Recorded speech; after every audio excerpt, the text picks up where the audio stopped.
Day number 2 of the CDL Pro-Am Classic. My name is McCormiel. With me is Enigma. We've got the New York Subliners versus Team War going at it in a head-to-head best-of-5 series. Really a lot on the line inside of this series overall, Andy. Mostly down to the implications of what it'll mean in terms of getting to bracket play. Yeah, absolutely. I mean, this essentially becomes a must-win scenario for Team War. There are situations, there will be people right now saying, no, well, technically they can still get through if they lose this. They just have to do well in the next one. Yeah, there's tiebreaker scenarios for sure, but you want your destiny to be in your own hands. You don't want to have to rely on other people's results. You want to see it out yourself. This Team War side is full of quality, and they will want to take it to NYSL, and I fully believe in this one, they can. Yeah, I'm right along there with you. Kind of talking before this matchup, it was, at least in the best of our graces, the fact of, hey, Team War could absolutely beat the Subliners here, not just in this series, but even move on to the bracket play, because this is that second team in terms of the qualification that came out of the Minnesota land. They lost to the North America portion of the Toronto Academy team, but at the same time, that was just with off of a backhand of not too much practice, and of course, now having the roster mania, quote unquote, be the main mixer to this team and everything going forward. That's kind of the main cause for concern of this team at its very foundation. But again, NYSL, sure, they won against the Thieves yesterday, but we really haven't been able to see top form Thieves since the very beginning of the CDL season. And ever since that point, after that blazing start that they had, it's been painful to watch. Yeah, absolutely. I think one of the things as well when we touch on this subliner side is that there's a lot here to kind of break down in the sense of Kismet's obviously coming in. He's the new guy there, and we've spoken ourselves between us in the pre-build up here. There's a lot of things here that Team War can exploit here and take advantage of and break down. And this subliner side is not last year's subliner's side, and Crimsic's the go, but is it all working out for him here? There's a lot here to kind of pick apart, but for Team War, they can do it just on their own merits. You've got Denza, Wardy, Maple, Weeman. These are 4 fantastic names, huge names, European amateur Call of Duty. And I really, really think that it lies a lot on Denza. Now, you're going to see on your screen here that 1 KD coming in from it. I believe that's off the back of the Stage 2 Elite. However, the series yesterday over London, 0.74 corn.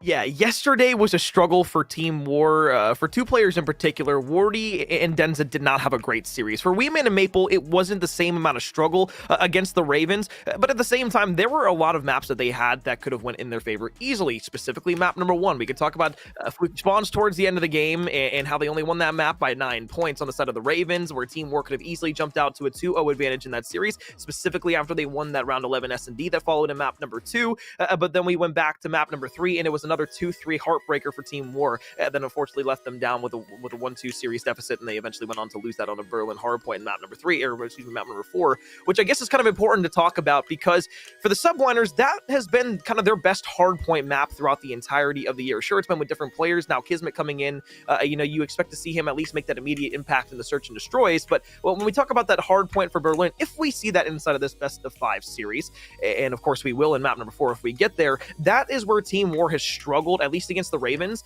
and that's where we need to see that struggle kind of cease to exist, and that's where you have to stick it to the Subliners. Again, that's if it goes to 4 games, which, and again, we talked about this beforehand, we think that this could very easily be a 3-0 for Team War if they played their cards correctly. Yeah, absolutely. And I think looking at things, that Berlin hardpoint, you're correct to bring up that it's Subliner's favorite map. Team War want to get some maps on the board real early. They do not want to be going to that Berlin hardpoint requiring a win to stay in the series. Not only because of how good Subliners looked on it, but War struggled yesterday.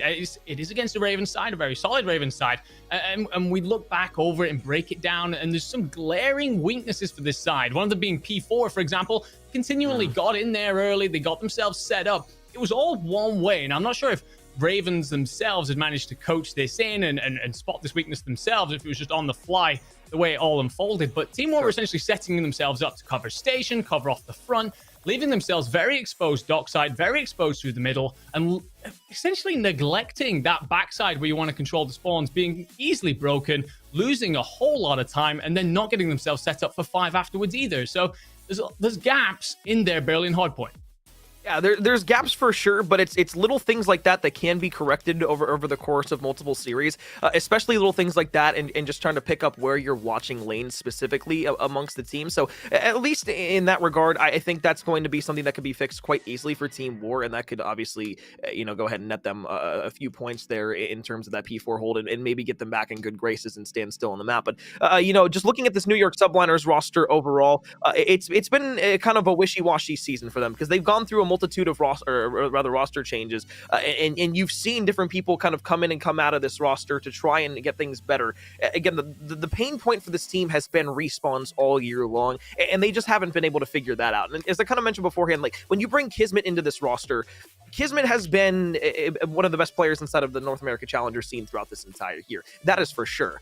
But the immediate impact is that search and destroy caliber that he's going to bring to the subliners.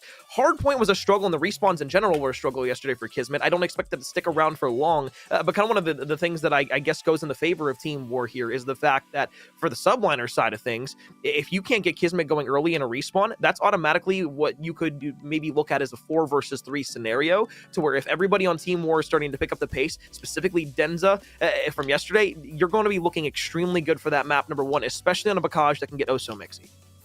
Yeah, and I love that you've brought this up, by the way. I mean, we obviously do a bit of pre-build up, but you've brought it in beautifully there. I really do feel that the thing is around New York Subliners hard points, if they start slowly, they really struggle to get back into things. They're one of the worst teams in the entire league when it comes to losing the initial open. When they come to losing out on that first hard point, on that P1, they become really, really bad. Anyway, it looks like we're going to instead bring up Boston Breach against Ultra Academy NA, and this one is set up for some serious storylines as well here, Corn. Yeah, absolutely. I mean, yesterday, you just look at the Boston Breach series, and people can say whatever they would like to about it, but they were able to win that in a 3-1 over Paris for Ultra Academy NA. Yesterday was also quite a fun series where they were able to reverse sweep the defending CDL champions from Major 2 in the Los Angeles Gorillas. So Ultra Academy, tons and tons of confidence going into the series, but boasting that 1-0 record, Andy, that's the big storyline for this team, because if they can make it out of groups, being that #1 team that placed first inside of the Minnesota Challengers, they're going to be sitting really well for storylines going into the rest of this tournament. Oh, absolutely. And I mean, look, I love to see this scrappy play. I love to see him, not only the persona he brings to the league, but the sheer amount of talent that he does, backing it up. Like, drops 40 bombs yesterday, massive ballsy plays throughout the search and destroy. You know, didn't stop at any point in this sort of situation. You could be forgiven for letting your nerves get to you, but instead he goes huge in that round 11. And here you can see that they're keeping it touch tight. It's P1 that slightly leans towards Breach's way, but Academy now trying to get themselves set up, and actually Breach will come out with the gunfights. Boston doing a nice job of holding down P2 for the moment. Vickle, though, with a nice double, is going to allow the side of Ultra Academy to start making their way up the map. One-on-one gunfight will win for Methods inside of that bottom LST ship. Turning around for Mohawk, was almost able to find it, but a nice break here for the scrap potentially from Ultra Academy. Really, the only thing you're trying to set up here is for point number 3 and those spawns that come with it. Off screen, though, Nero, a beautiful 2-piece, completely negates that beach side that Ultra Academy could have had on the rotation to P3, gets them the spawns, and now they can set up for P3 and hold it.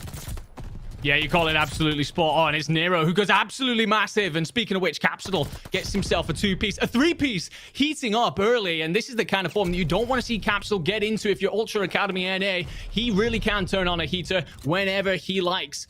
And this P1 control that Ultra Academy are just going to need if they're going to get anywhere near P3. Otherwise, at some point, they're going to have to make the decision. Do we continue to push? Do we chalk it, rotate away? Like the play that player number 5 in Hixie was able to make through the backside spawns. Unfortunately, though, it gets snuffed out and shut down, so the Boston Breach will be able to hold on to the P3 spawns as well as P3 in its entirety. 30 seconds of time has gone their way. It's 77-39 here through the first 2.5 hills. As we start talking about the rotation back over towards P4, though, you can see the white arrows of Ultra Academy just trying to hold these gunfights through the front so they can make sure they rotate back on over toward that left side of the map, get themselves up and set for initial P4. But really, the big storyline here, at least initially, is how well Boston Breach have been able to slay out and shut down everything that Ultra Academy have tried to throw at them. Absolutely, but they got in there early. It was Nero who got the huge 2-piece that opened up that P1 area for them, allowed them to control a lot of the power positions going into the hill. Now, you've got a situation here. Ultra Academy are in for 4. If they get themselves set up, they've an opportunity to answer back. But bear in mind, towards the back end of this hill, they want to avoid being trapped in that back point. They want to not let Boston hem them in. 56-53. trying to come back on in towards the point. Scrappy with a nice kill there, and Hixie as well will double through the front. Capsidal trying to go ahead and break on in with Methods. They'll pair for 2, so it's a double split back and forth, and now a break through the front is trying to be attempted once again here by the Boston Breach. They've won the majority of their gunfights. Ultra Academy still spawning in the back. It's going to come down to these ARs being able to win crucial one-on-one gunfights, and all the way in the back there, Nero's going to come around the corner, being able to find 1, 2, now make it 3, but Mohawk will trade that out immediately. Still trying to fight from the backside in, but Boston have done a wonderful job of breaking through the front, holding this, and now spawn trapping the side of Ultra Academy. Methods tries to go for number 3. Methods, really, really good stuff out of him, but the ARs of Boston are so strong right now. Nero, in particular, looking at him, 14 and 9, feeling good around the map, and putting some serious pressure on Ultra Academy and it looks like we are off and away, by the way, with our Team War versus New York Subliners Series Coin, Bocage Hardpoint. Let's break it down. I'll get off started here. Maple going to be the first one to find the kills. Wee Man will double there as well. So a beautiful start there for the side of Team War as they find the majority of kills throughout the middle of the map. The New York Subliners, as you mentioned beforehand, Andy, they really can't get series started or in maps landing in their favor, specifically in hardpoints, when they don't lock it down the majority of time in P1. You just hope that this isn't going to be another one of those statistic maps. Yeah, absolutely. They win only 16% of the time if they lose the first hard point in the entire map, showing that they just lack a bit of resiliency somewhere. Kismet coming in could change that, but yesterday we spoke about how he kind of struggled over the respawns. His engagement rate was really, really low, picked up a lot of hill time, and in somewhere like Bocage, a lot of hill time is worth its weight in gold. So we can see here it's going to be New York who do end up running ahead slightly, and they might well have the rotation in for 2. The problem here is Team War winning a couple of gunfights. All the way in the back lines, Crim6 trying to make a play in through the barn. We'll be able to pick up the second, so that's a beautiful way for the Subliners to not only get their time on P1, but rotate in towards P2. They haven't picked up the hill just yet. They're trying to win the one-on-one engagements all around the map, and they'll finally go ahead and hop in with about 45 seconds left. Crim6 still on a streak now, though, as he's now on 8 in a row. You've got the glide bomb to work with now in full streaks here. Wardy and Wee Man, though, will pair for 2 as they start to push back up the map, but this has been a wonderful start here for the Subliners, as it's been almost flawless the first 2. Yeah, absolutely fantastic. They get in for 2. They shut down any sort of war pressure and then push out. It's Crimsix controlling everything from top barn. Looks so comfortable up there. Took War a lot of time to clear him out and apply any pressure themselves. Make no mistake about it. That 40-point lead already in Bocage, that is a bigger gap than the match would suggest. Absolutely, especially as we start to get the rotation back over towards P3. You can already see Kismet trying to make a route through the backside spawn. First kill there is going to go to the hands of Wee Man, though, so first initial time will go to the side of Team War, but you still have everybody from the Subliners trying to make that break attempt through the north portion of the map on that rotation from P2. Wee Man looking down, Kismet shots are going to be there, up and towards the top of the house, though Hydra's going to be able to pick up 1, and out to the front and the back of the hill, you can start this pinch play, a 3-to-1 trade. Spawn still going to be there for the side of Team War, but the Subliners from the front have broken in, and with 40 seconds left, they can soak up a ton of time here on P3. Paco goes absolutely huge. There's the sexy movement that lets him into top grandmas through that gate side, cleans it out, and then gets into the hill, swarms it with the rest of his team just to stop all of the Team War momentum right when it started to begin. And they're going to have to now settle it down, Team War. They need to find themselves a foothold in this game from somewhere. It's difficult in any map, but it's difficult in Bocage, specifically if you're not winning the gunfights. And right now, Subliners looking real good for it as they begin to move themselves over to the barn. 10 seconds left. Rotation into the barn, as Andy said beforehand, is going to go to the hands of the Subliners, but a beautiful challenge back around the corner. Paul X will find 2 here on next. As you look back to middle map, it will be Wardian towards that point. One of the key factors we said here early on inside of the series was Kismet in the respawn, specifically the hardpoint, was going to kind of be that X factor for the Subliners to see how they did. And at 10 and 10 right now, it's not the most flashy game, but comparatively to what we saw yesterday, tacking on that 28 seconds as well at the same time, it's been a nice start for the Subliners and a great addition to this map number 1, Bocage. Yeah, much better from Kismet. Much better to see. That's much more like the player we've been watching throughout NA Challenges for the rest of the year. Speaking of players that need to look like themselves in Challenges, Denza, this guy, when he gets going, he's unstoppable. Up to a 5, looking to start to work on some streaks. And if he continues to put this kind of pressure onto Subliners, he flips the script completely for Team War. He has that in his pocket. Already have a streak for the Subliners. Crim6 will find 2. Paul X there as well. It's a nice 3-down kill feat for the Subliners. 83-60. They've done a great job of getting themselves back into this map number 1 game. 14 and 8 from Wardy on Team War as you start to make that rotation back over towards P5. It's already Kismet once again who set up on that next hill. You also have player number 6 in Hydra inside of bottom Grandma's, and now as Wardy challenges out towards that left, you can see those respawns now come through all that way on the right side for the subliners. If they win the one-on-one engagements here all the way through this L side, they should be able to negate themselves time over by P5. But as I say that, Team War with a beautiful black kill feed all the way down is going to break on in and now force the hand of the spawn side all the way back over towards P2 for the subliners. Yeah, wonderful effort there, but the glide bomb's going to come in and just start to allow so much information to come through for the subliners. It will clear the hill out. That will begin to rearrange the Team War players and set them up differently. They have no option here as Kismet continues to fly in through the back. Oh, huge gunfight out of Maple. He'll be happy with that one, and it's traded out backwards and forwards here, so no real victors coming out of it. But I've got to say, from the start subliners had, I said about that mass, it was massive. It looked like a huge gap considering the map. Team War building themselves back into it. Denza, Wardy, we said that yesterday they weren't too great. 14-11 out of Denza, 17-10 from Wardy. The SMG's starting to heat up, but that's an all-white feed going into one. Vanguard's a day-to-day game. That day-to-day turnover can be so crucial for teams. And for Team War, at least early on here inside of the Bocage, it started to look that way and it started to look up for them. But of course, now the subliners on the second set of rotations back in towards the middle of the map. They had a wonderful P1, P2 hold that gave them that lead earlier on, Andy. And now as we start to get back to that point, if they can start getting the guns hot once again and continuously have that form here, I think they can once again build that lead, though, and extend upon it. Team War, though, with another nice kill feed, is going to be able to at least clear out the middle map for some time.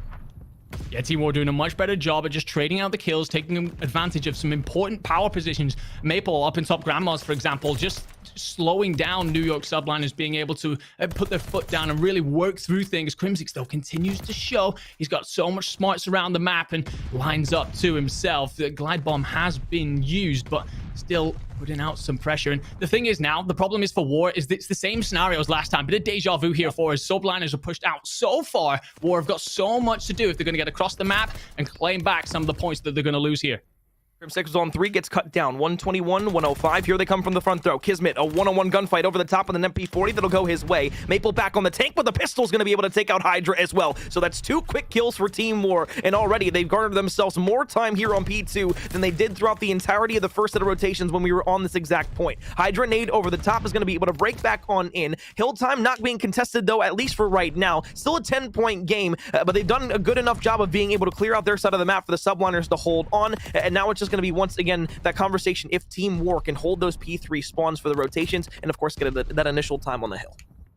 Considerably less damage from that hill, though, than I thought there was going to be initially. There is going to be the scrap time going the way of the sublines, so that gap will open up. However, War set up for Grandma's an opportunity here. You don't want to be losing the first kill. You don't want to be losing the first 2 kills either. A lot of work now applied onto the final players still up. They're going to have their work cut out for them, desperately trying to swing themselves in and around the map, and they've got to be careful of that flank coming in from Hydra.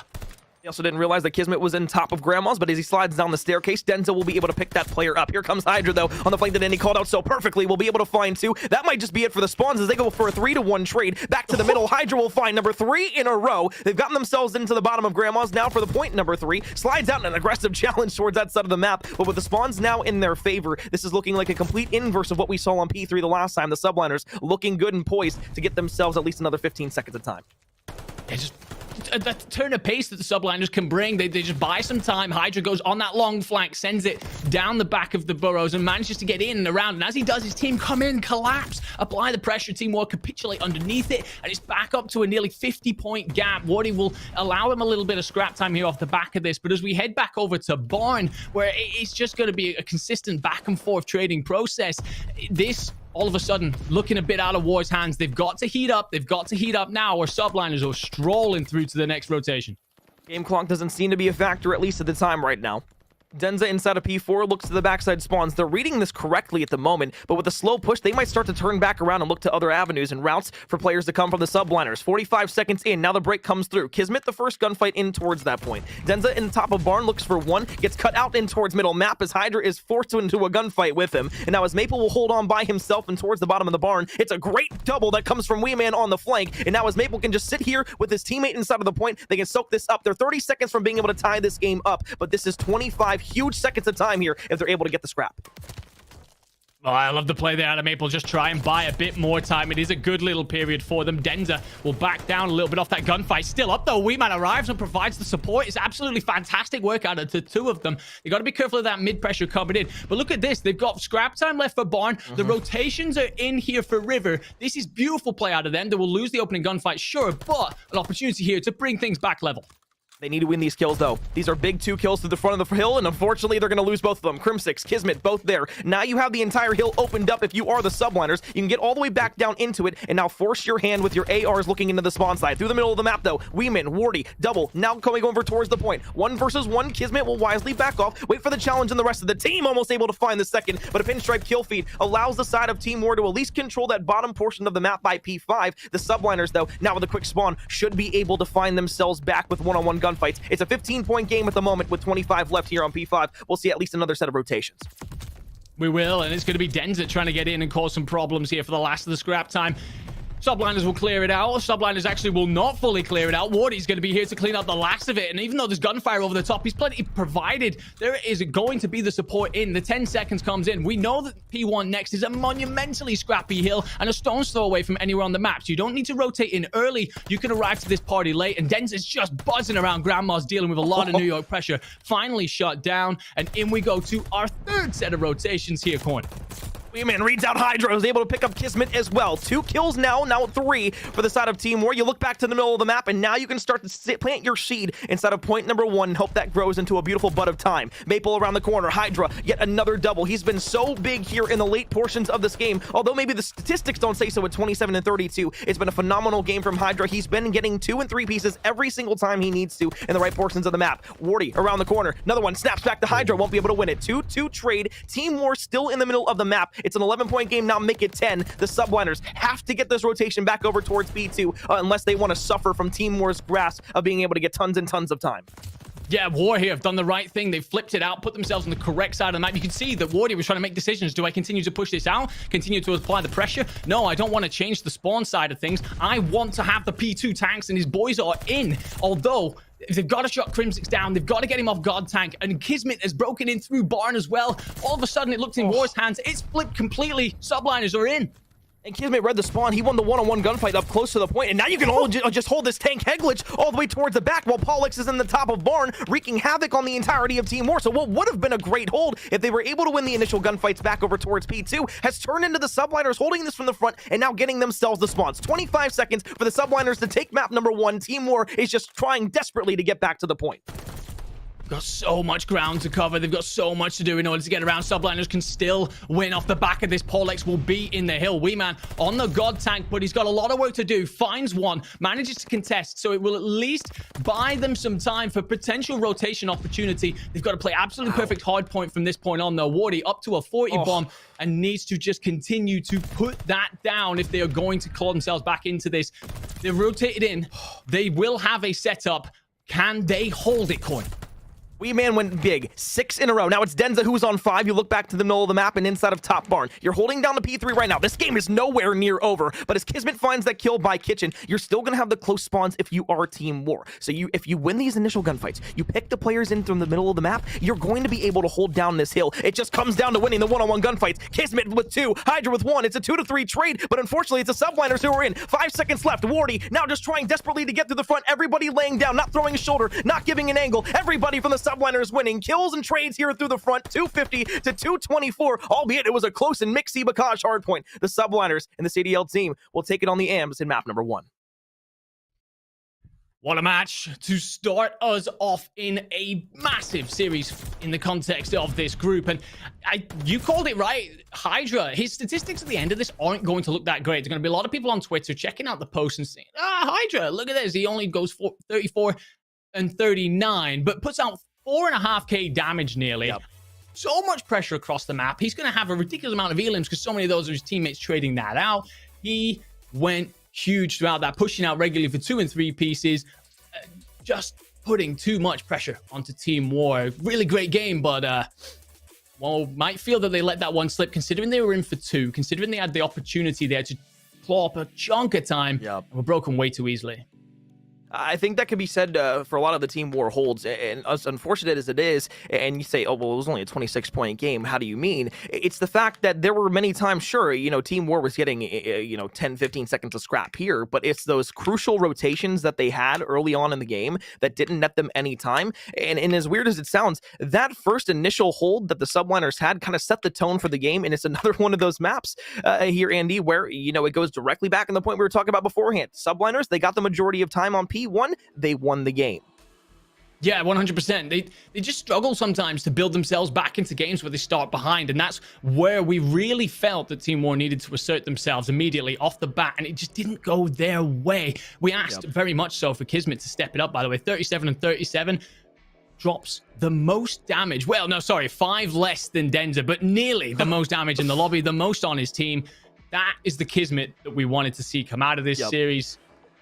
It's tough if you're Team War. You really have clawed tooth and nail at that one and fallen just short. Again, 1 or 2 of the holes they're going to be so disappointed by. We're going to flick back over, by the way, to our Boston Breach versus Ultra Academy NA. Boston taking the hard point and 4-3 up in the search. 3 versus 3, 55 seconds left. Bomb is in the A building, though, so if you are the Breach on the defensive side, you are holding from the outside. Methods will get lucky playing behind the pillar there, but everybody's not going to make this push forward. And actually, Methods is going to spot that out. So he goes over towards the window, but a one-on-one gunfight that will go the way of Hixie. Trade not going to be able to come through from Capsule. Now it's a 1 versus 3. Bomb will go down at the same portion. And now as Hixie is playing with his teammates, he's just waiting for everybody else to collapse onto him. And that's a beautiful round there from the side of Ultra Academy NA to tie things up at 4-4 here inside of the Berlin Search and Destroy. Andy, it's rounds like those that show how good teams can be when it comes to Search and Destroy, but it's what separates these top teams, and even in the amateur scene, from the teams that are just not quite there. Yeah, I was a big fan there, actually, just very quickly, of the fact that the Ultra Academy NA were happy to chase down Methods, happy to push him out and not give him a moment to breathe and reset in a sense to set up a collapse there. Really good stuff out of them, cleared all their angles, made sure that they were safe. And now Boston going to rotate this over towards B and that famed setup over the back warehouses. Nobody's there just yet. Can't get inside of this warehouse for free.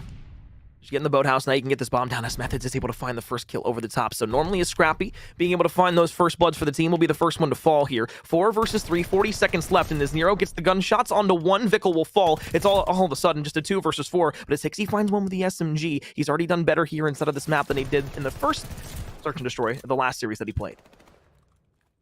Yeah, definitely not one he will want to look back on fondly. And Boston Breach there, seeing out the numbers advantage. Once you've got that bomb down, you desperately need those extra numbers if you're Academy NA to retake that. Get yourselves in and around that back warehouse situation, clear them out. Wait for your man down. That's a very difficult thing to do. Great stuff out of Boston. They will see out what is essentially a professional round out of them. Nice and easy. Ultra Academy have to take this. 13 and 7 here in the map. You can look at TJ's performance, you can look at Methods and say whatever you'd like to, but the big reason and obviously the big shout here is Nero at 13 and 7 overall, statistically leading the team, but leading both teams in a lot of categories. Scrappy hasn't had the best series. Map number 1 didn't really go his way, but here in the S&D it hasn't been that great either. Trying to find themselves around here. That's a beautiful first pick there from Vickle to at least make the lives go in their way. Scrappy up the staircase, a 1-on-1 with the Automaton will win it versus TJ Halley. And now as you have a 4 versus 2, the bomb will go down over towards A, and it's yet another attempt on a retake for Boston. This is going to be a hope and a prayer for Boston. Methods will be one side of the map with Capsule, and essentially here, Academy NA have just done the right thing. Bunched up together, set up so they've got each other's cover, and made it incredibly impossible for Boston Breach here to break this down. He spotted one in the middle of the map. And as the rotation didn't come through and they didn't just push straight up, I mean, Cap would have to get not only this kill, but the second, and then find the last 2 who are going to be pushing over from the P1 side of things. It's just an impossible round to win there. So we'll see you around 11 here in game number 2. Ultra Academy have had ice all year long in the amateur scene. They were able to clutch up in some S&Ds yesterday, specifically against the side of LAG in map number 5, which was the most important round of S&D that they've played throughout the entirety of this, I guess, the season, even going back into the Minnesota land. So now that you're here, now that you've gotten yourselves into this position, it's one offensive round to give yourselves a 1-1 tie in this best of 5 series. It's a map that you almost need to take. Absolutely. They need to take it. I want to see big, brave, bold calls like they pulled up against LAG, like we watched Scrappy take See if they manage to take this A push. Slowly making the way up. Nero shots on the Mohawk, won't be able to find the first blood, so that's going to be big, because now they have at least information that Nero's playing by P5. And if you can stop this gun, it surely should just be a round win outright. Obviously, the statistics don't tell everything, but the confidence on the map surely does. Capsule around the corner will be able to find Hixie, who's making a lot of noise over towards that office window. And now that it's a 3 versus 4, this is looking a lot different than the last offensive pushes that Ultra Academy had garnered for themselves. And especially in a round where you now only have 50 seconds left to work this over towards the A or the B site, that bomb has just straggled over all the way over on A, and they're going to waste a lot of time getting it back over towards B without getting a pick. It's a nice open, though, from Scrappy. However, that will alert Boston to the likelihood that bomb's on its way to B. You will have methods set up somewhere. Nero actually picks Scrappy out of mail, so this all of a sudden looks like a considerably less convincing B setup than Boston had just moments ago. Sure. Vikal and Mohawk with a lot of work to do. Boston gonna hit this from the front, but look at Capsule. Oh no. You can't slide across like that. It's just such a difficult situation to be in. Obviously, you leave Mohawk now in a 1 versus 2. Very capable hands here. Has the win condition. Just getting that bomb. Waiting for somebody to push. Now as he sits in the back here, somebody could come through these double doors.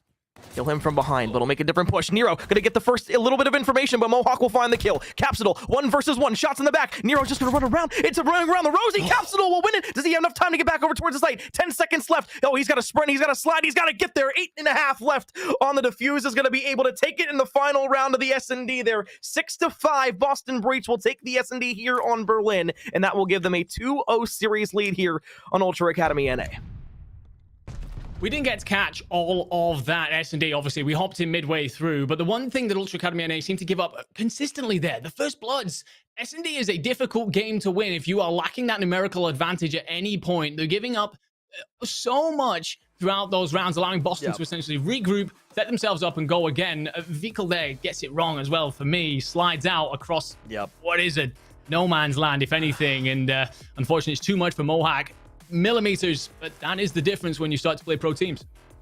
Yeah, and I mean, like, I understand what the play call was there for Vikal to try and get out of that B site. You don't want to have to face a 2v1 gunfight, especially when they have stuns and nades that they can throw into that site. But just haphazardly sliding over towards the tank, trying to get some cover there. I just don't know the play call, especially since you know that you've already had information that 1 or 2 players was playing inside a top fire. And if they just hold that down, they know you have to cross from that B site. So if one person holds that while another one pushes, it's just easy pickings for the side of Boston Breach there. So again, I don't know if I like that play call, but you can't be too picky when it comes down to it, because now you're down 0-2 in the series, and that doesn't matter anymore. So you go into a map number 3 now overall, and it's not looking great for Ultra Academy NA, but I mean, there's precedence for a reverse sweep, so you never know. But just kind of jumping back over to the subliners in Team War here, obviously it's a 1-0 lead here for the subliners. We'll take a look at our map set real quick. We had a 250-224 Bocage hardpoint to kick things off, and then in our search and destroy, obviously we'll be heading next. We'll go back to Bocage to close things out with a Tuscan control in 3 maps, and if we need to go the distance to 4 and 5, it'll obviously a Berlin hardpoint and a Tuscan S&D.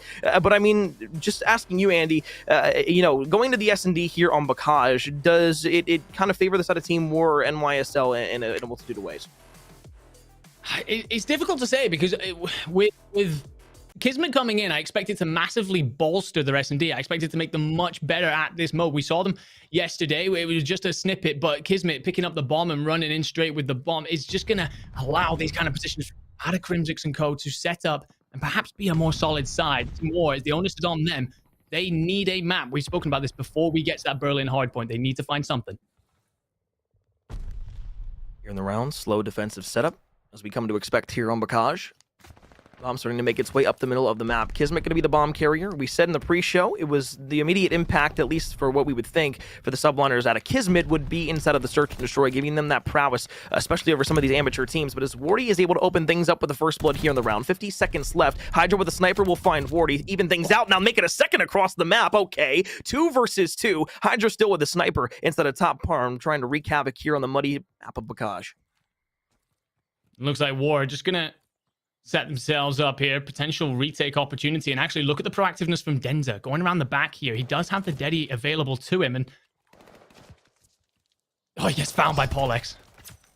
Maple 1 versus 2 here towards the end of the round. 20 seconds left. Bomb still in the hands of both the players from the subliners. So what was a first blood here for the side of Team War has now turned into a 1 versus 2. Hydra around the corner, though. Maple might be able to go ahead and get some great timing, but no turns around to the opposite way. So what could have been a pick over on that A bomb, now we'll have to force him to rotate back to the middle of the map. And this just gives the subliners all the timing and information in the world, at least for now, because they can just play this together.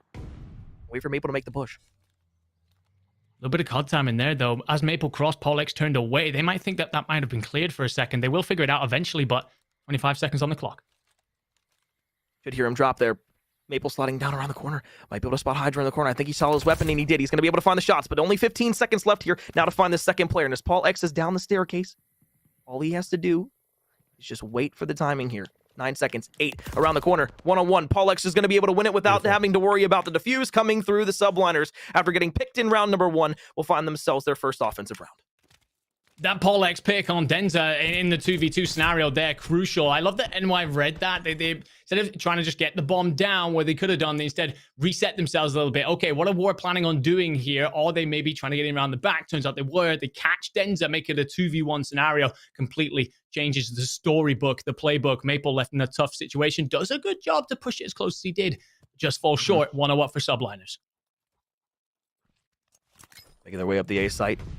I love this aggressive hit over towards A, especially if they're able to find a first pick behind it as well. Only 15 seconds is off the clock, and you've seen how far those orange arrows are starting to make their way up the map. Kismet, who's just sitting inside of that A site, is going to get cut off by Wardy, so that's a first pick that goes their way. Hydra doesn't spot anybody through the doorway just yet, but could get some great timing here if he's able to bust out onto the site. A, not going to be able to go down. Bomb defuse. Hydra around the corner is going to be able to pick up the second. Now all of a sudden, 3 kills go the way of the subliners, and it's a 1 versus 3 for the Lonely Wee Man in the top of the barn.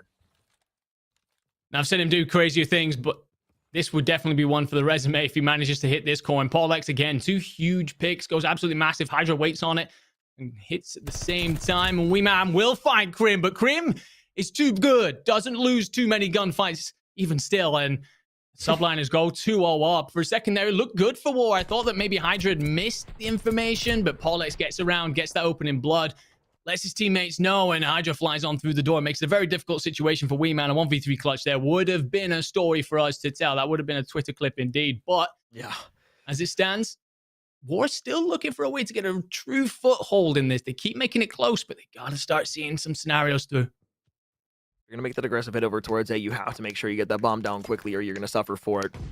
Either way, though, offensive try here now for the subliners.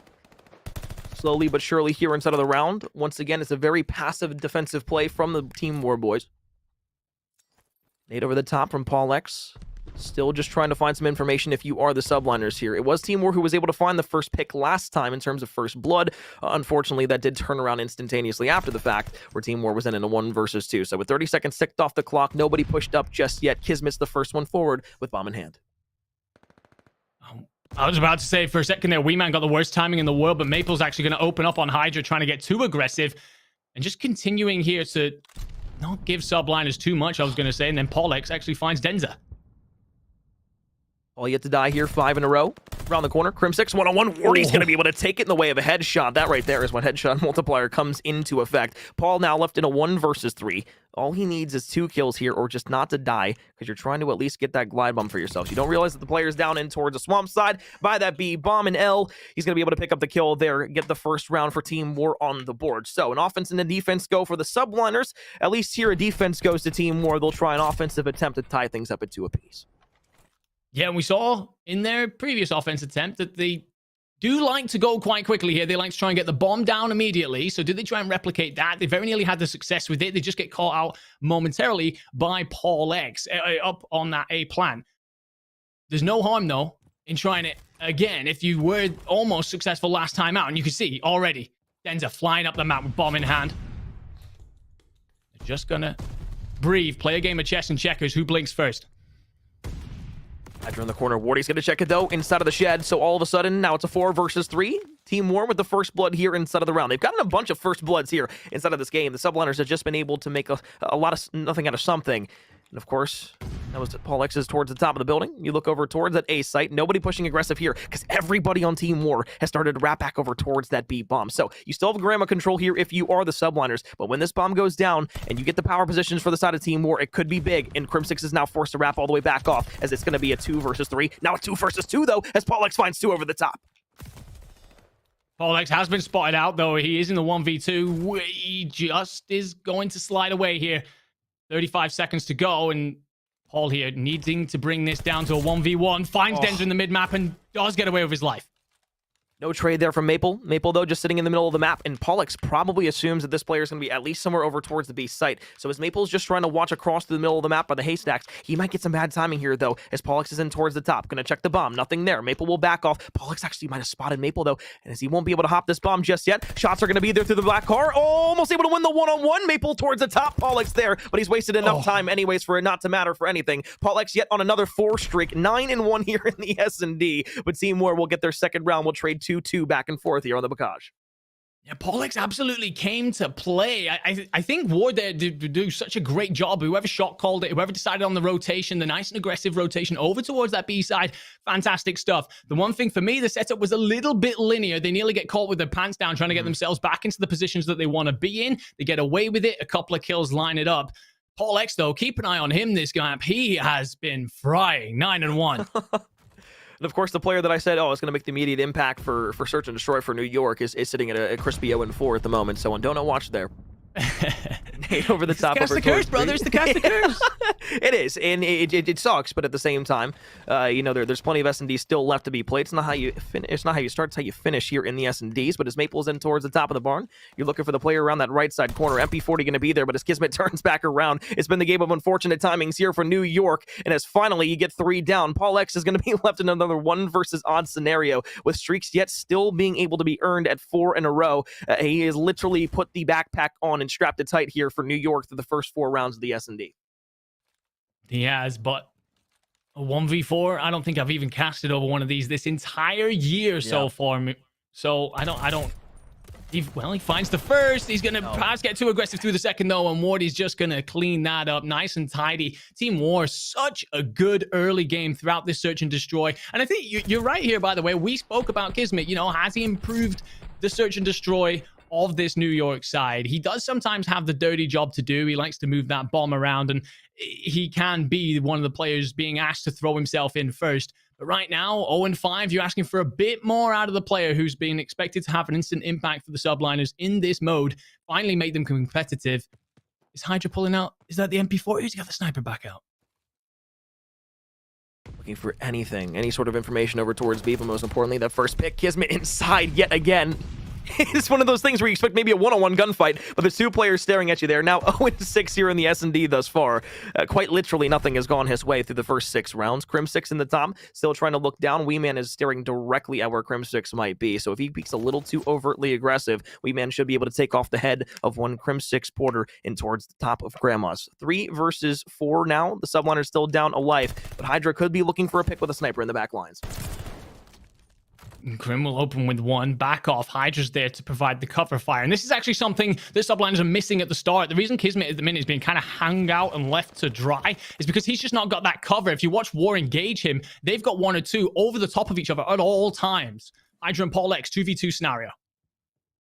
On the corner. He's not going to get the timing, though, so Hydra might get caught off guard here. Around the corner, Maple's going to be in the 1-on-1. It's been 3 straight rounds for Team War. Bomb still has to get planted over towards that A site, and Pollux is in no position to at least check it at the moment, but as he starts to go through the middle of the map, this is going to be great timing yet again, because Team War have once again decided to go back over towards B, but Paul might read it perfectly as he starts to go over towards this right side of the map. 11 seconds left. All he needs to do is get the guy that's planting Denza towards the top. Now it's Paul in a 1 versus 1. Knew the bomb had to go down, backs off with his life. The question is, where will Maple go, and will Pollux be able to read it? Into the middle of the map. Paul X, 1-on-1 gunfight, wins it with the headshot body shot. It's necessary after a 1 versus 2. Ties the S&D up at 3-3. He's 12-2 here on Bocage.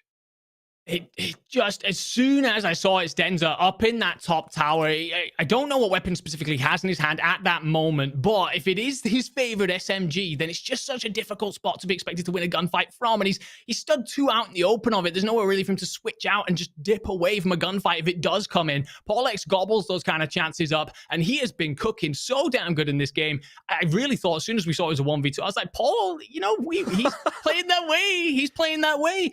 12 and 2, 3 apiece. This one is an absolute battle that we've got on our hands here. Paul X has doubled up the rest of his teammates in terms of kills. Kismet still trying to find his first here in the round. Wardy down below, 0-7. Welcome to the agency, Mr. Kismet. Paul X, Crim6, last alive, 2 versus 4. Spots 1 on the cross there. Paul X will be forced to back all the way off, and now is going to look over towards the swamp for anybody that might be making that push forward. Wee Man might get some good timing. You're going to spot Denza out here, though. You're not going to be able to challenge it the right way. Snaps back on, almost able to win it, but now it's Porter in a 1 versus 4. The subliners, once again, they make something out of nothing, but it's been very far and few between. Team War have looked so good in the opening portions of rounds. Yeah, I mean, if anyone's going to be watching this or looking to clip this or go back and check out what War are doing, look at how supportive they are for each other on that opening pick. Whether it is going to go well or not, they are on top of each other, backing each other up through those opening engagements. So often I'm watching Kismet barreling through doorways by himself, barreling to tight areas, completely not covered. On the defensive side of things, maybe it's because Hydra's running the sniper, but on the offense, gotta be doing a bit more open game in the minute. All War and looking good right now. 20 seconds to go. Still got to grab the bomb. Wardy, did Crim6 actually spot him towards the middle of the map? He might chase his kill in towards the middle, but as Wardy is there's a couple players on the top of the barn and starting to make their pinch all the way back around and through that site. So Team War will find their 4th round after losing 1 to the subliners. Now 2 rounds away from being able to tie this series up 1-1 against NYSL. Really, Andy, my question is if you're the subliners, when is Kismet going to have an immediate impact here inside of this game? And when is Hydra going to be able to find a couple more kills besides those first snipes? Yeah, 100%. You're 100% right there. Very quickly, though, we're just going to take a quick look at that Boston Breach Ultra Academy NA game. Boston 2-0 up, tight games, but into the control now. And Academy NA, a lot to do. Back to our S&D, and we have got, again, it's that situation for War where just around each other. They're all on top of each other. You've got instead that separation. Kismet all the way off on that backside. I'm not sure if he's gonna stuck a sniper on now, but that would be an unusual position to see for it was usually your aggressive SMG. Wardy doesn't get the bomb directly through the window. Live look in there for a second was between Boston and the side of Toronto Ultra Academy, as they are inside of their control for map number 3. Boston looking to close that out in a 3-0 standstill. 4-4 we go, though. 40 seconds ticked off the clock. Hydra's going to be able to pop up, snap on to 1, and there's first kill there off the board here for Team War. So the subliners on the defensive hold, it's passive, like we've seen at Team War multiple times here throughout the Bocage. But this time it nets them with that first blood, and Team War is going to have to fight from the outside in. It will. How do they react then? Without a first blood situation, well, Wardy will open up and gets immediately traded. And that's the kind of support that NYSL have been lacking.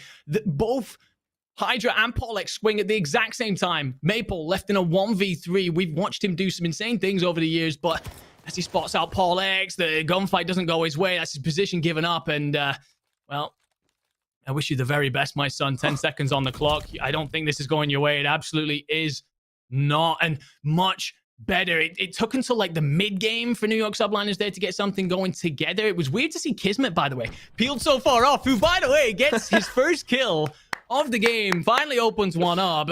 I'm not sure if he's just been relegated to the back line, stopped causing us so much damage or something, but he was way back with an SMG there. Difficult situation for him.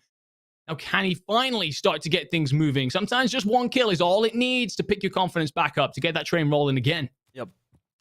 I mean, hell, sometimes the map's just not going your way. You could get unfortunate timings, just be on the receiving end of some unfortunate gunfights, and especially a lot of 1 versus 2s that he unfortunately found himself in throughout, especially those middle map pushes on the offensive try. Hydra, though, around the corner, doesn't realize that Denza's going to be there. Tries to nade over towards that black car just to get somebody off guard. Nobody out in towards L by the B site. Everybody playing passive here on Team War, very akin to what we just saw from the subliners defensive hold. As Hydra's going to be throwing shoulders around here and towards the bottom of Grandma's. It's still going to be Maple and Wee Man holding the back line, and player number 4, that's going to be Denza up and towards the top. Hydra just got some unfortunate timing, and Denza will be able to find the first blood here in the round. 50 seconds left. You got to bring the bomb towards A or B. We've been there with the important information, just sat over by the tower, manages to spot out Hydra. Denza will arrive to cover Pollux, though, spotted Maple. Gunfight isn't clean, though. Bomb will go down. 45 seconds. Wardy's in.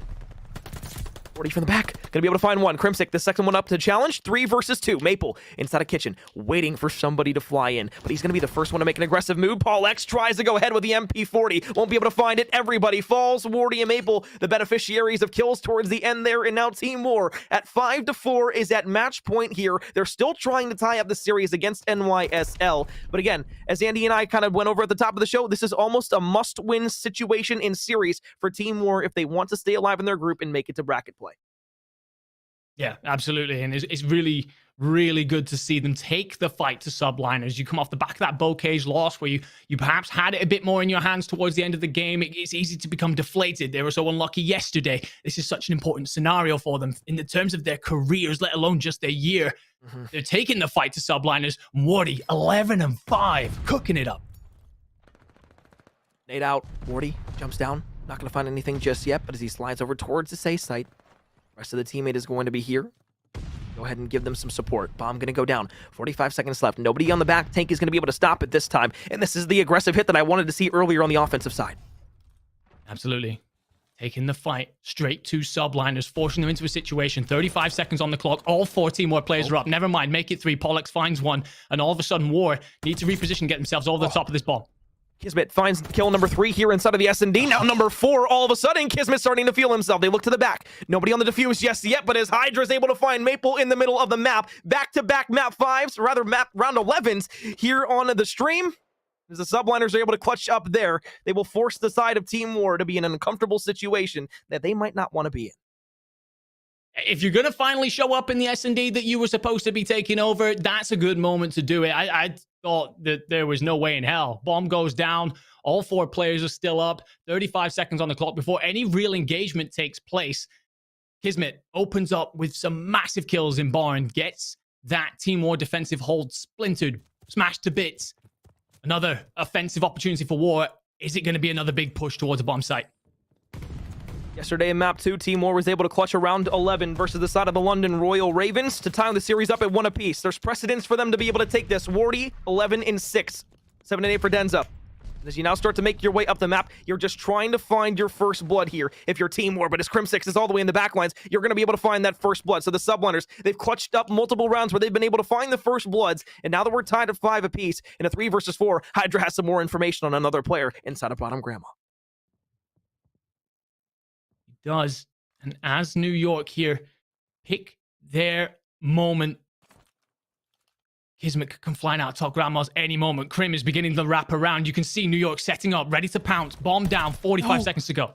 Hydra around the corner. Wardy wins the one-on-one. That's huge. MP40 going to be able to take the gunfight there. Paul X though with a trade. 2 versus 2. Subliners on the retake. Kismet, again, it's not how you start, it's how you finish, and you've done a great job to get your teammates back into a position where it's 5-5. 30 seconds left to get the defuse. Maple looking. Crim6 out around the God Tank. Kismet's able to win the one-on-one. Crim6 is going to be there as well. 2 kills go their way. The defuse comes through. What was a valiant effort there in a 3 versus 4 from Team War won't be able to come through. And Kismet will send another message in a bottle to the side of Team War in the form of a few shots to the body. Kismet can talk all the smack he wants. He entered the agency at one point. Took him a long time to get into this game. Crimsix, absolutely superb in the round 11. Finds the opening blood onto Wee Man and gets a massive kill. Adjusts his positioning out onto the God Tank. Cleans up Maple. If you go back to, I'm pretty sure in Cold War, he was one of the most effective players in round 11s in the entire league, if not the most for the Dallas Empire. You see why. He's so calm under that pressure. Doesn't cave into it.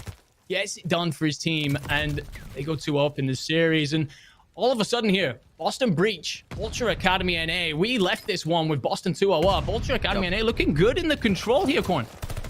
This is where they started the reverse sweep last time. They were able to go ahead and clutch up on a map 3, force the hand of the opposition, and then start in the next hard point in the S&D to close the series out. So, I mean, what a way it would be for Ultra Academy to not only win 2 best-of-5 series and reverse sweeps back-to-back, but this would basically secure them in a spot to where they would be able to qualify in towards the bracket play against the rest of the teams that are going to be making it out of groups. Although Boston will find themselves the first defensive round here and get on the board, what that shows me, of course, is that the side of Ultra Academy, they've already won an offensive round, so now they can just sit pretty here on this defense, take that all the way home to the bank, and of course then rely on a map number 4 to get series really kick-started and then try to force the hand of the map 5. Yeah, absolutely. Offensive rounds on Gavutu control, as anyone who's been watching competitive Call of Duty this year or has played it perhaps in ranked play, they're difficult, very, very difficult to bring down. Of course, it's the man Scrappy, 20-17, making a statement in this tournament. How did Boston open this up? They have to see out this offensive round. Looking for the first pick here. Time already getting negated off the clock.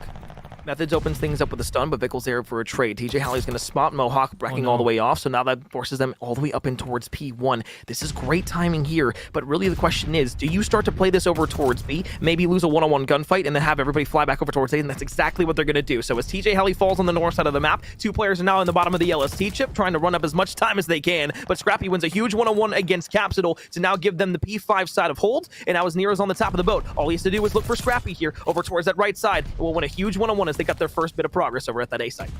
Yeah, giving up that P1 just put so many panic alarms ringing around the team. You have to rotate back through to it. You cannot afford to give up that B. You must control P1 at all times, and this is going to allow Boston then to barrel into boat, get themselves the first tick. The second tick should be here momentarily, and the gunfights are looking good right now. Can any pressure come in through P1, or do they just continue to hold it if you're Academy NA, chalk up A, and allow yourselves to play out for B?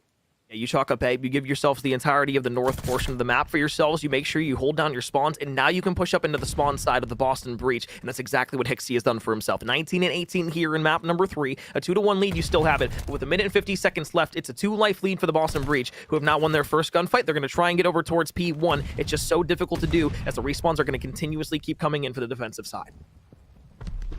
It's a great clean out to move Hixie back and away. When we came into this map midway through, Boston were the ones pinning Academy back in their spawn, and TJ here could cause more problems at P1. We watched him do it earlier on. It's what opened up the map to allow A in, and TJ finding a lot of players, but a lot of damage. No cigar so far. Trying to slide around, and will finally be found by Scrappy. 2 big kills. Nero's actually in, though. He's found his way into P1, and this probably won't come to anything as the rest of his teammates fall around him, but this is where the battle's going to continue to go down. P1 supremacy is huge for B. Maybe the first 2 maps didn't go Scrappy's way, but he's to turn it up here in map number 3. He's a huge reason why Toronto have themselves the lead at 2-1 at the moment. 55 seconds left. Hixie with a big one-on-one gunfight. Capsidal, though, will find 2, and this is going to allow him to start making that push all the way in towards the backside spawn of Ultra Academy. Nobody's read it just yet, and as he starts to make his way up there, just focused on holding this from the front. So this could be huge if Cap is able to at least find one all the way in the back line, but as Mohawk is able to shut down one through the front, it's a 1-1 trade pistol there with the help of a nade over the top is going to give the side of Ultra Academy yet again the man advantage back over towards B. It will. There's a big kill for Fecal managing to clean out the cut, but TJ manages to get one. And the thing is here, if you're Ultra, you have to start rotating into positions very, very quickly, because Boston could just make a gamble run on this. In fact, they have to. We've got 15 seconds to go, and this needs to be a Hail Mary play. TJ, around the corner with the rest of the team. You're just trying to win these huge one-on-one gunfights. Capsidal, you win one, sure, but it's a 2-1 trade now, a 3-1. Last player alive here is TJ Halley, and as he gets found out with only 4 seconds left, Ultra Academy and A will find their first game here inside of this best-of-5 series. They're on the board in a win or a lose situation. And Andy, there's precedence, as I mentioned beforehand. This is the start of another potential reverse sweep for Ultra NA Academy. There is indeed. There is precedence. It would not surprise me in the slightest. These boys know how to clutch up. Scrappy, again, they're so impressive throughout the tournament. That got them to this tournament. And then he's been absolutely phenomenal since as well. 27 and 22 to drag his side over the line, get themselves a map, and potentially kickstart another reverse sweep. What a story that would be after taking out the Major 2 champions. Dude, if they clutch up another reverse sweep and they make bracket play off of 2 reverse sweeps, like it doesn't bode well for them being able to take a series in 3 games or anything like that. But the fact that they are able to take that swing map 3 and clutch up every single time, and then be able to go ahead, fly through map 4 into map 5, and then win them dominantly, except for maybe the map 5. But I mean, you go back to the statistics from yesterday, and against the side of LAG, it was a 162 to 250 loss in that first map, and then they lost 3-6 in the S&D. After that, 3-1 in the control. 250 to 150, one for themselves in a hard point, and then a 6-5 win where they iced it up in the final map against LAG. That is a difficult task to accomplish, especially when you have a team riding in with tons of confidence from their previous Major 2 win. And again, that comes off of the backline of how well this team can play together on LAN, because I promise you, if there's one guy that can get your team going, he's like a Clayster player. When he gets hot, everybody else gets hot around him. That's Scrappy on the side of Vulture Academy NA, and he is just he's phenomenal to watch. But what he brings to a team just outside of his ability to play the game and being an in-game leader is just, there's nobody quite like that that's going to be able to do that job. Yeah, 100%. I mean, we can talk all day about talent on this roster. Scrappy is obviously phenomenal, but there's a lot of talent in that team. You know, Hixie, Pico, etc. They have got such a good squad. However, you're right. It's the player, it's the persona, the personality. If anything, you need a whole team to buy into what Scrappy's bringing, because he can invite unwanted pressure sometimes. He can invite a little bit of nastiness sometimes in a map, a bit of body shooting, a little bit of extras over the top of the monitors. He's happy to answer it back. He'll take all of that flack and dish it straight back out for his side. And the boys around him clearly appreciate that. They buy into his leadership. They buy into support. The big calls that come in the big moments, like yesterday's round 11, game 5, round 11 against LA Gorillas. And when you have a side that's just clicking on that level, on the mental level, you overcome so many obstacles. And even better still, when they're put up against the wall, they come out swinging. They look so damn good, so impressive. They really do. And the word I was going to use beforehand was invaluable, because those are the intangibles that, you know, aren't taught. They just come naturally with a player on your roster. And when you have that, it's so good. But I guess it's a good time to switch gears back over towards the Subliners and Team War here, just to talk about their map number 3 that's coming up here in just a moment. Because the Subliners now with a 2-0 lead. Team War obviously losing to the London Royal Ravens yesterday was not great for them. And of course, going forward, as we said multiple times already, this seems like a must-win series for Team War, because you do not want to allow your destiny to be in somebody else's hands. You want to control everything going forward for yourselves in terms of getting into the bracket play. And if you're not able to do that, it's not really, you know, a loss, or you're not going to be too bent out of shape about it, because you've played all of these teams extremely close. There has been tons of great things to walk away from this series with, and the entirety of play with thus far. But I mean, Andy, really what it comes down to is, do you have enough left in the tank here for the control to start the reverse sweep against the Subliners roster? Really the same as Toronto Academy NA is doing. Yeah, it's a fair point, and I do feel yesterday they were mightily unlucky. We talk about the spawn situation that happened in the London Gavutu hardpoint. We talk about how close they've played Subliners out throughout this series. There's a lot of good to take away if you're War, but these are some top tier players who will be demanding to get themselves into the league. So they've got to start seeing close scenarios into victorious scenarios. And the thing is here, you're up against New York Subliners with a sub. So they really want to be doing more. Don't get me wrong, Kismet's no rookie, but he's still a sub nonetheless. Shots from Weeman out towards the right. 1-to-1 trade already. As you get over towards this A site, the Subliners on the first offensive try have gone ahead and won the majority of the gunfights over towards this A zone. But of course, as I say, that nade over the top, we're going to cut down Kismet. And you have a couple players now just trying to get mid-map pressure. Of course, the control of the middle portion of this map on Tuscan can be so crucial. But I guess one of the things I wanted to bring up before this map actually started was Subliners 3-3 on this map throughout the entire year in control, 6-8 on the mode in general. It's been a losing record for really every game mode that they've had this season with the lackluster performance that they've had. But again, with Team War, how close they played 1 and 2, I think this is the breakthrough map here, map number 3, where they can finally get things done. Could well be, and the aggression here to get out from War is fantastic, but unfortunately Denza's let a couple come through this tile side, and he'll be red coming back in here, cleaned up. Bolex will get himself onto B. It won't amount to much, but Hydra's here to continue to apply the pressure, and as this just continues to shift, massive gunfight from Wardy, massive. Traded out, unfortunately, by his teammate, but that will be enough. But as I was about to say, this rotates the War side around. You cannot give up B, so this opens up A for just a brief moment. Subliners opportunity. Maple now they want to flank. This could be big, because they don't have information on where this player is at. As he finds Crim 6, he can spot over towards the right side. Hydro 1-on-1 gunfight, though, will allow them to at least get that first tick of progress over towards that A zone. Back over towards B. It's beautiful shots there from Wardy, who's 7-2 here, now on 4 in a row. That shuts down anybody from the Subliners being able to get any progress over towards B. Right now, your biggest question mark for the Subliners is how many ticks are you going to be able to get on this offensive push here? Because Team War shuts you down every single push that you've had, either towards A or B.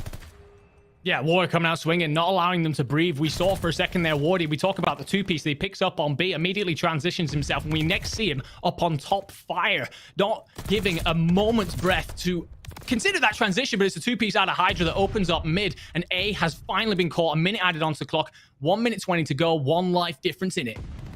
It's a great hold, but they needed to hold on for another 28 seconds if they wanted that round to go in their favor. Now Crim6 in the back lines of the Team War spawn is going to be able to even lives out at 11 versus 11, and for the first time in what seems like the entirety of the control here, the subliners have themselves a life advantage. Kismet now pushed over towards the left side of Elbow, pushing up into the backside spawn of Team War yet again, and now as Hydra is able to find his way out of top radio, it's a 1 versus 3 at the point. You still have player number 8 close in Crim6, but Paulex has to go clutch here if he wants to allow the rest of his teammates to now push back over, and as he wins the one-on-one, he's able to escape back out. Beautiful movement, escapes all the way from the player in the backside spawn, and you're still on this B site alive. The problem is here, the main problem is he's just stopping War getting a defensive hold in place. They're not able to get into any sort of power position here that's going to allow them things. And look at Kismet. Kismet's in around the back. He finds one, and that is again just going to rotate so many things. No respawns remaining for War. 3 to 5, 30 to go. One-on-one gunfight, gonna be one for Weeman. No respawns for either team. 35 seconds left in the round. Plenty of time for the subliners to play back over towards B here. And as players are starting to come off spawn, you can see everybody on New York just playing patient, waiting to make that push together back over towards the point. And as Crim6 gets into the bottom of the church, Denza doesn't get the call out, but he has the one-on-one gunfight that he could be able to win there. Get some shots on the Crim6. 21 HP, backs off 3 versus 3. This is a huge defensive round that Team War needs. And as you find another kill, it's a 2 versus 2. Hydra, Paulex, 2 phenomenal players on the side of New York subliners over at that B point, trying to hold on. It's 2 gunfights that you have to win. Denza, the first one challenging close. Paulex gets the best of it. Now it's Maple in a 1 versus 1 for Paulex. He was able to clutch up in the S&D beforehand, but he has to go through 2 more ticks over at this B site. And here comes Maple all the way from the top of radio. Will Paulex turn around at the perfect time? He looks up top. Maple over on the top of the head glitch, almost able to get gunned by Paulex, but Maple wins the one-on-one to go ahead and give Team War the first round in the map on a defensive hold. What was so good through the first, I'd say 2/3 of that first round for Team War almost turned extremely sour into an offensive round for the subliners. Yeah, the subliners just started being more proactive with playing their lives, just playing much more valuable live play, causing War to have no opportunity to set up and apply their own aggressive playstyle that they love to adapt to. We're going to look here very quickly, picture in picture. It's a 2-1 series lead to Boston Breach. It's close as you can ask for it in the Tuscan hardpoint. Looks like a ridiculously close map over there. An absolute war, as we were expecting. Whoever wins that, by the way, looking real good to go through. Keep our eyes on that match as it progresses forward, but as the subliners are trying to go ahead and hold on the defensive side here, it's a beautiful hit over towards A that gets things kicked off with 1 tick of progress. You're looking for number 2. You try to B hit to split the side of the defense back over towards the A and the B sides respectively. Unfortunately, it didn't work towards B, but you are able to get at least 1 tick. Now make it 2 ticks of progress out of it at A. So, trying to add an extra minute to the clock, still winning the gunfights in the middle of the map. Paulex will fall. It's 27 to 22. A 5 life advantage for Team War gives them the entirety of that A zone basically scot-free. Oh, Kismet picks up a massive 3-piece there. It's a much cleaner A hit out of War than it was out of subliners. Give them a whole 2 minutes and 17 on the clock. Maple just continuing to roll forward, feeling real good about himself. I think he's actually going to get some bad timing on. Oh, okay, nearly there. Halfway out of my C, absolutely. But Kismet does a fantastic job to pick up a 3-piece and just transition himself out through B, out through P5, and apply the pressure that will eventually be quelled. Reset moment, 1 minute 55 to go. I mean, either team is having a phenomenal slaying performance right now. I guess that's why it's so close across the board between them. But, you know, you look at the team, we're 13 and 10 here from Wardy throughout the first, round and a half of control. Out towards the side is Hydra with a one-on-one gunfight versus Denza, who's now on 4 in a row. Make it number 5. Oh. This is huge because if you're able to get streaks here on the defensive side, if you want to use them on offense, you quite can. But with 8 lives now separating these two teams, you're pushed up all the way on the map, and the subliners are going to have to play to your style now. I love the patience here, but unfortunately, Hydra's going to be a thorn in the side, managing to pick up a couple of kills in from around the radio area. And Wardy, though, able to get in, and this will cause problems now. New York subliners either have to be great on offensive push out or clean out Wardy. Wardy from behind Crim6. Shots onto him before he can get up the ladder. There's another player inside of the top of the church that's going to fly over towards radio. 8 lives remaining. Minute and 7 seconds on this offensive try here for the subliners. And as Wardy snaps out towards the field side and is able to pick up 1, it's 16 to 6. Nobody across the map and everybody back on the respawn block. Everybody back on the respawn block again, and Paulex managing to get one in mid-map will allow him to go out and put some pressure on, but he's having to collapse back in because Den's is still here. Den's is still making a nuisance of himself, and another reset moment here, Corn. 50 seconds to go, but look at the life count. Look at the difference, 12 to 4. Yeah. Saw a 4 versus 15 against Optic earlier on yesterday on the Bravo stream, but it'd have to be heroics and theatrics from the subliners if they wanted to go ahead and close this round out. And with a 2 versus 11, 35 seconds left, time is not friendly to him. Lives are not friendly to him. Wee Man's Gunny's not friendly to him. It's Crim 6 and a 1 versus 4 at the back of the site. First shots are going to be there. Looks over towards the left, reloads the automaton, and can readjust and hit this once again. Second shots are going to be there, but it's trades galore as Team Warhead numbers back over towards that B zone. That's their second round here on the Tuscan control. One more will give them their first series win, and of course will at least force a map number 4. It's such a clean open out of war. It's such a clean open to take a very, very little problem. Subliners then never really seemed to have a solid hold on things. There was always one player nipping in and around the back. If they tried to push out, it was essentially cut off at the knees because no support could arrive to help them. And it's going to be Subliners again trying to hit A at the preferred side for every team so far. And Wee Man opens up with 2. Beautiful shots, kills over the top for Team War. Immediately, Hydra tries to go for a double, but it's Denza who's all the way pushed up inside of P5. Wee Man, who was on 5 in a row, gets cut down by Paul X. Streaks now off the board yet again for Team War. Nobody's really been all that close except for a couple of 5-3s that popped up here and there between both of these two teams. It's still just absolute carnage across the map right now as Team War is winning every gunfight that comes at them. 5 lives separate the two teams, and it's yet again a defensive hold that this time has not allowed a single bit of progress either towards the A or the B site. And with 50 seconds left, all they need to do is hold from the front. They do, but remember last time out defensively, they had a really good start to Team War and then started to let themselves waver throughout the middle of it. They need to avoid that. Stay concentrated, locked in throughout the entirety of it. You're against a pro team now. You need to make sure that you are seeing out even the small things. Maple, trying to get control of Church here. Such an important checkpoint to avoid that transition from A to B. Does a great job. Wardy will clear off the point, and the timer continues to tick down. 40 seconds. Crimsix will be there, and will get the opening pick on Maple. Huge.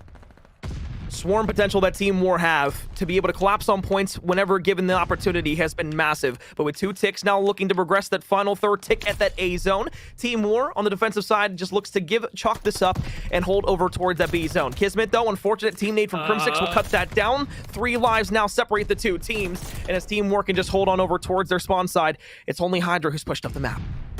It hasn't come in. It hasn't come in. It's 30 seconds to go, and Subliners need to dive this. You've got Wardy continuing to cause problems. Maple will clear out the middle of the map, and it's a Hail Mary play out of Subliners. They've got to get to B. 18 seconds left. Wee Man looking to go ahead and hold down from the back of the point.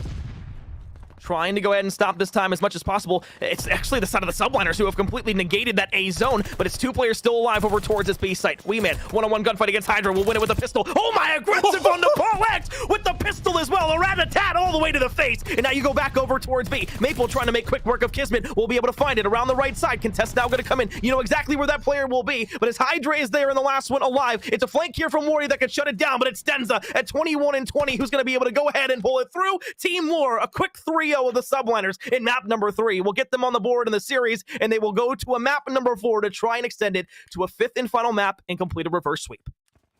How to make a statement that you refuse to lie down and let live with this entire series. War coming out looking good. We've spoken several times, by the way, about how much firepower they do potentially possess, and throughout the middle of that, they just turned it up a notch, dialed it up, come swinging, win the gunfights, and we're in with Boston Breach, Ultra NA, and all of us.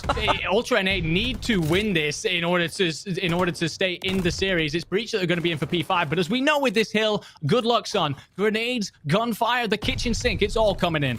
20 seconds for Ultra Academy to send things to a game number 5. Methods to the front. We'll find the first shots. Mohawk will be there with Scrappy and Hixie. It's a 1 versus 3 at the point now as TJ Halley falls, and it's back to the respawn block yet again for Boston Breach. They're coming off that right side of the map. 2 players trying to make their way through the middle. You have 2 players looking at fire, and they're actually going to be able to read this perfectly. Mohawk, shots on the capsule, but an aid there is going to be able to take him out. Scrappy with 2. 7 seconds left, and all that's needed for the side of Ultra Academy to force a map number 5. Nero gunfight win. Scrappy there as well. Will pop around the corner for the second. One more challenge there from the middle of the map. It's going to have to be through the bottom. Methods can't touch in time. And for the second time in 2 series straight, Ultra Academy will win maps number 3 and 4 to force a map number 5 and try to reverse sweep one of the best teams in Call of Duty, the Boston Breach.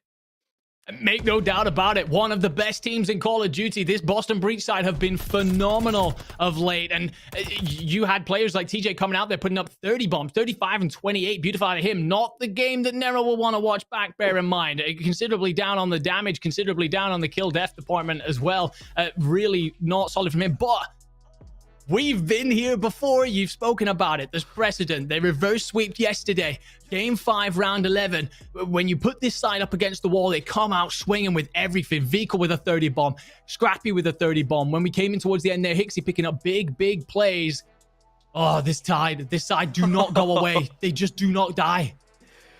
You know what's scary about this as well, Andy? It's the fact that now that you have everybody on Ultra Academy going, they've won 2 straight maps. They're getting loud. I promise you, they're screaming across the venue at the opposition, especially on Boston. And you don't want to give this side a game 5 because we can just go back and look at what we saw the last time it was a game 5 against the side of LAG. Sure, it went to a round 11, but Hixie 11-5, Scrappy 9-8. Everybody had a good game except for maybe Mohawk at 3-9. But you give everybody an opportunity to go yet again against the Boston Breach this time. Now with an opportunity to go up 2-0 inside of your group and then get out to bracket play basically automatically. I'm terrified if I'm Boston in this game 5 situation. You should have never let it get to this point. You had to clutch up and ice up in 3 and 4 because this is a team that you do not want to face in a game 5 scenario. Oh, no, absolutely not. If any of you missed the clips from the Minnesota Open of Scrappy giving it large, go back and watch them. Not only are they straight comedy, but that would get into anybody's head. In the interviews, he's been calling out TJ as trash. He's in that room right now is going to be loud. He's going to be over the top of his monitor, letting them know. They've reverse sweeped yesterday off the back of that kind of momentum. We've spoken about the kind of intangible that brings. It doesn't go on a scoreboard. It goes to the players around you. This team will be feeling it right now. Going into that S&D, I pray for the Boston Breach. I pray for them indeed. Oh, I do too. at the base of it all, because there's 2 things that I'm worried about. Number 1, it's Scrappy getting a head full of steam inside a group play and then being able to take that into the bracket play and then give everybody else around him that 15% buff that he's going to be able to put to them in terms of their mindset going forward. That's number 1. Number 2, they still have yet another team to play inside of their group. If they were to make it out 3-0 inside of their group to make it to bracket play, do you know how well that would bode for each and every one of them going forward who are still trying to make their way into the CDL?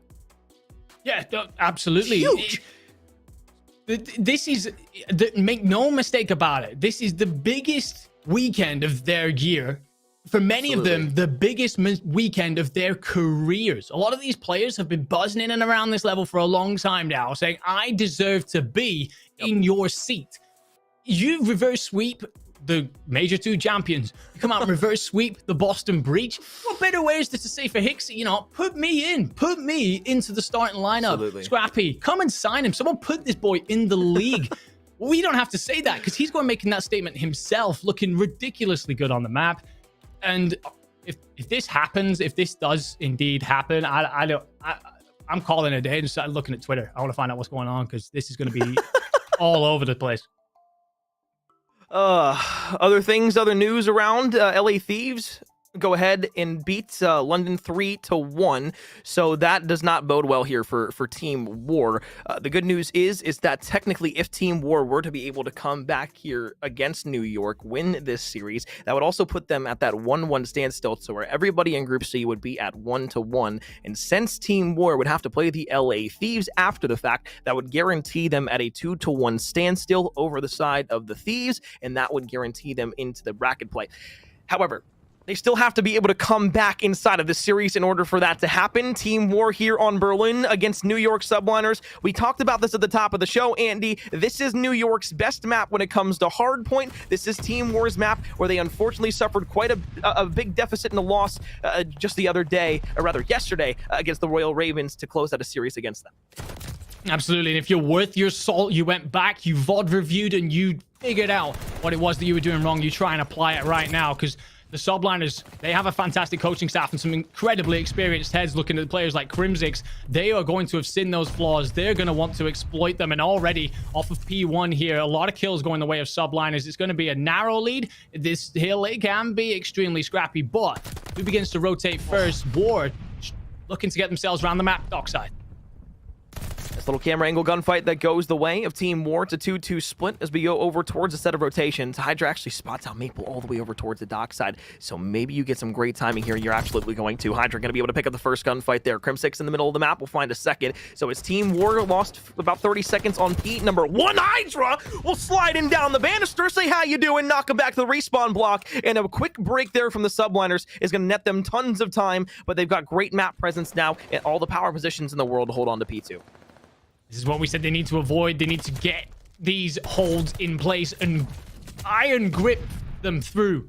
It's not clean though. Even if they do get back in, even if they do manage to get a chunk of time here, the fact that they give it up initially, it's alarm bells. There's alarm bells already, and they don't need that to be happening. Kismet here will manage to get one. Maple will trade it out. And just like that, bit of pinstripe feed, bit of back and forth. Hydra will finally settle it, get himself in for the scrap time. And we start to look towards 3. It is War rotated, but at this point, I don't even know if they managed to get a setup in place.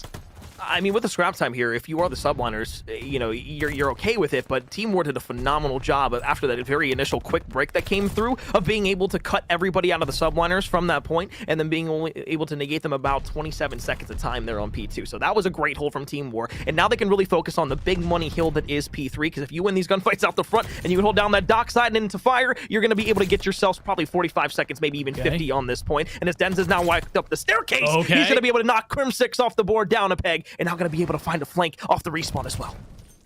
This is when War start to become scary. You're right. We saw it in the control. Once they start to get going, once this turns into an all-out bloodfest, War will go hunting. They love that kind of play. Subliners need to compose themselves, settle this back down, and just consider the ramifications of letting this Team War side heat up a little bit. They'll get themselves in for a little bit of scrap. There's 20 seconds still left, so perhaps enough to get themselves in play. It will be Subliners, though, rotated in for 4. It's all the way over the other side of the map. You need the pressure across the mid, and Hydra is here. So what you talked about, Andy, this P4 hold rotation and break from Team War has to be better here today than it was against the Ravens. And as you start to make your way all the way through the back, Hydra's going to spot out Maple and be able to clean up that player as well. So 5 seconds off the clock. Everybody on that left side portion of the map, it's going to be a very difficult break to get into P4. It's an important gunfight win out of Denzel, though. That gives them mail. That checks off another box on their list to get themselves across the map and to begin to contest this, because so far, Subliners have had it all their way. Wardy wins a big gunfight there, avoids getting pieced. And that's a massive one as well to clear out the hill, and now Subliners are scrambling. All you need to do here, if you are Team War, is keep the subliners out of that hill and maybe get yourselves a bit of time. Hydra around the corner has been so big here, just playing all the angles that he needs. Will snap to the second end towards a point, finally traded out, but it's Team War who have broken into the back line of spawns to give themselves a setup here for P4, and it's last about 15 seconds of time that they can go ahead and garner for themselves. 2 lives, or rather 2 points, separate these two teams here early on in map number 4. We're going to P5 to end our first set of rotations, and it's the subliners who have gotten themselves in a nice position and set up early. What is much better from yesterday is that War have managed to keep themselves in a spot to then contest P5 immediately. This hill is supposed to be a very mixy one. It's smack bang in the middle of the map, and yesterday they didn't look good because of how bad it would be on 4, and what just happened there? Yeah, you gotta win those if you're Weeman on the staircase, but Paul X with the hipfire shots towards the end is going to be able to walk away with that one. So that was probably the biggest gunfight here on P5 thus far, because that allows New York not only to control this hill, but nobody from Team War can get to top third and use those ARs to oppress the middle of the map. 94-92, New York has gotten themselves back into the lead, but a contestant towards the point is going to be 2-2 traded out. Kismet's going to be there with Crim6 though, and this is the spot you don't want to be in if you are Team War, because with only 24 seconds left, you got to rotate back over towards P1. Don't really have anybody rotated out just yet, because New York is still spawning all the way over by P3. There are. It's Wardy, by the way, who just poked and probed from different sorts of angles to where his teammates were trying to hit, and opened up that P5 just for them to take the scrap. But as we get over towards 1, this one's a sleeper when it comes to some serious point gain. You can really rack it up here. You can really start to assert some authority over the map. And as New York here trying to get pushed out of train and get themselves some sort of defensive hold in place. It's Paul X putting in the work. 1 point game. Subliners once again will take the lead. Wardy from the outside looking in. Crim6 though trying to find the last kill. He's the only one left alive here, and now it's the side of Team War who are going to secure themselves the spawns and be able to get into P1. Wardy jumps down from the top staircase. Okay, Kismet wins the one-on-one, and just as soon as Team War was able to get a 3 feed in their favor, it's the Subliners who bounce back. Still though, they don't have the spawns, but Pollux is in for the contest. Denz is there for a trade, and everybody else is going to go pinstripe kill feed, with a 3-1 trade being for the Subliners. Just for a moment, we take a breath. reassess the situation. Players start to rotate in towards 2. Wardy cleans up a little bit of a messy gunfight. War here. Last time, though, it was all too easy for Subliners to just walk in and break this. Maple's got to deal with this. He does not want Kismet to have top third. He gets it sorted, and that will give War a moment to set themselves up. Top third control here for Team War. They're just trying to hold down P2 as long as humanly possible. Remember, it was 15 seconds and done for the side of Team War last time as Subliners were able to break on in through the front. And as Paul X is going to be able to slide in with the Automaton. It's such a difficult gunfight to take against MP40s, but you're going to be able to make it work against the second there with Maple as well. Once again, it's Team War who rotate to P2, but the Subliners will break instantaneously, and now Team War will be across the map trying to make another hit. Looking back over the league this year, P2 is the highest hold percent hill of this entire year. It's a fantastic one to hold and lock down if you can get yourselves in nice and early. And War twice now get themselves in. They're broken within 15 seconds on both occasions. Crimsix trying to help out War as much as he can to get them back into this, apparently. And as we get the scrap time of 2, it's opened up to the widest point difference it has been in some time. New York rotated in for 3. War need to turn it back into absolute bloodbath that they were thriving in just moments ago. Saw the Subliners be able to break P3 the last time, or at least attempt to. Team War, though, needs to be able to make this stick. And when you have Paul Hex in the middle of the map, forcing your spawn as deep as it possibly can be over towards the middle side, and now cleaning up Maple, this is going to bode well for everything and anything that you're trying to throw here at the Subliners, or rather at the Team War side of things. Denza, Wee Man, though, going to be able to get 2 kills through the front. That's going to allow them to be directly on in, but the spawns are still going to be here for the side of the Subliners. Hydra will bounce back on in, snaps back around to Denza. Once again, Crim6 will kill Hydra with a nade. You got to think, at a certain point, maybe you should stop throwing nades directly when your teammates, especially Hydra, are going to be flying towards the point. I have a feeling Crimsix missed the help Hydra memo somewhere. He doesn't need a grenade thrown at him. He needs a teammate to come in and support. And at this point, he's got to be asking what's going on. But anyway, we rotate. We can see the mad scramble. This is the hill that War needed so much improvement on when it comes to holding it themselves. And there's already a gap, a giant gap at the top of the map that Paul X is looking to exploit. If he gets himself in around the back, this is essentially deja vu of what happened yesterday with the Royal Ravens over and over again. He will be missed. He will get in around the back here, and he's going to cause problems. Team War's managed to take maps off of 2 good teams here inside of the CDL Pro-Am Classic. Unfortunately, though, here in map number 4, it doesn't look like they're going to get much help to get back them towards this lead. It's a very, very large deficit that they're in right now. The Subliners have done a great job of building themselves to a point where they now can go ahead and secure this game. It's just a Sunday stroll and a walk in the park, or at least it should be here towards the end of the game. At 217 to 147, you still have yourselves inside of P4 as a pinstripe kill feed comes through, sure, but it's the spawns in the back here now for Team War. If you're able to get time here, rotate to P5 and hold down a very scrappy, contest-heavy P5, maybe you get yourselves back into this game. It's important here for War to just make sure they're in a solid position for 5. Don't overcommit towards the end of 4 and end up in a situation where you're scrambling. They've got to just make sure that they are ready to contest it. It looks good right now. Wardy up onto a 5, by the way, refusing to lie down and let this one go away. Picks up a multi-kill, and New York trying to push themselves in through that male side. There's pressure all around. Big hill could be settled here. Unlikely, though, with how scrappy this hill can be. Maple, first kill there with the Automaton on the staircase. Now has top 5 control. Hydra around the corner. Gunfight not going to be there. Tries to challenge it. It's actually going to be Wee Man from inside of P5 that's going to be able to help win the gunfight. So now you're pressed up all the way on the map. It's north side spawns here for the side of the Subliners, and Denza's in a great position to be able to at least find one. Paul X will be there just below. Now it's going to be Crim6 for a trade. But what this has done is it's allowed you to at least open up the side of P5, or at least I thought, because Kismet came through with Crimsic and another. It's now a Wardy, though, who's on 6 in a row. One more kill would get the glide bomb, but you're not able to find the streak. So at 230 to 184, the Subliners now in firm control here in P5. Denza manages to get in, finds one, nearly snaps onto Hydra, will be traded out, and it will not be one here. So we will see a P1 again, and again, it is a big hill where you can lock down some serious change on in time. You really can open it up, and unfortunately, all the War players are going to fall. That's going to allow Subliners in, and there's no rotation. They've got so much ground to cover. This one, as good as dusted. They got to sprint. 5 seconds left. Wee Man's really going to be the only one that can maybe find a contest here around the corner, but you got to jump in. You're going to be able to find yourselves the one-on-one gunfight. Can't win it. Paul X is there. The Subliners, despite a triumphant attempt in a map number 4 resurgence of Team War, will take this series 3-1, put themselves 2-0 here inside of Group C, and basically advance themselves into the bracket play. That's all they needed to do, and they closed it out inside of a map that was their best. They do. They do indeed, and unfortunately, you know, sometimes I love to sit here and talk about how big brain I've been with the calls at the top of the show, but it's a repeat of something negative, and unfortunately it comes back to bite Team War in the backside. And anyway, let's transition on over to this game 5. Those of you catching up, Ultra Academy NA looking to reverse sweep the Boston Breach. Currently 3-1 up in the S&D. I can hear you laughing. Methods left in a 1v3. Best of luck. Bombs down. 45 seconds to go. They're doing it again, Corn. Oh, they're about to find their 4th round here on Desert Siege as well. If there's one team that I can tell you is just incredibly smart and plays such good search and destroy, it's Ultra Academy NA. I don't know what it is about these players, but the way that they play search and destroy together, it's admirable to say the very, very least. Sure, Methods is in a 1 versus 2 right now, but they are not giving him any sort of room to work around the map. Sure, you get the Mohawk pick him towards top of the B-bomb site, but I'm still down. They have to plant this at B. Method's just going to try and make a route over towards A, but doesn't realize that Hixie is just laying down and waiting for Method's man to come on through.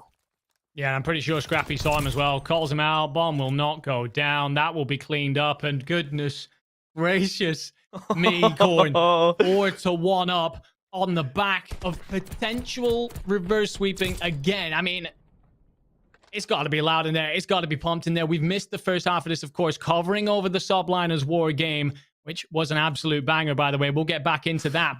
But this is scary now for Boston Breach. They have got to find a way back into this very, very quickly. As soon as Academy NA see out another one. And by the way, Hixie on a 5. Yep. Let's say 7-3 here from Hixie early on in the... I shouldn't even say early on. It's about the midway portion here through the search and destroy. But Vickle now stunned out, at least found out. Looking for the first blood here. Oh, the worst timing in the world! They're able to sprint all the way around the corner. Vickle's going to get spotted out now. It's a 1 around the corner. Not able to find TJ. Methods is going to be able to find the second as well. So some unfortunate timing there for Ultra Academy. Doesn't allow them to get that first blood, but now Scrappy with a sniper pistol around the corner. Thought maybe he's able to gun Nero out of his socks there. But in a 1 versus 3, now it's Mohawk, who's at 4 and 5 here on the Desert Siege S&D. Very nearly very pretty out of Scrappy. Unfortunately, they're just the worst timing in the world in the mid-map for Vickle. He spins as 2 Boston Breach players round the corner, misses so much information. The picks then fall all around him, left in a 2v4 scenario. Very difficult to bring it back. From that, we got finally a look at some sort of action there. Progressive, proactive from Boston, putting themselves on the front foot, taking the fight to Ultra NA. They're going to need to keep doing that because Ultra NA, as soon as they see a gap, they're going to exploit it. That's the way they've played all the way through this tournament. They're not going to stop now. Towards the bottom, nobody wants to brush this year if you're Boston Breach. Ultra Academy have won themselves the university, at least for right now. They're trying to make his way over towards his B site. Realizes nobody's there just yet, but Scrappy still have that sniper out. Oh my goodness! Beautiful shots from Nero will annihilate Scrappy off the map. So what was great rounds from Ultra Academy now turn around on the side of Boston Breach. It's 2 straight rounds for BB that are now leaving them with a 4-2 advantage in a bomb down going over towards B. Vickle. Oh, could you imagine? Could you imagine? Could you imagine? Oh my god. Oh, okay. I thought maybe he played that perfectly. I thought I was watching pubs for a second. Nobody was looking at the bomb. But Boston with 2 quick rounds in a row. Now only 1 round away from tying this S&D up at 4 apiece. I'm not even sure if he knew that that was ongoing, but I mean, it's either a massive play, big brain, or just some incredible fortune. Very nearly gets in there for the Ninja Diffuse. Luckily gets spotted out. Well, we're back within 1. Moments ago, this looked much more comfortable for Ultra NA. How are they then going to play this offense? Again, I've seen this side so many times this weekend. Make big, bold calls. And it's a big push towards B side. Methods, yet another big first blood there, or at least another pick for the side of Boston Breach that he's able to go ahead and give themselves. Scrappy all the way in the back line. Beautiful shots on the Automaton is going to get him to 5 and 5. Nobody willing to push up here on the Boston Breach side of defense that are over towards that A site. Scrappy just trying to find some good information. Maybe a pick there onto Methods. As he looks back to the rest of his team, Methods might get caught off guard here. He's going to get spotted. Scrappy, shots onto Methods. Methods tries to win it. Nade stun around the corner, trying to weaken him up. But now it's going to be information where these players are on the side of Boston Breach. However, at the same time, it's a nade that comes over the top and even things out of the 2 versus 2.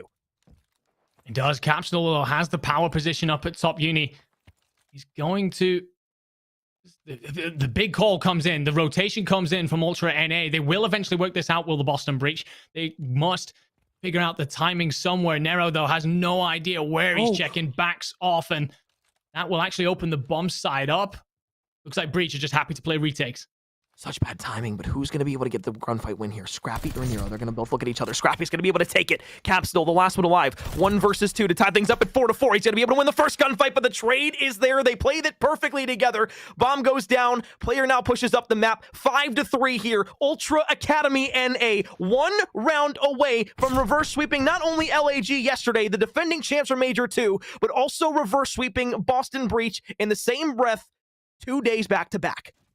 Huge play call, mid-map, huge. I don't know who is making those shouts. Perhaps Scrappy, I don't know. I don't want to hand it to someone who perhaps isn't, but massive decision there to just change the entire trajectory of the map, rotate the Boston Breach around and put question marks into their entire setup. You're right, 1 round away from another reverse sweep.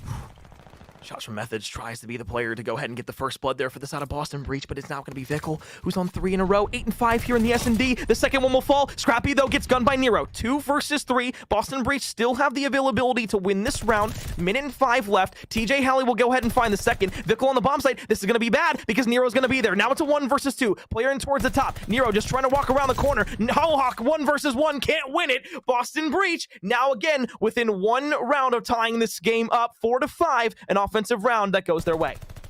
Essentially a 2v4 win out of the Breach.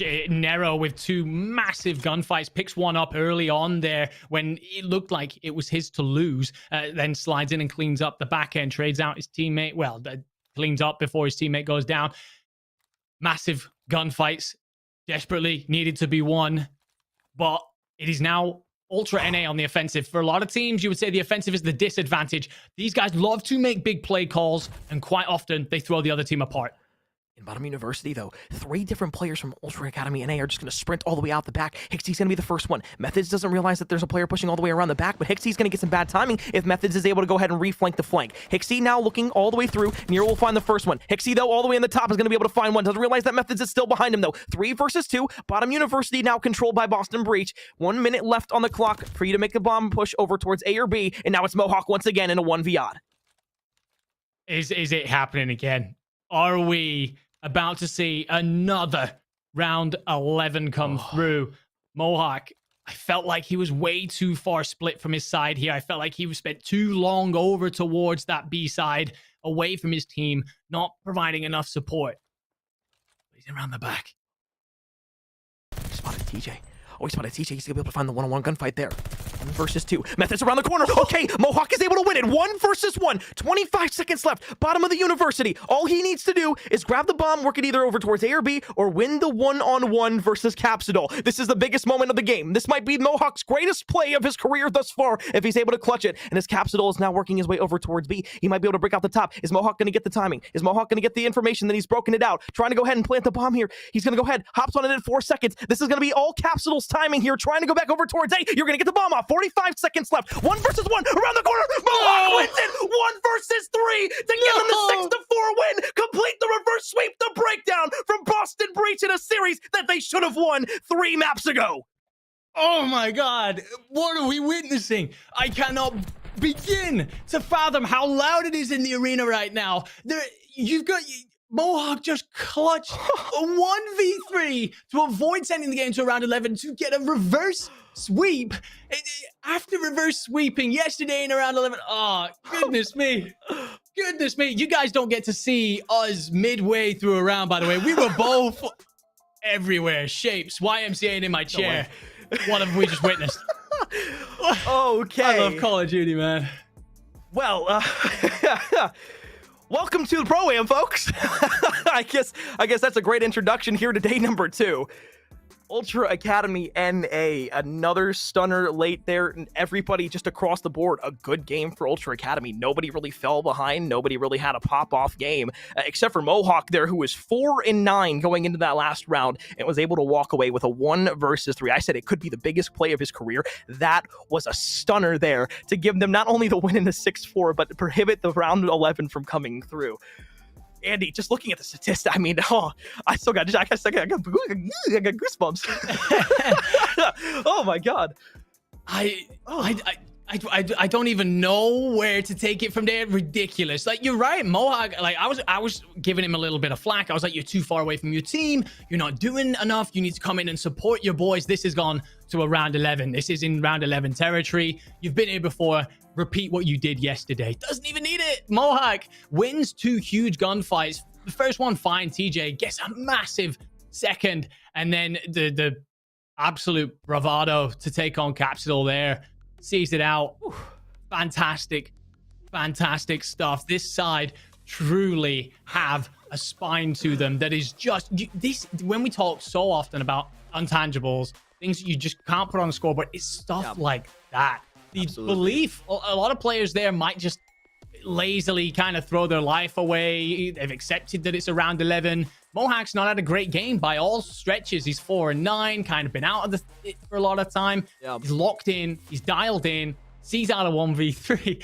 I can't imagine what that arena is like right now.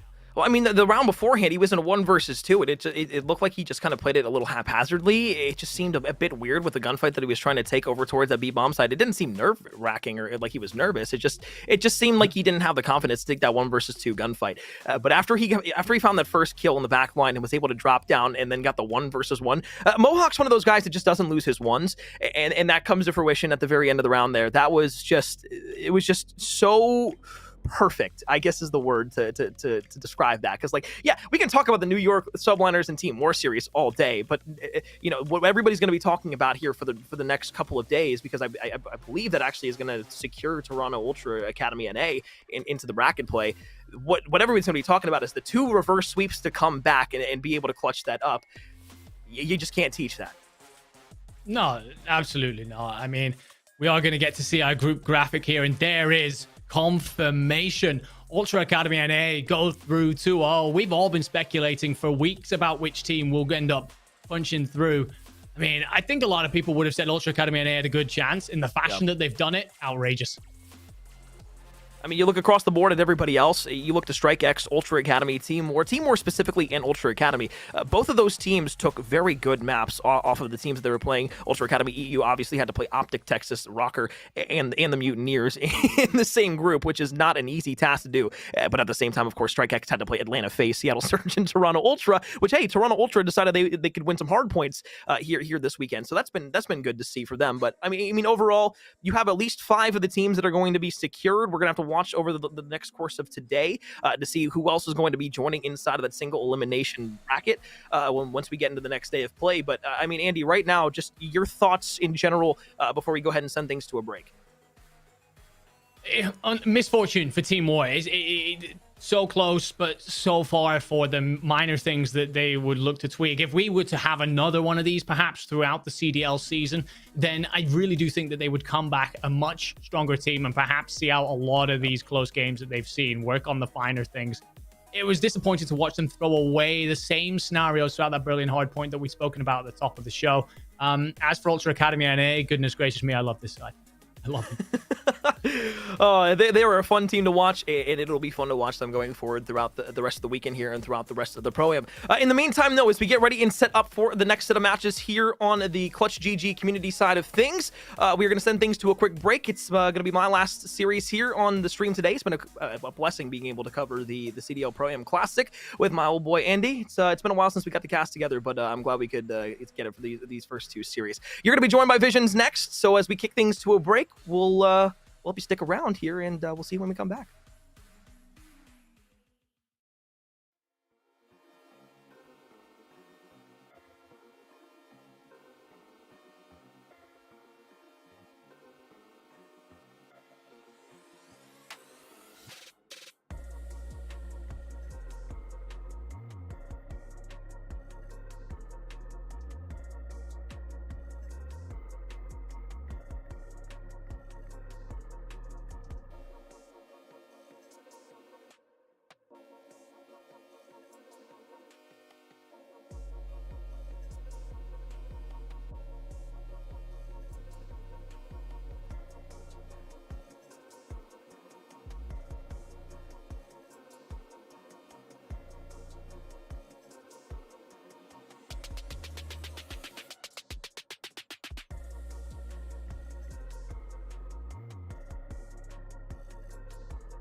Hello, ladies and gentlemen, and welcome back as we jump right back into the Pro-Am action. Of course, my name is Visions. Alongside me, I got Enigma. I think this might be the first time that we've casted together, at least for a very long time, so I'm very excited. How you doing, Andy? I'm very good, man. Just got off the back of two of the craziest series I think I've ever watched in my life. But it's very good to have you here, man. And yeah, we got ourselves Ultra Academy EU against Florida Mutineers. Florida already through, of course. Ultra Academy EU already out. But don't make any mistake about it. There's a lot to still go down in this series. Yeah, there certainly is. I think we're looking at a lot of these guys, on this roster for Ultra Academy EU as a lot of the top prospects that we have currently in Europe. So a chance to be able to show us a bit of their fighting power, maybe get away with at least a dub here, but it is all Florida Mutineers off the rip. I mean, that is a very strong P1 hill that they're going to have there at Circle. And now as we already rotate over to P2, Florida Mutineers looking solid, have a bit of a setup, and Toronto Ultra a little trapped in the back here.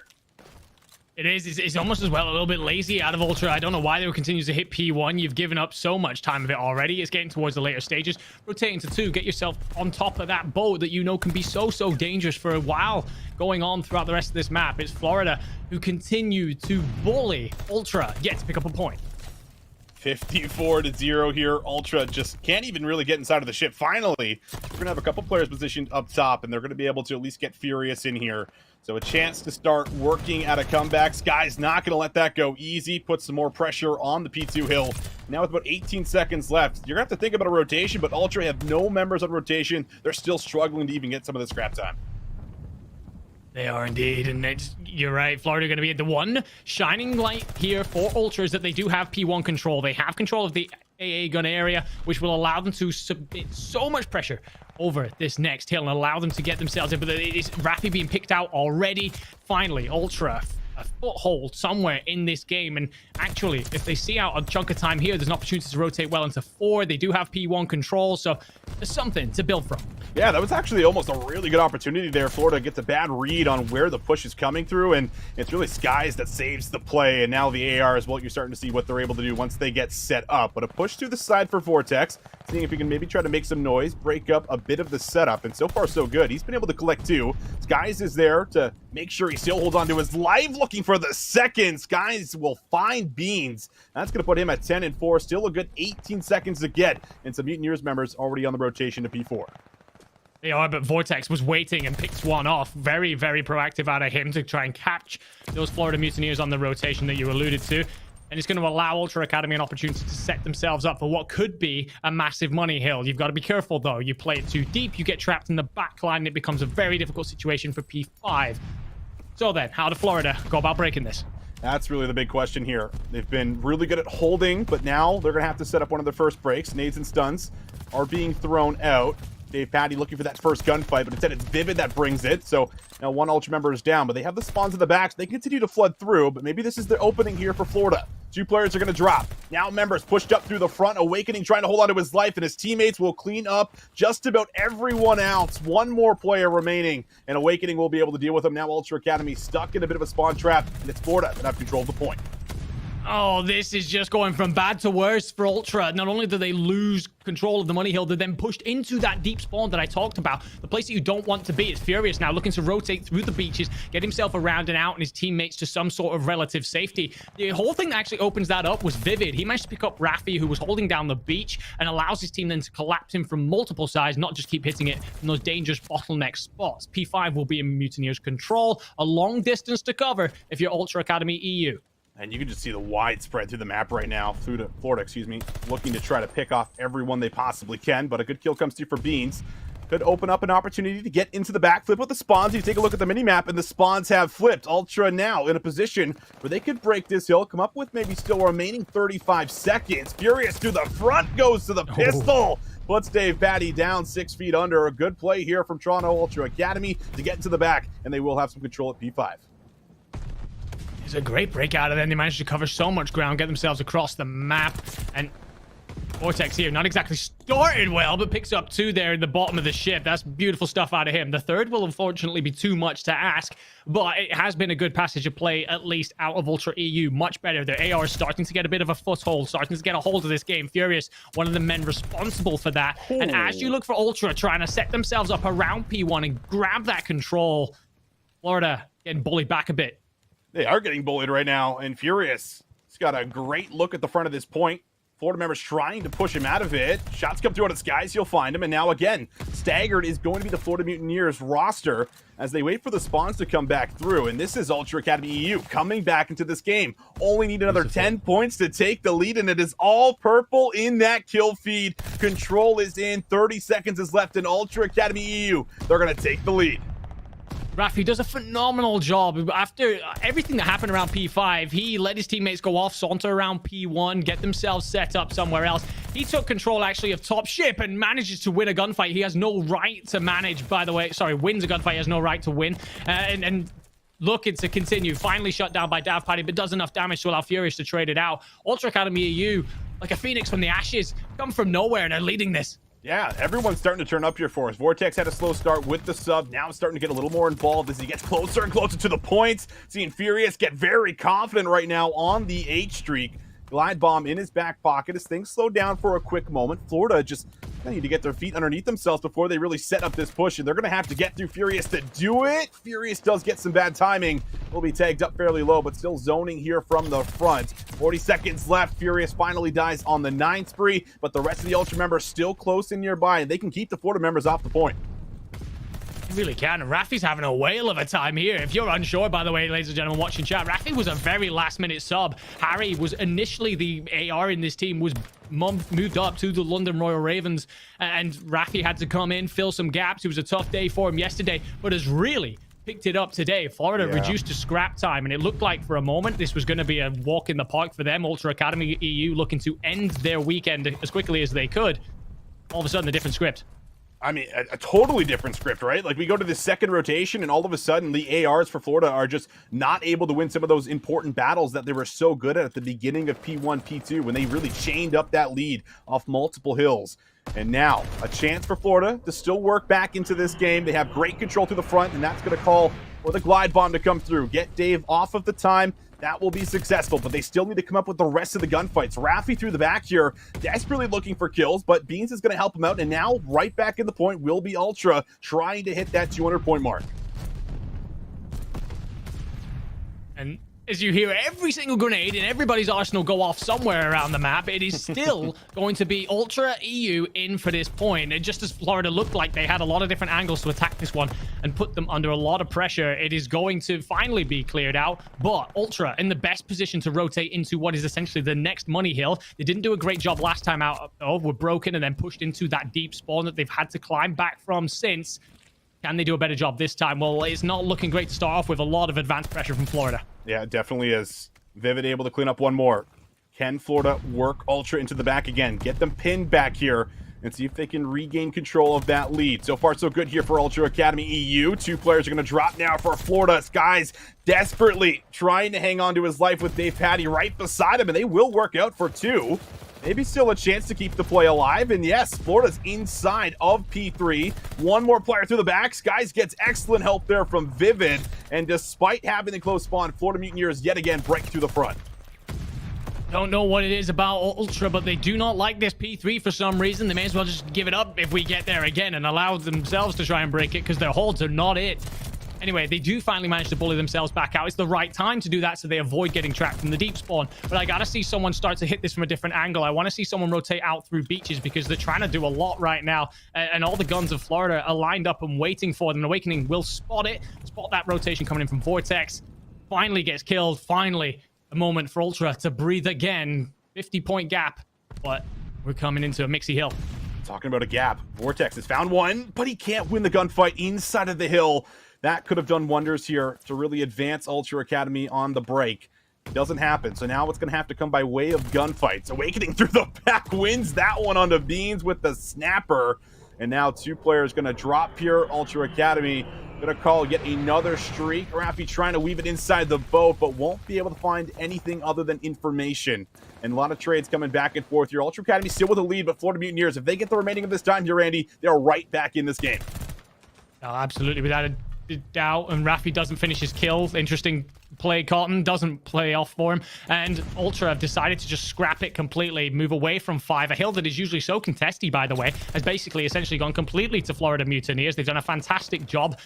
And it's again going back to how Ultra just seem to have an issue with P4, they have an issue getting themselves then across into P5. That transition doesn't work for them. They've got to be spot on here, an opportunity to win it. All right, can they do it? Ultra Academy EU, a chance to be able to get a map on the board very early in the series, but Florida Mutineers not going to let it go easily. 2 players going to drop for Florida, but Dave gets to himself, and now it's Florida that break on through for a moment. Beans needs to slay out, and he's only able to find one. Florida Mutineers looking at what could be yet another lead change here, and there it is. They'll take the lead. 10 points for the win. One last push. Players dropping for Ultra Academy EU. It's going horribly wrong. Beans needs to go big, looking for the second, but Skies will shut him down. And Florida, they might have slipped up in the mid game, but they make sure to come alive in the late game. Ultra leaving themselves with too much of a mountain to climb. You're right. It was the mid game from Florida was bits and pieces. Ultra EU do a solid job and roll the game predominantly, but giving up so much time at the start meant that all that hard work, all the great work that they'd done was essentially just getting ahead of even at that point. I pull it back here, Visions. I pull it back to that P4. They don't like it for some reason. They get in twice. They should lock it down. They don't. They then get bullied into the back beach, which is not only a bad scenario, but the worst you can possibly ask for. And then trying to transition into P5, it never came in for them. They were never really set up from there. And although they managed to recover it a bit better throughout that first time, second time, Florida all over them. That's right. I think you hit on it perfectly. You saw multiple times where they got trapped in the back, couldn't really battle themselves out. And when you're unable to do it, you're so late on that rotation to the final hill. And we got to see Florida really work themselves back in because of it. Furious, though, he comes out and has an incredible game here. 32 and 23 really being a huge part of why they were able to start to make that comeback happen. Rafi, as you also pointed out during that one, big bounce back throughout this game today. It definitely stings, I feel like, for Ultra, to make that comeback here, Andy, not close it out, lose by a very small margin. But at the end of the day, you still need to try to bounce back going into that search and destroy. And that's where they have been at least a little bit better in comparison to a lot of the other teams they've stacked up against.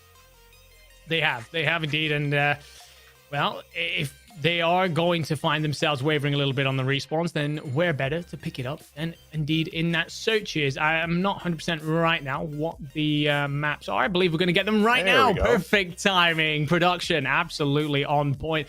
We'll be off to Berlin for the search.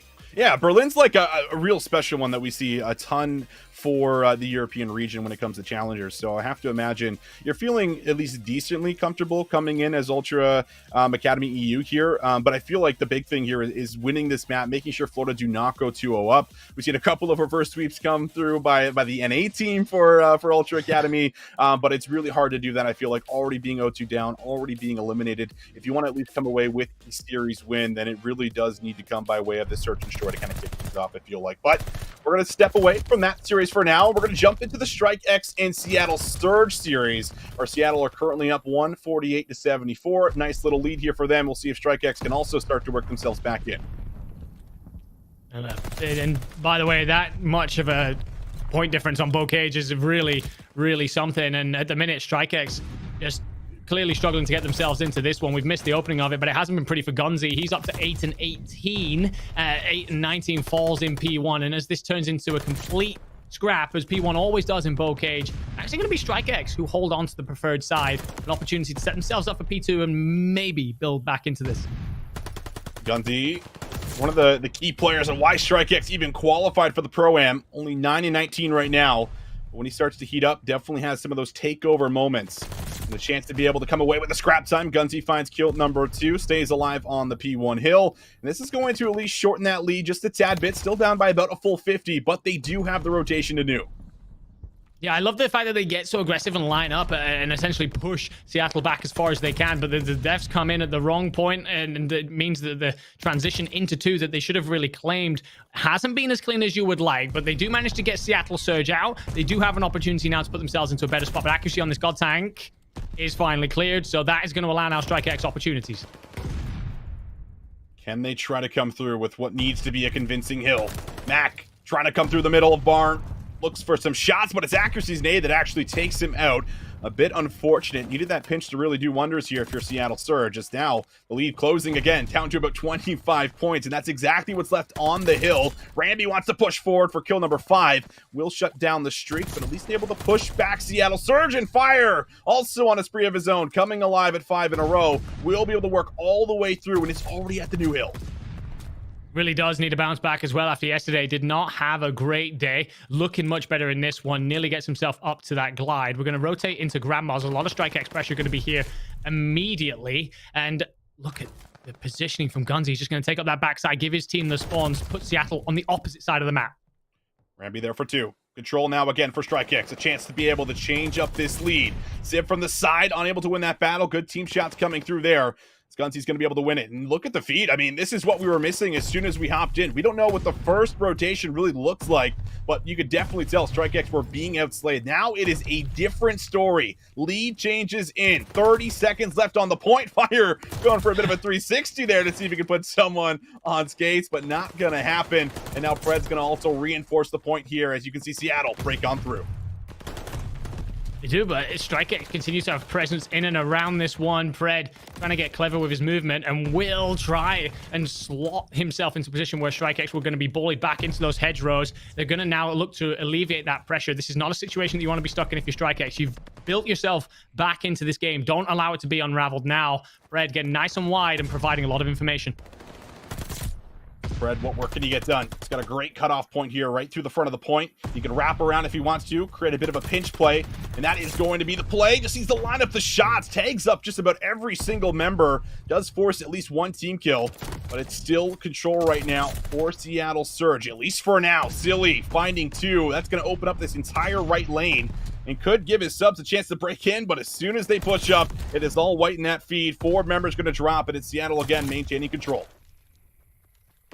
Yeah, Strike X haven't really managed to get out of this. The back end of Grandma's means that they've just been scrambling a bit, trying to get themselves set up in some sort of position, whether to try and break the next hill or just collect together as a team. And you can see that Fire here buzzing around. Will pick one up. Very happy to get aggressive. This is the difference that we were kind of hoping to see from him today. Yeah. Much more confident on the map. A lot more confident, getting a lot more active. We'll see if he can put together another spree. We saw the 5 spree there earlier. Looking for number 4, but Fred will follow him on up. We'll be able to take him down. Strike X need to find value, need to get a break into this point. Seattle Surge now going to climb over that 200 point mark. They have a great setup intact, but slowly but surely starting to be picked apart. Silly finds that first one onto Sib. Mac on 5 inside the hill will be shut down as Gunzy flies through. Trade's going to potentially be there, but no, Gunzy able to keep his life. Looking for another one as he pushes it on the Fred, and the guns, the shots, the team shots, everything coming together here for them as Strike X break in when they need to. I don't know what's happened to Gunzy mid-map, but when we came in, he was like 8 and 19, getting absolutely skewered.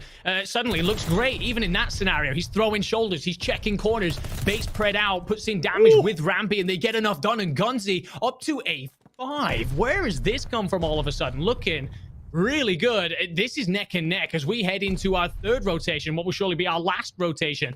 This is a far more battlesome match than it was just moments ago. This is incredible right here. Strike X trying to steal away a map number 1 from Seattle Surge. Ramby getting involved. Fire there for 2. Strike X back on the point, collecting time. You take a look at the mini-map, everyone from Seattle going to be very deep into the back here. Not only do they have to play for this P1 time, but they also have to play for the flip.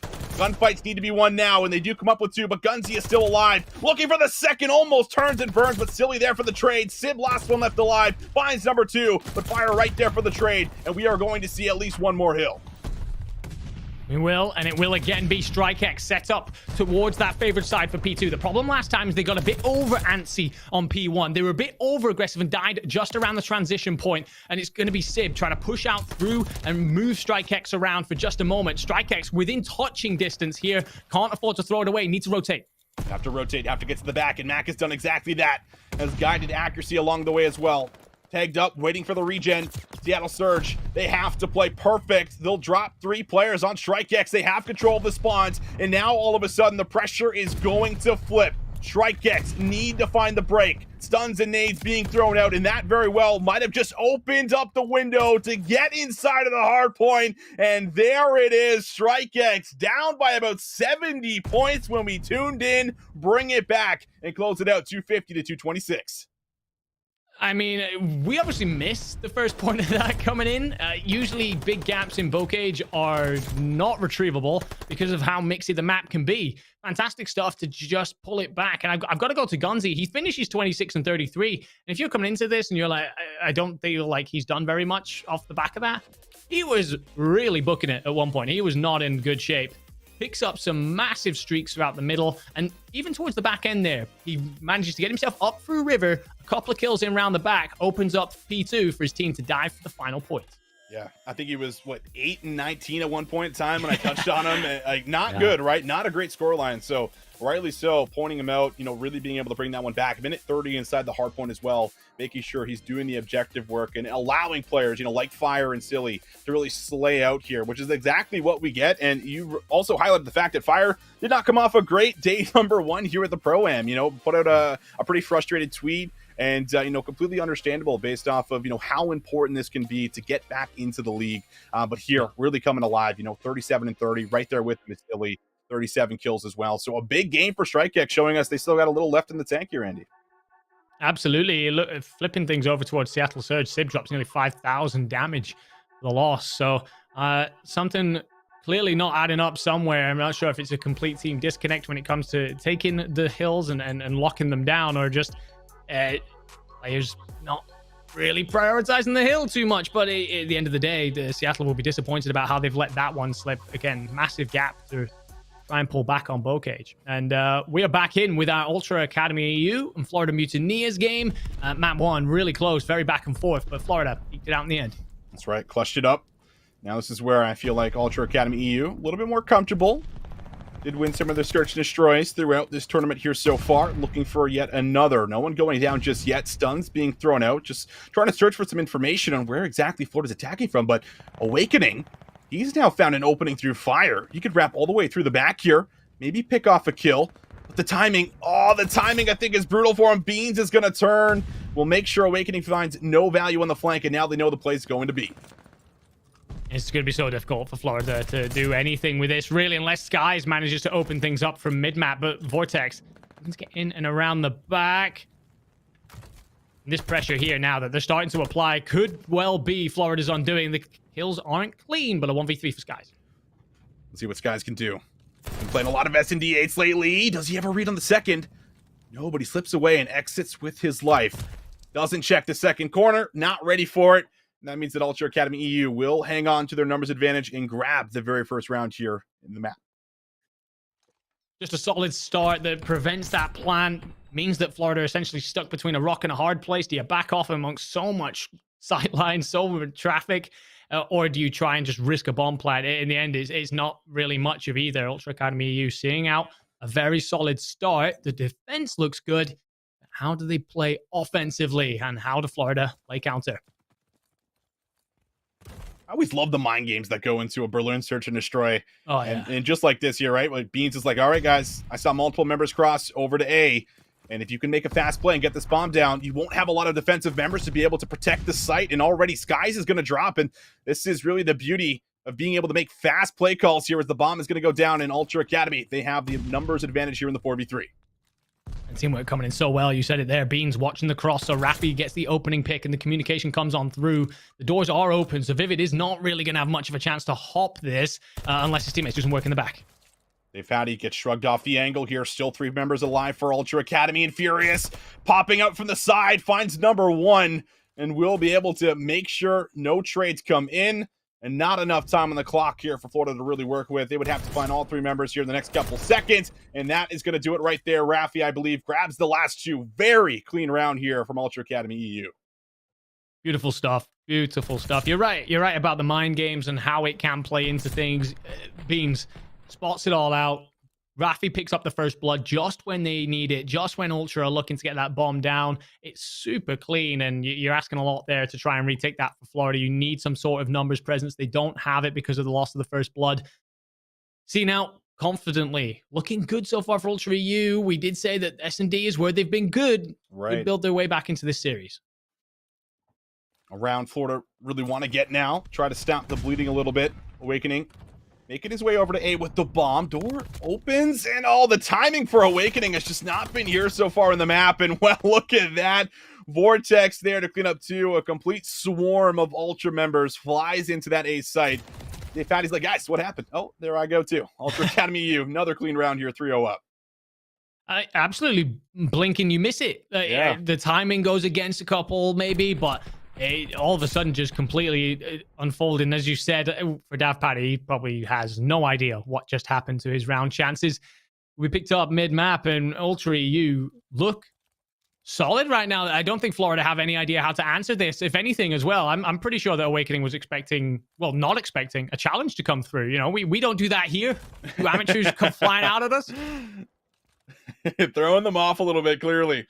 Seems to be the current situation. But can Florida try to salvage this? They're going to go for a 2-2 split. Fairly standard, but Rafi gets information on both members here. So this could be key for Ultra to simply just make a rotation, go over to A, see if they can isolate this member, which is going to be Vivid. And he's only got a sub, so he has to kind of play in these tight little corners and try to make the best of his life here. And that's going to be the play call. Ultra Academy, they have two members here, and they're going to try to break inside the site. The starts of rounds have been where Ultra EU have essentially grabbed a hold of each side and sort of maybe trying to counter that by just backing down, playing it nice and slow. Viv is going to hear all of that noise. Teammates will start to rotate in. But have Ultra done something different here? No. Need a trade. There it is. Rafi gets there, but Florida now well aware that the play is unfolding inside of A. Bomb needs to be retrieved. And Furious is going to fly at skies to make sure that Ultra Academy EU still hang on to the numbers. Bomb's going to go down. Beans from the side. Finds the first one. Looking for now the second. Ego Chow coming out, but they knew there was a second member there ready to chow with them. That is 4 straight rounds here. Florida yet to find an answer in this map. The end of that round is an exact example why. You've got so many situations where Florida are essentially challenging individually. It's staggered. There's not that team chemistry there that perhaps Ultra EU are showing regularly. We've said now about the kind of cover fire, the trade situations that are coming out for this squad. Rafi on a 6 streak, 6-1. If he picks up a glide, they're crucial in any mode, especially S&D. Well, let's see if Florida can get on the board. Not a sentence I thought I'd be saying out loud going into this matchup too. But very well, it could be a sweep here. Ultra Academy can keep it up. However, a lot of pressure on Vortex. Try to make a play, and as soon as he peeks out, he's not going to be able to find anything. Just some shots into one of the players. So 2v4, Ultra Academy EU now on the back foot, but they're really just waiting for Furious to make a play through the back as this bomb goes down today. Yeah, and I have a feeling that Rafi here probably going to play streaks.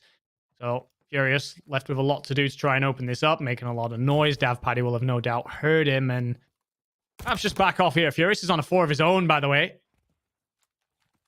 Perhaps the right thing here might just be to send this back to base and live to see another day.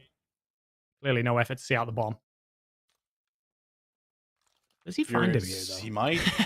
Oh, he does. Oh. Furious gets there, so obviously not going to lead to a round win, but will lead to just being a little bit closer to that glide bomb. And as we switch over to Rafi, he's also just 1 off of the glide bomb right now. So I think it's a fair call here. Ultra Academy know they are 4-0 up right now. It's okay to give over a round and make sure that we are just a little bit closer to our streaks now going into the next.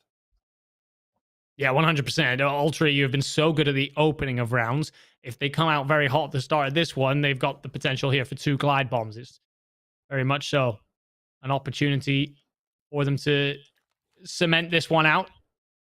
But you've got to go and get those kills. And how many times do we see players perhaps tweak their playstyle a little bit to just try and get those streaks in and it be more of a hindrance than an advantage? That's exactly it. Like, how many rounds are you going to give up to get the streaks, right? There's got to be a round count in your mind where it's like, okay, if we don't get them by next, it's time to start playing like we normally do. But Rafi just needs his teammates to really bait out some shots so that he can fly through with an easy trade. That would be the most ideal way to get it, but how about this through the back? Awakening says no streaks for you, Rafi. Furious, though, still keeps his spree alive. Now also 1 off of the glide bomb, as Dave is going to back all the way up, and Ultra Academy, they're kind of pinned to the back right now. Furious needs to try to get just one more, and he could find it onto Dave, but they're not going to spot him out. He does spot Vivid, but that's too much of a gunfight to take. And, the timing's blessed him. He's managed to get it. But left in a 1v2. I mean, I've literally just come off the back of a series watching Mohawk clutch a 1v3, so you never know. You never know. You never know what could happen here for Furious, and he's able to basically completely, leave that area without Florida Mutineers really knowing. I don't think Vivid gets a glimpse of him there. He turns around and starts looking over to the other site. But Furious needs to make a decision and needs to make it very quickly. He's going to decide to go to B. He does have the sub, so unless he's able to exit all the way to the back here, he might just have to play close quarters, but it will be a 2v1 retake now for Florida. Yeah, Furious's post-plant positioning here is going to be interesting. You're right to mention the sub. He would love to get into that back warehouse spot, and unfortunately, Vivid ready for him, waiting up at the top end of docks, cleans it out. It will be 4-2, but Ultra Academy EU, importantly, come away there with a glide bomb, can provide so much information. You can really play off the back of it. We've seen the kind of teamwork that this side have brought through this S&D so far, so it wouldn't surprise me if they make a hammer play off of that. Yeah, they very well could, and that's exactly it. I'd like to see them, maintain a lot of this aggression they were showing us in the early rounds, where they're not just going to start sitting back. That's where I feel like you can really allow people like Skies to start picking you off for some of those first bloods. We'll see what ends up happening here for us, but Ultra Academy EU need to try to make sure they maintain the momentum. We do, of course, have a live look in at our other match that is going as well. StrikeX up against Seattle Surge. It was StrikeX that were able to squeak away with quite a nice win there, but we'll see if they're going to be able to maintain it going into the Search Destroy here. But 4v4 for as far as the one on our main screen. No one going down just yet. Very patient for both sides. Well, patient will suit Ultra Academy EU for now. They're very happy to just stick by each other's side, burn out all the time. The onus is on Florida to get the bomb down. At the minute, it's A side. We're under 60 seconds on the clock, so does it get aggressive? Vortex, a chance. Be able to make a play here. Vivid with the slow peek. That's good for one. Assistance is also here for Vortex, and he might be able to exit with his life. No trade comes through. Florida now in shambles, losing a member. No trade coming in. They still have player 7, which is Dave Patty. He's all the way at the back right now, just kind of seeing if someone's going to play for a flank. He could find Furious, but you need to get this bomb down. Now 30 seconds left on the clock. Yeah, we'll likely catch Furious here. Gives him a license then to collapse back on inside. And the important thing actually here for Florida is it's also going to allow them to just completely control one side of the map. They don't need to worry about where Ultra Academy are coming from. They basically know at this point. Daft Party is probably going to take up some sort of mid positioning. Doesn't matter. Skies has picked that up. 1v3 for B.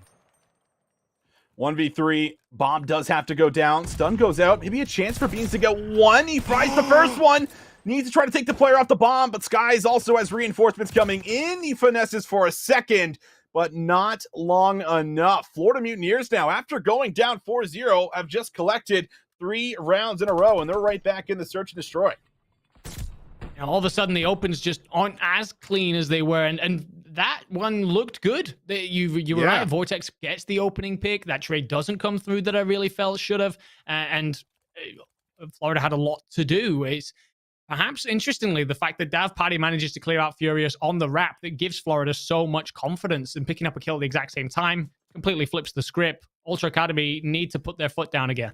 They definitely do, and this offensive round could be where they do it. They still have the glide bomb, which very well could find an easy kill on the Skies. And look at the play call here for Florida through the bottom side of the minimap. They're just going to go for a full-on flank. 3 members going to come in, but Furious is going to spot out everything. Dave is going to drop, and that's going to give Ultra Academy the numbers advantage as the bomb's down at B. A glide, massive. That you were right. The play call was fantastic. If anything, it really did look good there for Florida. They were going to get themselves in early, super proactive. The glide gives them all the information that is coming in. Lovely play. We spoke several times. How much do you invest to try and get yourself that glide? Is it going to be worth it? Well, it buys them a very important round and a way to stem the bleeding, as it was for a moment there. Definitely was. 5-3 now. Ultra Academy want to get this one done and dusted. Don't want to give Florida any more room to breathe, to slowly work back into it like they've been doing here after the 4-0 jump there from Ultra Academy EU. But it will be defense for Ultra. And Florida, they've been able to switch up their strats a couple times. A couple plays over to A, one over to B originally. This one will be the bomb off the rip over to A. No one's inside of the site as well, so Ultra, they might be trying to work through mid, get some control around mailroom, and see if they can suffocate Florida here throughout the map. You're right. They get a couple of picks here. They've got an opportunity to just completely swarm around. They will get the opening picks, and this will allow them now to have every angle of attack they want on this A site. Yeah, I do not think Florida was ready for the fact that two members already positioned inside a mailroom. They would not get this aggressive. And Ultra Academy says, yes, we absolutely will. Skies now needs to get value into the back, and Beans is ready, wins that battle. And that's going to put everything onto the shoulders of Awakening. 3 and 7 here with the sub. Does at least have the bomb, but 4 members to cut through. 30 seconds left of the clock. He's going to make one play to maybe wrap around the back here, and it's going to be red. Very well done. Ultra Academy let up on the gas a bit, but they make sure to close this one out and tie the series up 1-1. Very clean there towards the end. The different play call that they make there, okay, completely change it up. Usually you have some sort of pressure towards A or pressure towards B. I think Florida were stunned. They were, no one's here. Okay, well, no one's over here either. So where are they? They suddenly bounce out of mailroom, clean things up. And don't get me wrong here. A lot of the KD stuff, we can point towards Furious and say, you're looking really good, son, and he is. Just got to call out Rafi for a second. He had a huge couple of moments in building that comeback throughout map 1 that they didn't eventually see out, but he really did. He goes 9 and 3, I think it is, towards the end of this one. Couple of important first bloods, such as when he opened it up for Vivid to get the plant down. Last minute sub, didn't have a great day yesterday, showing some real resilience to come back in this game. Yeah, he definitely is. And, Rafi, one of those players, from Europe that is kind of involved in the S&D scene a little bit, right? There's not too many of them outside of Europe, but Rafi is certainly one of those guys. And it shows when he gets into some of these moments like this where he can play his life, find those massive multi-kills, be that playmaker, and at times also play reserve. So very well done here. I like how they're able to keep composure. And that's always the big question that we ask, right, Andy? When the pros play up against the AMs, we haven't been able to ask this question for a very long time, to be fair. But when we do ask this question, are they able to stack up against it? Can they maintain a lead, make sure they're not throwing it away? And Ultra Academy at least able to do it there. But I believe we are going to be switching over, as we do have 2 series going at the same time. The action just keeps rolling. And well, how about this? Very similar scoreline to what we just got off of. 5-3 though, this one for Seattle Surge as they're on the attack working into A. He's very aggressive, and Mac just flies in straight through the front door, picks up a kill, bomb will go down. StrikeX needing to retake and 2v4 scenario. Okay. Sib says, that's it, but maybe Gunsy almost able to keep his life after 2. Sib gets through the back, and as soon as we switch over, Sib will make sure that Seattle able to close out the search destroy also 6-3. Yeah, I mean, there's not much to really analyze because we only catch the end round, and also Seattle just decided to throw themselves through the front door. Don't get me wrong, it's not been a great period of time, a great passage of time in the CDL for them lately. It's just not been there for them, and then this weekend as well. I'm pretty sure that they've bombed out of this, and they're essentially done. So sometimes you just go back to what works best for you, and that is guns up apparently for this side. Yeah, apparently it is here. So we have 2 very nice best-of-5 series currently taking place. Of course, as we have the main one on our screen, Florida and Ultra Academy EU. This would be, I feel like, such a massive moment here for the Ultra guys if they're able to take down a team like the Florida Mutineers, who have been looking like they're on the up and up. Now, they haven't really been able to fully display that, throughout some of the tournaments we've had on the year here, Andy, but they've definitely been showing improvements, and we got to see that a lot at the last major. Here, it looks like they're able to, kick things off quite nicely when it comes down to the hard points, making sure they close things out. But overall, really looking if you could take down a squad like this, I feel like as much as you're maybe not making out of this group, still could be massive, going in towards the rest of the year, knowing that you did take down at least a pro team. That's really what this is all about here. So making sure you're able to do whatever you can before you end up leaving this tournament is really the most that every single AM is trying to get out of this.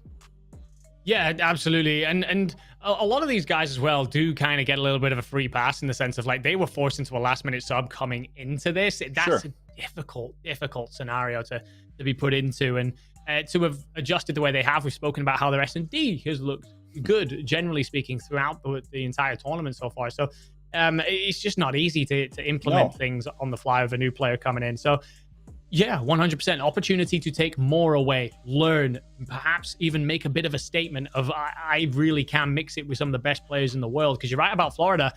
Despite being one of the most unpredictable teams in the world for the last 2 years, Yeah, that's fair. they are looking up and up lately.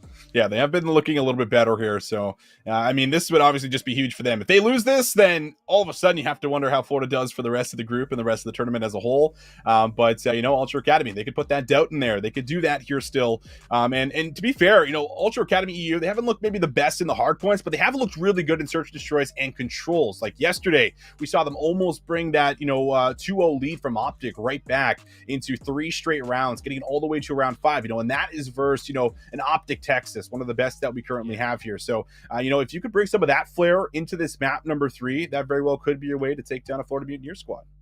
An Optic Texas with Illy as well, by the way, that That's Florida right, didn't have to face. Don't get me wrong, Jordan General is, of course, a fantastic player, but I feel like there is some context there that we've got to hold in regards to the differences that these teams have had to face off against. So, you're right. An opportunity to really, really stamp things down. And the thing is, they have to avoid that scenario where they start super slow. That's right. You can build momentum throughout these games. We've seen it several times.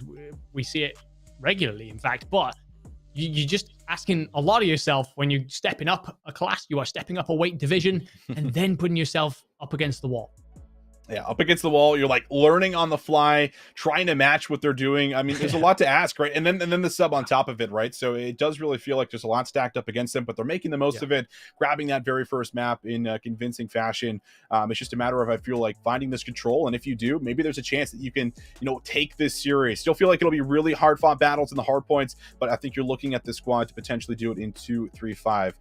But we'll have to see if they're going to be able to do it or not. Either way, what we do know is that it has been a very fun, very close series, which is what we can only ask for when we talk about stacking up the pros versus the AMs. And so far, the AMs as a whole, this entire tournament, Andy, have been very good. But I mean, outside of some of the Ultra teams that have been flaring up here and there, who else have you had your eye on throughout this entire weekend, or rather first couple days? Away from challengers or within the challenger pool? I mean, in general, either or. What's kind of caught your eye? I mean, I gotta say about how LA Thieves ended up being full sailed. That was really something. I think as well that this Thieves side, they come into this tournament, a lot of questions over their head, a lot of discussions around the season and how it's unfolded so far, because at the start of the year they were looking like a top 3 team. They were really looking, and then don't challenge on Gav. That seemed a long way away right now. It's so funny because I was having that conversation like the other day about the fact that LA Thieves were the hardpoint team at the beginning of the game, and you said, don't chalice on Gav. That was the big thing going around, and then now we're at the situation where LA Thieves just have not been able to find that same confidence. And I think it was even talked about in one of their recent team videos that they did, where they talked about the fact that, hey, listen, we just haven't had our confidence since we opened up with the very first kickoff event. And obviously that plays a massive factor because they have the talent. When you talk about players like Octane, players like Kenny, all of this, they have it. But putting it together has certainly been a problem. But I mean, one of the big surprises, it's really easy for me to say this because I'm Ultra, but Ultra Academy NA, obviously, winning against 2 actual CDL teams has been huge here for them, and a chance to be able to make it out of that group in the first seed looks like it's going to be prime and ready for theirs. But we are now jumping back into Florida in Ultra Academy EU. These guys are all ready to go and square up here once again for what is going to be the decider here in game number 3, a chance to pull up 2-1 as we're already jumping in, and it's Florida that open up with the first couple kills. Yeah, get themselves in nice and early. Here's another one for Skies. That's as clean as you can really ask for. And this pressure in through the back, and all of a sudden, what have we walked into? Ultra Academy EU, everything good that we've just said about them, obliterated. Don't get off to a slow start, we said. They're currently really under the thumb. A tick in already. There's presence around B. They gotta move fast. They do have to move very fast here. Second tick is potentially on the way, and B now also under attack. Ultra Academy EU are going to have to do a little damage control, and they're going to have to do it fairly quickly. But Vivid, he's now been able to also push all the way through, finds 2 more, and that's going to solidify the A zone. You have to imagine everything's going to have to translate over to B, make sure no one else is there, and they're going to try to aim for some of that P1 control right now. And that P1 control still in the hands of Florida Mutineers for now. Ultra Academy will need to see it back. Vivid slipping the net again. He's in round the back, picks off Rafi. There will be purple arrows turning, but Vivid reads it. And again, Ultra Academy just scrambling. A has gone. A has fallen by the wayside. Minute and 50 and a massive life difference between these two teams right now. Vortex 0-5 needs to get started. We are into map 3, boys. You have to start swinging back. I feel like Gavutu perhaps isn't their preferred map, but at some point you've got to start to answer back to Florida. And Rafi now isolated over by the ship, and that's just great teamwork there from Florida. They're going to make sure they clean them up. They can now start to push through if they want to. They could force themselves right into the back of the spawn and try to come around, see if they can get to that point. While that happens, Dave is going to be sitting nice and cozy here from the front, waiting with the pre-aim for anyone that dare challenge him. And Vortex here still 0-5, looking for that first kill. Not the easiest to run a sub on Gavutu, I will say, but definitely need to get a little more involved, especially in this area. And now Vivid wins that battle and start to push through. Huge gunfight there. Rafi needed to win it. Vortex has managed to get a bit more aggressive through P1, and he's managed to miss Dav Paddy, who sauntered on by. These two will apparently just not meet each other. Vortex will be perplexed about how that's all gone down. COD timing at its finest, ladies and gentlemen. And whilst P1 remains in Florida control, this life difference becomes even more compounded because it's impossible for Ultra to get into any sort of power position to feel confident to bring it back in. Absolutely. Skies, though, still alive, 5-2, AR in hand. Ultra need to deal with him. You can't allow Skies to go rogue in the back here, but he very well might be able to. Beans gets caught sleeping behind the rock. Skies waiting to line up the second one, and Vortex will take it. Actually pulls out an AR, but while this happens, Florida are on the point, and that first tick of progress should be good. It says plenty about Vortex's struggle so far, that he has pulled out an AR, and you is correct. 20 seconds to go. Florida going to have to dive this. 4v14. Big kill there. They make sure that first tick doesn't come in, but Florida here again. Try to secure it. Remember, all ticks of progress, super important if it goes to round 5. Just need to try to get at least a second more, but the wide shell comes in, and Furious will make Skies pay. Awakening now needs to stop the clock, and everyone's waiting. Dave Paddy, last one left alive. It won't happen. Very clean defensive setup here for Ultra Academy EU at the zone, and they'll hold on to their defensive round. I'm amazed that Ultra have managed to keep a hold of this. I felt like Florida were way too passive. It almost felt like someone kind of didn't want to go. All 4 players were around that P1 area, all playing a game of who goes first. Ultra EU will happily hold on to that. They know that they could very easily have been run over there. Florida, perhaps one that got away. They do, however, pick up obviously a lot of ticks, which will be all important when we come to, or if we come to, that 5th round. Furious, always good at being able to put himself on streaks here. Just needs to complete it. Oh my, what a challenge there. Furious is like, I'm on a spree, but I'm not going to stop challenging these guys, that's for sure. And rightly so. Furious now one more to get the glide, and he'll find it. Beans also getting involved here at the start, and Furious, I mean, he's just a turret up here on the boat, mowing down the Florida Mutineers, and they're going to completely chalk this one up, and it's thanks to Furious. Absolutely. He's doing so much damage for this Ultra side that they've actually just given it up, the rest of the team, and moved over towards B. You guys can take A yourselves, because apparently Furious is just cooking it up. 9, looking for 10. He hits it. Goodness me, Florida, if Ultra started slowly previously, Florida are still trying to get themselves out of their pause menus. What is going on? Oh, Furious almost finds number 12. What a way to open up this control. Vortex is just trying to survive with all the bullets flying through.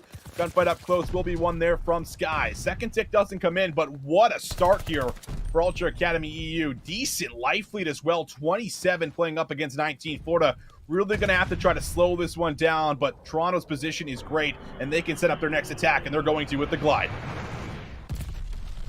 There's a world in which, by the way, suddenly Ultra can put themselves in a 2-0 lead. They've got a massive life advantage, a lot of time. That streak has just allowed them to blow open this Florida defense. There's 2 ticks in.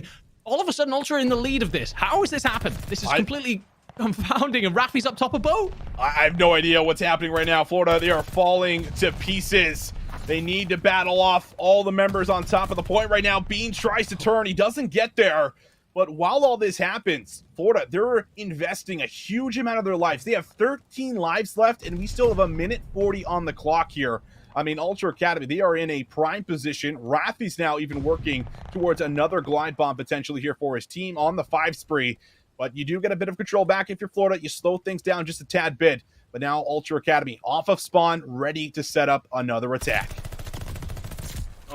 Beans wins the gunfight as well, and those little 50-50 ones going the way of Ultra is just going to continue to make life difficult for Florida. It's a 9-life lead still. I love this from Rafi's in round the back. Picks up 1. Do the correct thing. Play for your glide. It just gets a little bit too over-aggressive. However, this 60 seconds that is now coming up for Florida is going to feel very, very long as the Ultra pressure and P1 control, importantly, stays in their hands. How much does Ultra Academy slow down here? That's the big question. They can't necessarily afford to. They just need to keep playing for trades. They have double the life count right now, Florida. As long as you trade out, you are winning this map, winning this round rather. But Awakening will get cleaned up through the front of the point. Still just need one more tick. A nice snap there from Dave. Will set up an easy kill there for Skies. And so far, so good here. 35 seconds now left on the clock. Florida, they are doing this, but they need to hold off another push or two. Yeah, you're right about slowing it down. That's exactly what Florida did, and it will potentially feel like a round that got away. Sky's just waiting on this cut. And look at Ultra. They're going to flood this with all numbers at the front, but Dav Paddy's in P1. Dave is here. Dave is here. He can spoil the entire play in from behind 1. There's one more down low, but Vivid is there. And look at the spawns. Ultra Academy, they are so far from the point. It was a massive life lead, an incredible opening. But Florida, show us the veteran leadership here. Maintain control, hold on to their defensive round, and they will not let it go over to Ultra Academy EU. What is going on? It's been so weird the whole time. Ultra basically completely capitulate at the start of round 1. Florida then essentially give up the end push. Spend too much time dilly-dallying around P1. At the start of 2, Ultra bully Florida for so long, have seemingly everything in their arsenal to take the round completely, somehow be 2-0 up, and then give it up as well.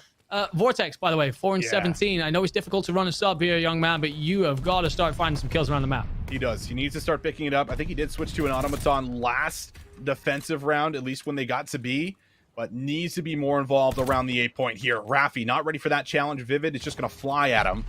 And that's going to be an easy pickup. But Beans is slowly working here through the sides. Guys, maybe thought he saw him, but no. Beans is there for the kill. He's on the zone. He's going to deplete that entire tick. And that means that Ultra able to now regain control around the zone, at least for now. But Florida, they answer right back with 2. And Vortex here is just trying to move around. It's just not going his way, is it? And P1 actually is going to be pushed through by Vivid. That's an important gunfight to win. You don't want to be having to shift all of your resources out towards retaking that B side.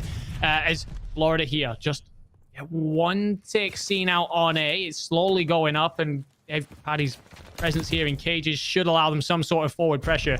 It will be cleaned out, and the situation here for Florida is they've got to keep a close eye. I was about to say on Rafi, because he was up in their spawn, could really have caused them some nightmares. It's a 1-gun fight. This looks like it should be A going Florida's way, and we end up back in a B scramble. That P1 control is all important as we push towards it. And now Florida up by about 5 lives. That extra minute should come through, giving them about a minute 48. They're already pushed up on the zone. Dave's able to find 1 crossing. Vivid also finds another.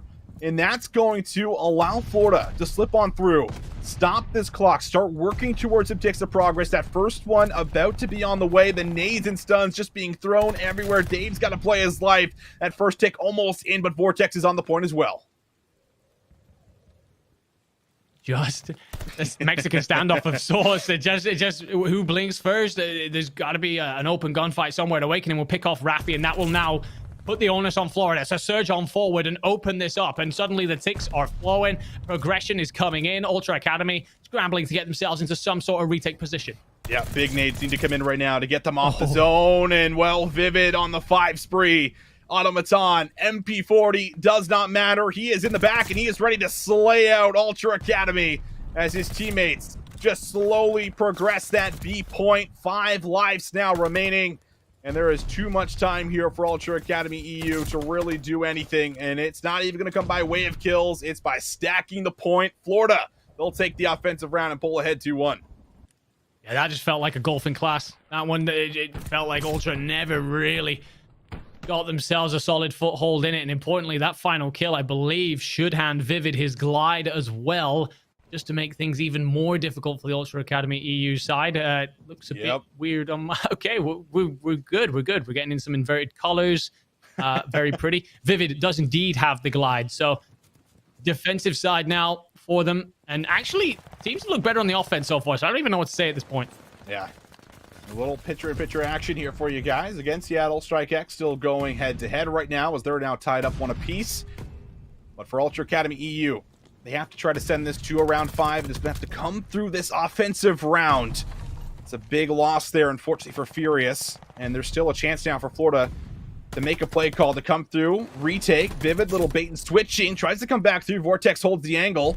He's had the slow start, but maybe this is his opportunity to start to pick it up, start to find some of these kills. The zone will be open. Multiple Ultra members here. Dave Patty, though, wins that one-on-one with the aggressive challenge there from Vortex. And now everyone's starting to scatter around the point as that second tick of progress is not in, and Dave is on 7 as he gets a glide bomb as well. Oh, and the timing and doesn't clean up the kill. Someone's called in a glide bomb. It will be Vivid bringing it in. Nearly drops on his teammate's head. He just essentially trades him out. A looks like it will basically go the way of Ultra EU. Actually, Vivid's managed to dive it, so it's still not cleaned up enough, and uncharacteristically shaky right now from players like Vortex, who've been so good for so long over in Europe.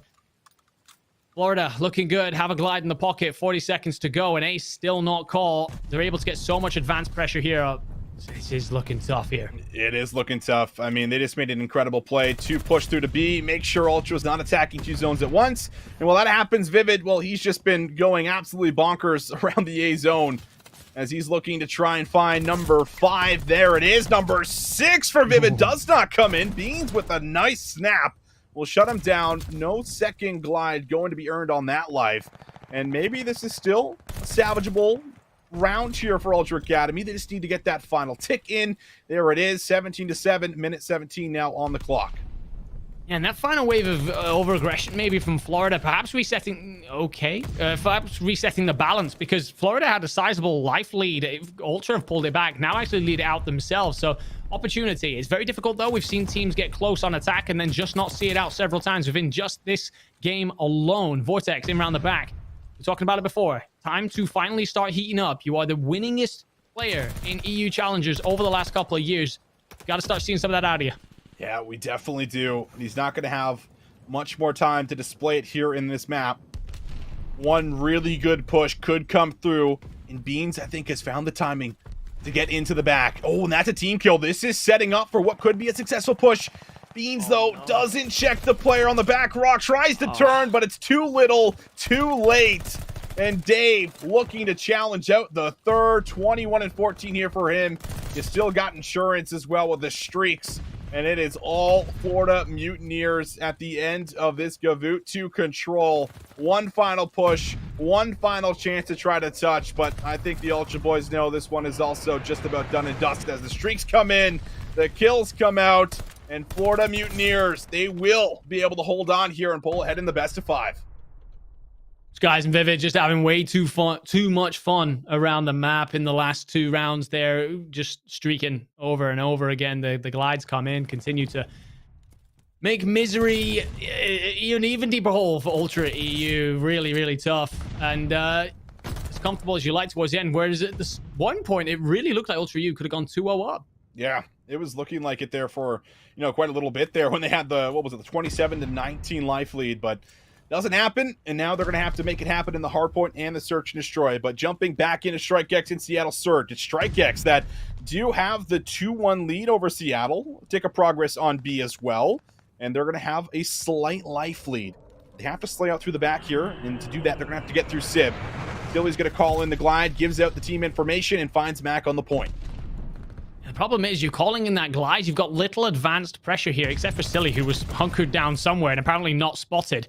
He will eventually be brought down, and this will allow then Seattle to try and set themselves up. Thankfully, though, well, I was about to say, thankfully, there's some reinforcing players that should get some trades, and apparently Mac just opens up with a 2-piece. So take a breather. We've got just over 30 seconds, basically even on lives. Ramby, he does find Sid before dropping, and now he actually could come all the way around the back here. His teammates starting to gather with him. Still could be a successful push. Spawn should be out towards maybe the side of Church here. We'll have to see, because now they can actually utilize their numbers. They can flood it to the point. They have to get through accuracy. He tries to snap, but he can't come up with a kill. Ramby now good for 2 on the point. The stack is starting to come in. Second tick of progress, just about good. Pred looking for the kills, but Gunzy finds him. And now it's all Seattle trying to flood through the back. 2 lives remaining. Sib and accuracy need to do it all, but it's Fire that keeps his life, and Strike X with the final push. In about 15 seconds left on that clock, will close out the win and clutch up the Tuscan control.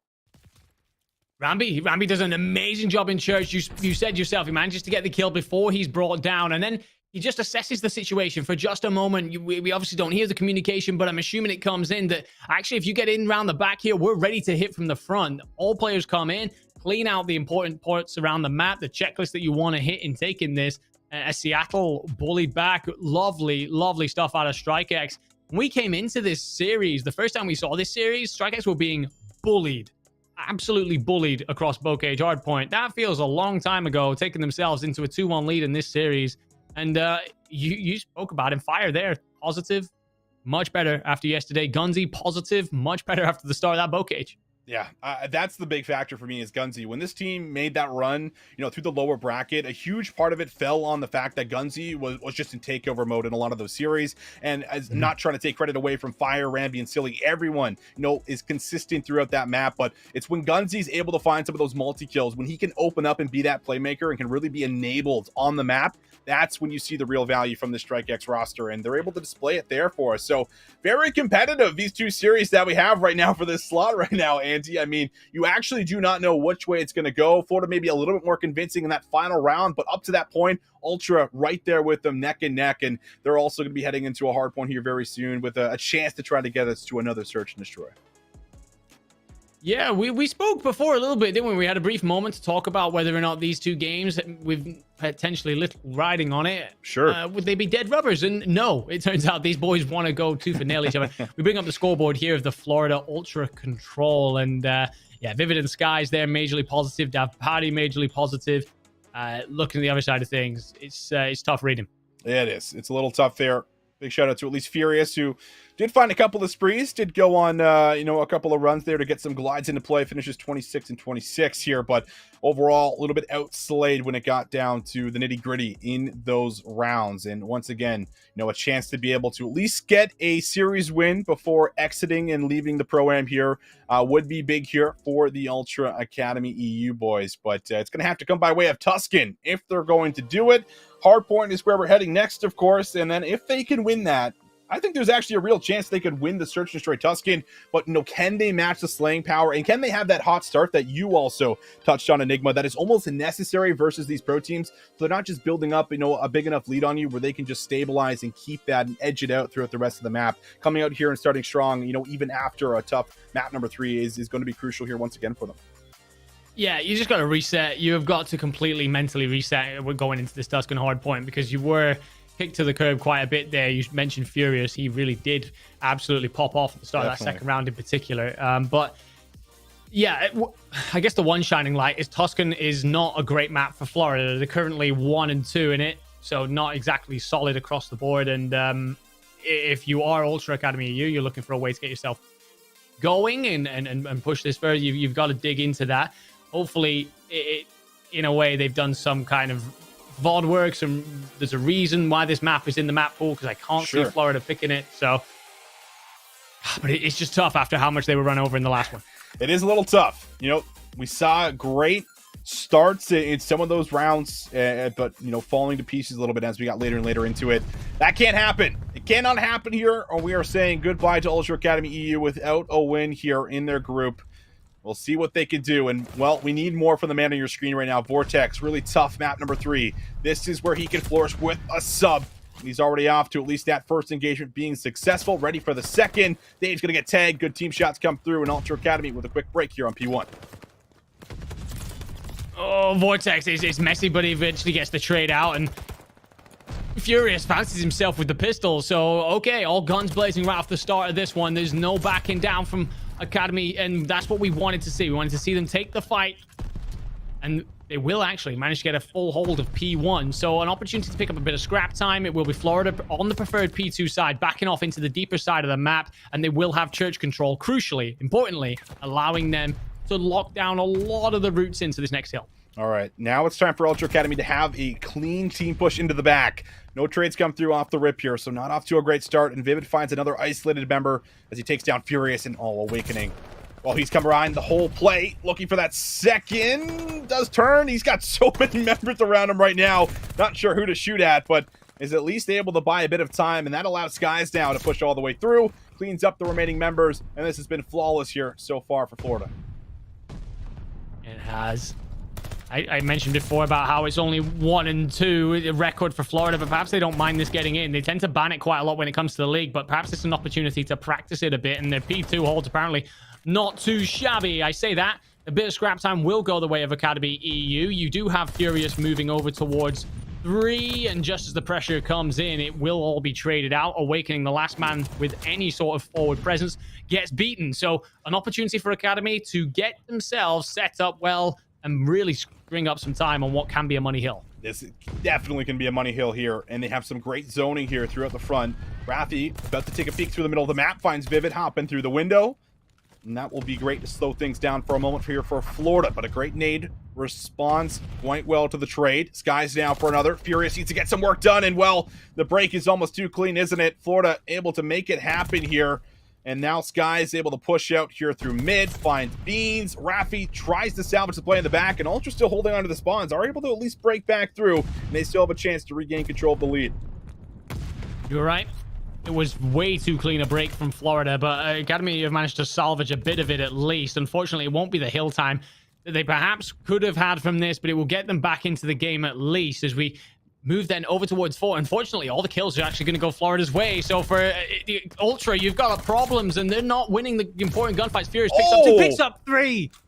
Massive kills out of him. It will give them church control, an opportunity to finally, potentially, take a lead in this one. Well, that's one way to win a rotation, isn't it? Furious just says, all right, I'll take down 3. Rafi, trigger discipline, lines up 2 with the elbow vortex, getting a couple extra shots in. And Ultra Academy EU looking a little bit better, stabilizing a bit, but are they ready for the push to the back? So far, no. Awakening breaks on through, and well, every single member is going to drop here in Ultra Academy EU, and they are now back to step 1. Worst case scenario, when you see all 4 kills at the exact same time, put you down, and basically Florida now just retaking over and over again. Rafi manages to kill himself with a grenade, perhaps not ideal. As we rotate towards then P5, this one is scrappy, mixy. We've seen several times that Ultra's SMGs like to get up and close and personal and get involved in the gunfight, but so does Skies. 11 and 5 right now, and he's ready for where we're going next. Skies has got this entire mid lane cut off. But they still got a lot of Ultra members roaming throughout the top of the building here at P5. Vortex finds that first one. Very slow approach, waiting for Skies to open up with a play. What can he find? In from behind finds that first one. Ready for the second, gets the call out. Awakening there with a team shot. Skies with a challenge. Almost takes down Rafi through the door. Not gonna happen, but Vivid here to take his place. Still hill going neutral. Neither team really getting full control just yet, and Vivid still alive down low. Does a great job as well to cut off the reinforcements arriving from mid, arriving through bottom, gets another kill. A grenade that feels like it was thrown 9 hours ago somehow trades out Skies. And Vivid just playing his life, just being a nuisance at this point, will eventually be picked up. There will be time going the way of Ultra. This will continue to be a very, very close game by the end of this one, by the way. As we move in then to our next set of rotations, Florida will be here first. Last time, super back and forth hill, but Florida started on that P2 side. Do Ultra then prioritize it and look to set themselves up for a chain sequence? Sorry. 3 to the middle for Ultra. Trades need to come in, and Florida, well, they have just played it perfectly. Just baiting in and out of that U on either side, able to make sure they come out with all the effective kills. Rafi, the last one really left alive, trying to see if he can maybe work through the back. Might try to pop right back through mid. We'll find Awakening, and now you need to break here. Through the back again. Rafi snaps on Skies. Furious cleans up 2 around the point. Last one left alive here is going to be Awakening, but the spawns have flipped. Ultra Academy, they got exactly what they want. Absolutely. Rafi goes absolutely massive, managing to not only pick up a couple of kills and allow his teammates to build up on P1 a bit, but flipping those spawns out will indeed potentially set them up for that chain sequence I was talking about. They didn't have this spawn side last time, so now if you can go from 1 to 2, you get to test your own metal here. Do you get yourself as good a setup as Florida did and extend out a lead? 135 to 144 here. Almost a chance to be able to break into the back, but Vivid desperately trying to hold on to his life, now has the reinforcements with him. You have Vortex, who's been alive on the point. He hasn't made a move on the zone just yet here and wants to try to play his life, but it's not going to work out. And as we look to the back again, is Dave Patty locking it down. No spawns will flip out for Ultra. They're going to have to do it through the front yet again. Furious, though, a chance to be able to work to the back, but Beans takes him out. And it's falling apart again here for Ultra Academy as they got a couple good chances, maybe one, to try to make this break happen. Yeah, at some point you have to consider chalking this up and move over to 3. The problem I have here for you is that last time they were in at 3, they were there nice and early, set up, and were broken way too cleanly. That was the line you used last time out. This time, they might not even get there because Awakening is already set up on tiles. This means that Florida are going to be over this side of the map. Ultra have so much ground to cover, and they've got to hope that Rafi can go big. See what he can do. Awakening on the 5 spree. Trying to hold everything, and he will be able to. Assistance is in. Lanes are being pushed out. But Ultra still have a chance maybe to work through the rooftops or just flood right through this mid-alley. But Awakening, he's got a read on it. Will be pre-firing for kill number 7. One off of that glide bomb right now while he's soaking up time. But Florida, they're inching closer and closer to 200 points. That's a big kill that comes through there for Beans. He shuts down the spree. No glide bomb is earned, but there's still plenty of time left here in Ultra Academy. They just can't seem to touch the hill. They really can't. This has been a really poor passage of play from them not long ago. I thought when Rafi managed to pick up those kills around Church and flip the spawns midway through that P1, they had themselves set up a really, really good period of play. Instead, Florida completely flipped the script. Vivid was the one who got out through the back, and it spiraled from there. If you're a fan of the Ultra squad, moving array, then it's going to be actually it's a very weird mini map to look at right now. Yeah. A lot of players just adjusting themselves, and it looks like that hit for Florida is going to come in through radio. Looks like it is slowly coming through radio. Have to imagine. Slowly is the word for it. Slowly is the word, isn't it? So we'll switch it over here real quick here, ladies and gentlemen. If you're curious on how this series is going, well, it's also going a little slowly as Strike X are currently up over top of Seattle Surge, not only in the map, but also in the series here. But I mean, this Strike X team, Andy, they've been looking a little different on the respawns. You can see them with a nice lead at the moment, and it's by way of a lot of players stepping up, matching that slaying power, and being consistent. Yeah, you're right. They've stepped it up massively. And again, we came into this, you know, they're eliminated. It hasn't been the tournament that they would have wanted. Could just have really just seen out the weekend. No, they still are fighting for their pride. They started off the Bocage horrendously, but since then have looked pretty damn good. And oh, goodness me, Fire with a 3-piece, spins and picks up Pred. See you later, son. Back you go. Back to your APAC region. You're not welcome here. Yeah, not. 302, 127 there, but back to the main one at hand. It's Florida on the verge of closing out the series. Ultra Academy EU, they're going to have to give us everything they got if we're going to see a map number 5. Vortex trying to clean up a couple more members, but that's not going to happen. Beans, one last attempt to try to get a touch, to clear out the zone, in from the side, finds Skies, waits for the second. Beans does clean up 2! Beans gets the 3rd! A single point is needed for Florida, but it will not come by way of that hold, and Ultra will hold on at least a little more. After watching the 1v3 at the end of the last series and how all that unfolded, it wouldn't have surprised me. But of course, you're asking a bit much to not concede a single point on P5. Florida Mutineers will see it out. Florida getting a bit of practicing on a map that they just don't like. We will rotate then over to Strike X Seattle, and Sib also doesn't want Pred anywhere near this region because he's just grenaded him in the face. Moving towards P4, Strike X in a position to potentially see this out. Seattle with the setup, they need to hold. They do need to hold. They have to deal with Ramby in the back as well, who's just being a nuisance. Can hit from multiple different angles, and because of this, Sib is completely tied up. He can't help the zone because he has to deal with Ramby, and then Ramby finds the timing to come through. The patient play from Ramby to potentially set up the break. Fire from the side door here at Ladder. is also able to come up with one. And now Seattle Surge, they have to find the perfect break, and it's going to have to come by way of the back. Every single Seattle member taking their time, working on through, winning gunfights, and they'll win just about every single one. Fire, the last one left alive. And he goes down, and Seattle cling a hold of it. Rambi manages to pick up a kill. All three, all of a sudden, light up for StrikeX, and everyone's down for Seattle, and Accuracy, the last man to be here. They've got to swarm from all sides right now. Can they do it? Can they break in? Seattle, one last attempt. Sib is there for one. Mac for a second, but Gunsy and Silly clean up three. Bodies are being shot. And how about it, folks? StrikeX, they might have had a rough day number one, but they'll pick up a win here in day number two versus Seattle Surge convincingly, 250 to 182. Obviously, we don't get to see this whole series, but it's been an outrageous back and forth. Gunzy, by the way, 32 and 17. Started off the Bocage hardpoint at the top of the series, around about 8 and 19. So just to tell you how far this guy's come along in just one series, I've never seen a more streaky player in my life. Absolutely fantastic to watch. But goodness me, heart palpitations all over the place. As for Seattle, they're going through it right now. It's been tough in the league, and to come here, bounce out, no wins. Oh, question marks.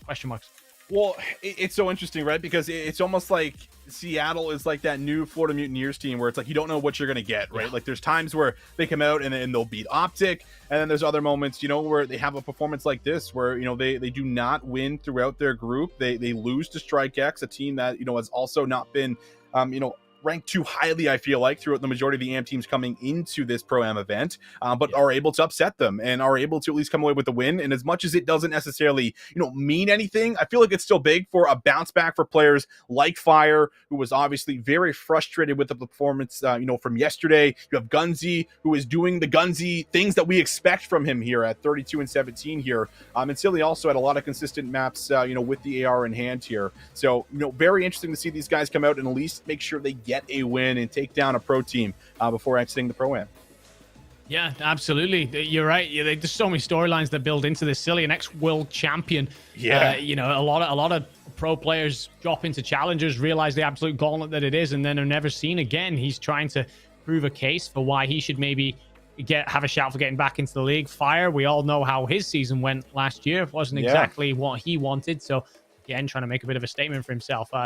Gunzy and Rambi trying to punch their way up, and Gunzy making a bit of a statement throughout this series. You're right, they haven't been ranked very highly coming into this. I think they were perhaps the biggest surprise coming into this. I think it's fair to say. I think that is fair to say. Some surprise emissions as well. Like, you're talking Texas Nations and your Rockery U and stuff. Exactly. The StrikeX coming in, they were the massive underdogs. And today they could have just walked in, given it up. Instead, they are 3-1 victors over Seattle Surge. That's right. They took one down here. And yeah, you're right to hit on that. I mean, they did take down Texas Nation in that lower bracket. The team that was like the team, going into that Minnesota Open. And then you look at the players that have been pulled from that team. You have obviously Havoc going over to Rocker. You have Kismet going over to New York. You have Mayhem, the coach of that team, also, going over to now Ultra Academy NA. And I believe, the other two players, I'm trying to think of where one more went as well. But either way, that entire team general, obviously, he got brought into the Optic team. So, you have this entire squad basically that went towards, playing professionally here, at the Pro-Am. So very exciting to see a lot of these guys step up, go big. But at the end of the day, StrikeX definitely earning the opportunity to get here, had to make that insane run to the lower bracket, and they come away with a 3-1 over Seattle Surge, as you mentioned here, Andy. But I think that is going to be it, at least for the time being. Both of our series, of course, have ended here for us. Ultra EU, they fall out to Florida. If you missed that one, we just ended with it 3-1, and we still have a couple more matches to see, if there can be some more amateur teams at least making it out here. We know that at the very least, Ultra NA, they have done it. They have been able to at least break out of their group, and they will see the bracket play. They will indeed. I mean, I'm looking forward to it. We obviously cover a lot of the challenger talent. We do, and we sit and we talked about it for so long. Which sides are the sides that will make it through? And at the top of all of our lists, I think, would have been Ultra Academy NA. We put a lot of stock into that side, but even then, I think, despite it being needing 2 reverse sweeps, I think they've still punched way above expectations. Looking fantastic. We will get to take a look at our groups and confirmation of more teams and their destinies Atlanta FaZe, Toronto Ultra go through in A. Seattle Surge and StrikeX out. Mutineers Optic Texas go through in Group B. And then Rocker and Ultra Academy eliminated from B. That's right. Rocker making a quick change here. Not having a ton of time to work with Havoc, coming into the event. So we'll see if they're going to be able to maybe make it, in towards the next major here for them, but unable to really make it out of the group here overall. And I mean, you have an Optic Texas that also has a sub that were able to take them down. So, they're feeling probably pretty good making it over to bracket play. But Florida, very clean, 3-0 here for them. And then overall, I mean, Group C and Group D, like that's where my eyes have mainly been, throughout this event, because you have a New York Subliners team that just ran trials to see who was even going to make the main roster coming into the Pro-Am, and now they are 2-0 up. They pull off a full sail versus LA Thief to complete that 3-0 from yesterday. And then, of course, as we've been talking, Ultra Academy NA 2-0 up, very clean. Boston Breach, Paris, and LA Gorillas all 1-1. So there is a lot that's going to end up happening here for us, Andy, going into the deciding match. But I believe that is going to be coming up here very soon. We'll be going on board with that one. I think that's going to do it here for us for the time being. But Andy, I think this is your last cast of the night. Any final thoughts on the day, on how you're feeling about day 2 of the Pro-Am? It's fantastic to see these young players get the opportunity to do this. This is a great event, and it's been an absolute pleasure to cover over it and pleasure to work alongside you. Thank you very much for your time this evening. And I'm looking forward to watching these stories continue to build. Over the years of Call of Duty, we've seen so many players rise from the bottom and come on through and show why they deserve to be at the top level. And I'm hoping throughout the year we see a couple more and make that step up. I hope so too, but it's also been a pleasure casting alongside you, Enigma. For now, I believe we're going to throw it to a break, set up our next matches, do some little caster swaps, get everything set up for you guys, so don't go too far. We'll be right back with some more Call of Duty action very soon.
Hello, ladies and gentlemen, and welcome back as we cover some more action here at the Pro-Am. Of course, my name is Visions. Alongside me, I have Cash. Cash, how's it going? You've been watching a lot of Challengers. Been getting ready for the big games that we have left. So how's it going? It's going well. I mean, I've had, a day and a half really to watch over everything and kind of get notes finalized. And there's a ton to go over, of course, from today. And we have a big matchup ahead of us tonight as well. So, yeah, doing well. And I'm excited to get into this one. I absolutely am too. And yeah, like you said, we have Ultra Academy NA here for one of our main matches up against Paris Legion. And it is such an incredible group because at the top right now is in fact Ultra Academy NA. They are guaranteed to make it through 2-0. The rest of the group is still up in arms. A lot could end up happening. The rest of the three currently 1-1. So this would be, a massive win for Paris if they're able to do it. Trying to get that second win on the board here, Cash. But they're going to have to get through Ultra Academy NA to do it. And that also means, getting through all the hype that Scrappy and Mohawk are throwing around on land. These guys are on cloud 9 right now. They are, and as they should be, right? You come in as the amateur team and you start roughing some teams up, and it's been reverse sweep fashion, but they've made a name for themselves. Of course, they have in the challenger scene already, but you come in here against pros where you really can put yourself up against the best, and they've stood their ground. So good for them, and I'm excited for these young guys to really kind of get a taste of it. Yeah, and we were, kind of discussing just a lot of these young guys in particular. You have Mohawk, who is basically the MVP at the end of the Cold War season. You have Scrappy, who has looked like one of the best players, period, so far in North American Challengers throughout this year, and has been, just a massive vocal point here for these guys. And you have Hixie and Vikol as well, who have been also pulling their way, doing what needs to be done, but obviously jumping off the page. Scrappy, 1.12. This man is one of the best slayers that we currently have here at the Pro-Am. Yeah, and that 1.12 is coming into this tournament. I would say that's a little bit higher, given the last day and a half of play. He's dropped 40 kills and controls, double positive throughout some S&Ds. So really taking things over. 1.27 in Search and Destroy. I mean, we wanted to talk about kind of how they were raised in the S&D scene as far as he and Mohawk go, but it's just someone who has paved the way for the squad to find as much success as they have. Absolutely the case here for us. In 1.27 Search and Destroy, KD. This man is just coming out here. He's doing the clutches, he's winning the big battles for First Bloods, and he's doing a lot of the clutch plays. Like at that round 11 versus LAG yesterday in the map number 5, like it was a 2v4 for him and Vikol, and he finds that incredible two-piece in the back to really enable the entire play. So it's little moments like that that make Scrappy be the outstanding player that he is. And Paris, I mean, they have a big ticket ahead of them here to try to clutch up and win versus these guys, just because of the momentum and just winning 2-0. And now these guys have had a little bit more time to mesh here, Cash. This is the chance to show us, they have what it takes to be able to make it through these groups and, fight through the bracket. Yeah, Toronto Ultra very much have that capability, and for Paris, they started to catch fire as they've been playing more. We've talked about how, they kind of had that slower start to the season, made the roster change, and then they get into this mid-season break where really the question for everyone has been, have they taken this time to improve? And so far the answer is yes. Of course, they take a loss to Boston yesterday. It was rather unfortunate, but I mean, in their series today, we saw Temp, of course, Mr. Do-It-All for the team, really have been coming alive and carrying the team, filling in the gaps where they need. We saw John come alive in the series earlier, Jimbo finally hitting that superstar form that we saw before he was picked up by Paris. So this team's really starting to click at this mid-season point, and this could definitely be dangerous for them. It could be very dangerous for a lot of the teams stacking up against them. I mean, you get John finding a bit of a groove on LAN, and, he can become that LAN animal that we've seen, from past years throughout Call of Duty history. You have Temp that you can always rely on, and then it's Jimbo. Jimbo's, one of the big young guns that we have here alongside Gravity, who have been grinding through challengers. There is a ton of playtime even between John, Gravity, and Jimbo versus just about every single other member on the other side of this roster here for Ultra Academy that have been stacking up against each other, for the last couple of years here in challengers. But, now it really is time for Paris Legion to show us, okay, like they are, on track, making the right moves, showing improvement. They have what it takes to take down Ultra Academy NA. All of this practice over the last month, they need to show it and display it throughout this best of 5, or else they're going to fall short of potentially another event if they don't end up taking these guys down and grabbing that second win. Yeah, they absolutely need to, and I think they're very poised and ready to. Of course, like you had said, they have the work cut out for them. If this Ultra Academy team, as we kind of talked, they've won both their matches in reverse sweep fashion. So if they can find either the first or the second map, that just increases their chances of winning a series in a 3-1 or 3-0 fashion exponentially. So for Paris, you really have to make sure you play those first 2 maps tough. Keep Hixie playing slow like he has been starting the last couple of days, and really just try to ignite the fire under John, keep Jimbo going. But their work is very much cut out for them in the series tonight. Yeah, no, it most certainly is. But I think you bring up the big point. If you can somehow grab, one of these first couple maps here, if you're Ultra, that could be your window at closing out this series because they've been so damn good in the control. Obviously, both of their wins have come by way of reverse sweep. That starts with the control, and they have been very relentless when it comes to that map. But their search and destroys, have also been extremely close. They've lost a couple of like round 11s, round 10s. So if they can clutch up those map 2s here for us, Cash, that could also be their avenue at potentially taking this series. But of course, we take a look at the entire layout. Gavutu is where we're kicking everything off on the hardpoint. Search and destroy. Berlin will go into a Gavutu control, and then if need be, a hardpoint Tuscan and a Bocage S&D is where we close things out. Is there anything that jumps off the page here for you through the map set here, Cash? Really the first 3 maps, and I'm really looking at Mohawk. I'd like to see him have an explosive and just statement series. He hasn't quite hit that mark. Of course, the 1v3 against Boston earlier definitely was something that got him going if it hadn't already, but just to see him go in a takeover series in maps that are bigger like this to cater to that AR play, of course, alongside Scrappy, that could be a deadly duo. But really, I'm looking to see Mohawk kind of explode here and just continue to make his name here at this Pro-Am.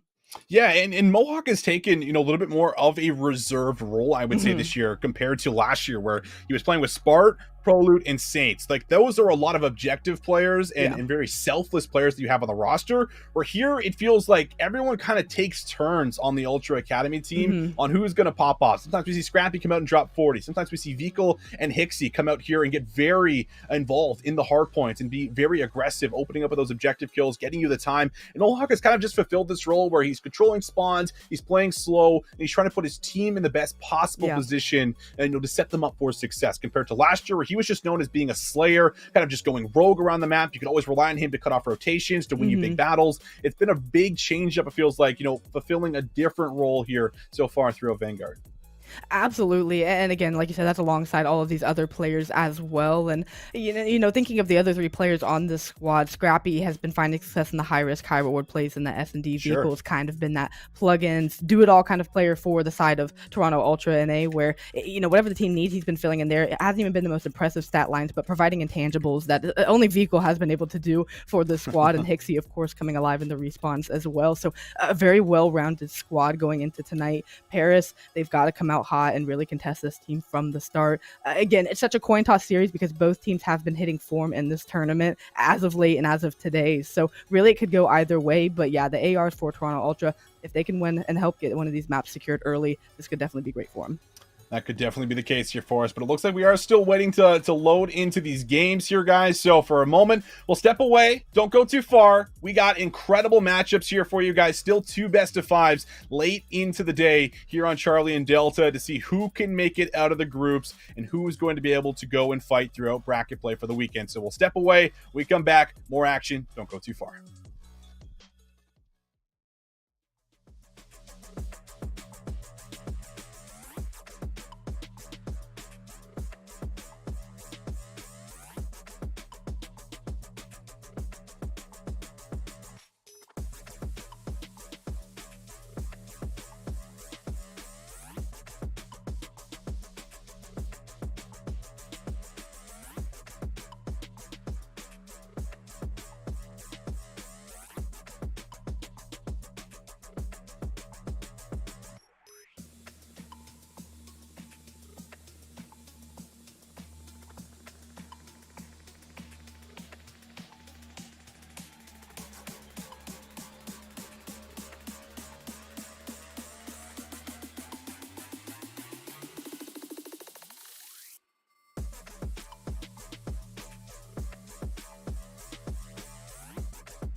Hello, ladies and gentlemen, and welcome back. It's not going to be our main match that we jump in with right away. Instead, we'll be taking a look at London Royal Ravens up against the New York Subliners to kick off our very first match. But coming into it, it's going to be a Bocage hardpoint, and we have Harry, one of the big players also from Challenger, stepping in here for this lineup to see if they might be able to pull up that second win here, Cash. Definitely someone who has impacted the London Royal Ravens as he's come up for the roster. And, you know, I watched Slack interview Trey a little bit ago, and he was talking about how they're grateful that Harry has stepped in at the role that he has. And also that it's at a tournament that, you know, doesn't necessarily mean the most. Of course, 250K is nothing to sneeze at, but it's something where they can get really good reps in against great teams. Yes. So they're excited to be getting this practice here. And something where London today, they need to show that they can beat this New York squad who is playing on fire if they want to look to try to get out of groups and into bracket play. Yeah, they definitely have been. They've been very clean throughout the majority of their series. Of course, the full sale from yesterday, that one will be remembered for a while. And how about that play from Kismet? Able to find the snap there onto Nasty.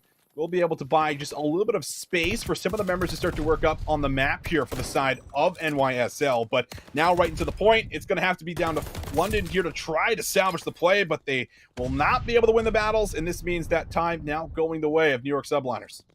They are holding it very well from the front side. London Royal Ravens pinned over on the backside of Barn. And pulling a stat from Enigma that he had mentioned, I believe they were New York was playing Bocage hardpoint when he had mentioned this, but New York wins 16% of their hardpoints when they lose P1. Obviously, they lost P1 by 15 seconds there, but it'll be interesting to note, you know, when this New York squad doesn't get that hot of a start, it is hard for them to win these hardpoints and these respawns. But ever since P1, they've been looking sharp on P2, holding it from the front. Finally, London are going to get clearance in the last bit of scrap, but New York are already there and ready in P3, ready for the hold. This hit from London is going to be coming in from the side front. Very close here so far. Nasty through the back. Able to find Kismet. He's had a hot start. Long-range shots there. Nasty trying to challenge the GOAT. And Crim6 will put him down with the Automaton. But Afro right here to take his place. Long-range shots again. Needs to try to battle out against Crim6, but Paul X there for the assistance. So this play to the back has not worked for London. They invested quite a bit of resources to try to make it happen. It doesn't work out here for them. And now they're back to step one, trying to break here from the front. You give the first 15 seconds trying to get spawns. That doesn't work out. So as you had said, you've got to try to go for spawns. Player 2 and Harry maybe getting around at tower if you can find a couple kills here. At least pin them in back spawns if you can't secure them. But at the very least, give it one more go. Now that's awarded the open lane at the front of the hill for London to get in and get time, closing the gap of about 10 points or so as we look at the rotation to P4 up ahead of us. Player 6 and Hydra has snuck through Barn and is already trying to lock this down for the team. So as New York is getting this last bit of scrap time, Hydra is already through the mid-map and making waves over at P4. And this is what you want, right? Hydra able to make some of those waves that you allude to, and maybe a chance to be able to make this entire rotation work out for NYSL. But patience, that's what it's all about right now. Trying to go prone, conceal himself the best he possibly can. Has he found the timing? He will be able to find one. Snaps for the second. Takes out Zero. And that enables the rest of NYSL to get inside the point. That guarantees them almost the next 10 or 15 seconds so cleanly because that thwarts the play that London was going to try to make to push through. It holds them back for a second longer, and everyone for New York, like you said, taking care of business in the hill and soaking up this time, now extending their lead to over 40 points. It's been a very good P4 hold from them, and it hasn't even been with the good spawns. London have just been unable to break in. New York taking care of business in and around the site, and already have rotations favorably over to P5 as they start to look that way, but Nasty going to try to make a play through mid-map and try and thwart that play. Oh, this has been great for NYSL, chaining a couple hills together. Hydra, I mean, just looks like he's just going absolutely rogue. He's just diving through windows, jumping through doors. Does not matter. He's able to at least create a little bit more pressure and keep London pinned to the back of the spawn. I mean, look at the map right now. London are still spawning at the back of this hill. You take a look at where NYSL are. They have the setup, they have the zoning, and they are ready for the attack and the push here from London.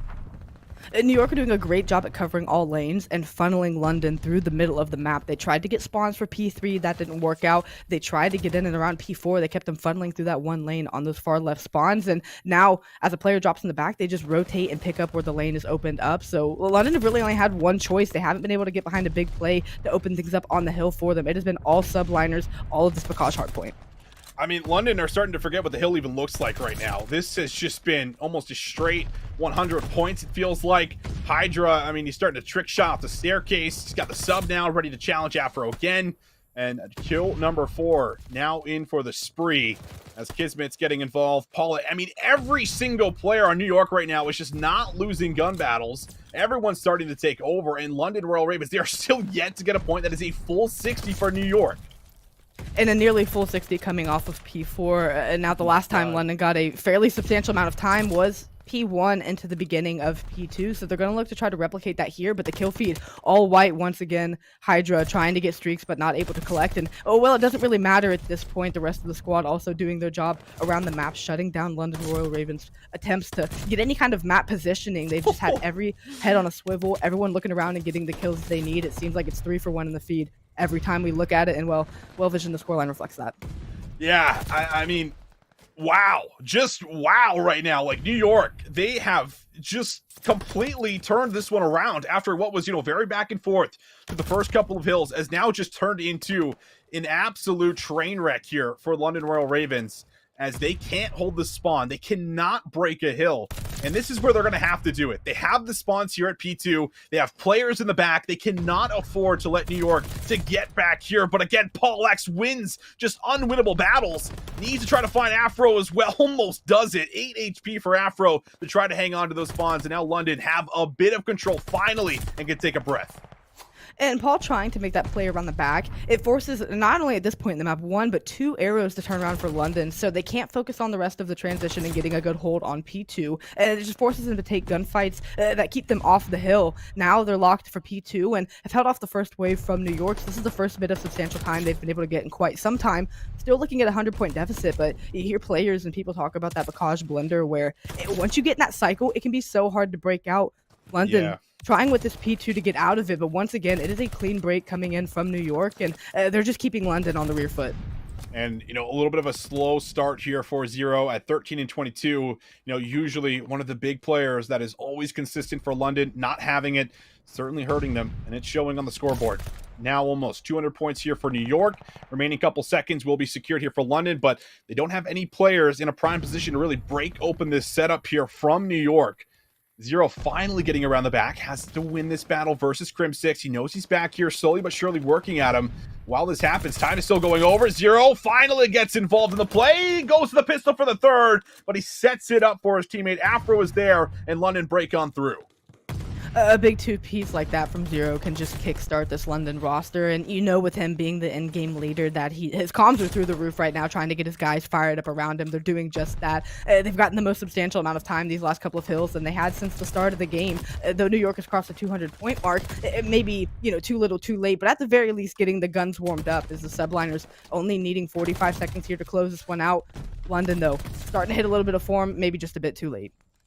Might be a little too late. I mean, they would have to come back from 100 points. We saw New York, of course, chain some hills together, which is not easy to do on Bocage, so it is still, of course, possible. But we need to see multiple members start to turn up there, and, well, you're only mainly seeing white in the feed. And how about this? Hydra coming from the side. Some long-range chows there onto Zero. Won't be able to find yet another, but that's fine. Space has been bought, but you only have Paul X inside the hardpoint right now. The rest of the members just focused on zoning, which means it's an easy break for Nasty. Flying through the front, but trade starting to follow. Hydro there for 2, and New York, again, still slowly stacking up to what could be a very easy map win here for them on Bocage. And look at this map spread from New York. Like you had said, they're zoning in and around the site, so they really only have one person getting hill time. For the most part, it's been Hydra being that roaming slayer and keeping London at bay, but whenever he dies or they collapse, the team knows to regroup around the site. They are broken late here on P4 in the last 20 seconds. Gonna try to go the way of London, but of course New York having to cross through the site to get to P5. May as well give it one more crack before they head over, only needing 20 seconds to win now, but it will be Royal Ravens on transition for the time being. Player 8 and Crim6 trying to work through gate and find a pick here, but as the rest of the team comes up, they just need one more break to get it done. 12 seconds, that's all that's needed. Have to imagine this one is going to come sooner rather than later. London trying to hang on. They won't be able to do it. 4 go down. New York is in once again, just making it look almost a little too easy when it comes to breaking the hard points here, as Kismet will be able to win a couple more battles. Paul X turns and snaps there. We'll count that one as a 180 turn on, as it will end 250 to 118. The subliners are looking fierce here, Cash. Unbelievable. looking dominant. They got that started after P2 and really never looked back from there. London tried at the tail end of the game and got a bit of time, but again, they did the hard work early on. And I mean, just looking at the stat lines from New York, 27-21, over 30 kills from Hydra, just terrific games all around from all the players. Everyone feels like they're fitting into their roles and gelling the more we get to see them play. Absolutely. And I mean, of course, you do have to mention the fact again, listen, London don't have Gizmo. They do have Harry. They have limited practice coming in. But overall, I mean, you could just still see just a complete differential within the slaying that was coming out here. As you mentioned, Hydra 35, Kismet 27. He had that hot start as well, where London looked okay, you know, around P1 and P2. And Kismet was like 8-4 at one point in time. The rest of his teammates were, you know, a couple negative. He was really the one that started off hot to make sure they maintained the lead. And he's got a minute 45 in the hill right there alongside him, a minute 38 there from Paul X. So this New York team, you know, running the trials just, you know, a couple of weeks ago to a point now where they're looking this good here. It has been an incredible turnaround, and they display just how good they are once again throughout this first map. They do just that, and of course look to replicate that as the series goes on. But as you had mentioned for London, playing with Harry still somewhat held his own, right? It really was Zero kind of having that slow game that maybe held them back just a little bit. But you expect a player like Zero, as veteran and seasoned as he is, to get going at some point in this series. Just a first map that you got to shake off and hope the guns are warm going into the S&D. But yeah, for New York, a very dominant opening, showing you why they're 2-0 in groups right now and looking to continue to make a statement with this new roster. Looking to continue to make a statement here, and are they ever doing it? It's just been a crazy turnaround here for these guys, going from a point where, you know, they were just the bottom every single major, not being able to win, not being able to figure out the right pieces for the puzzle when it comes down to the roster. And it feels like they figured it out. I mean, they've obviously picked up Paul X, who's a gem, another gem from Challengers that we keep highlighting here, has been a massive piece in turning this one around here for them. But London still have a shot, still 1-1, still come up with a win here throughout the Pro-Am, just need to find at least one more. And when I do look at this London team, I feel like it is a squad that will be able to get some work done going in towards those search and destroys. We've seen how good they can be, especially when they get proactive and they find grooves. Players like Afros, when he can start to move around the map freely with the help of his ARs watching over him, that's when I feel like this London team really starts to find their stride. Absolutely. And you know, it's a squad of 4 guys that want to work hard day in and day out. That's one thing that's, you know, really just sung about this London Royal Ravens squad is just the work ethic of these guys. So, you know, when the work ethic's there, everything else will follow suit as time goes on. That's what we're seeing unfold in front of us now. So, again, for London, of course, having Afro activated and then around the other 3 players, getting him in positions where he can find success can definitely be that catalyst for this team. Certainly can. Another look now at our overall map set as we're heading into a Desert Siege, which has been played a little more, and I like that because it's a very fun search and destroy map where there's a lot of high risk, high reward plays that can work out here for you. You can bring out the scope at times, you can find a lot of value, you can start picking players off, make them play a little differently, a little more cautious when it comes to making some of those offensive pushes. It just opens up for, I feel like, just a lot of strategy and a lot of different plays, and it really caters to a lot of different play styles as well.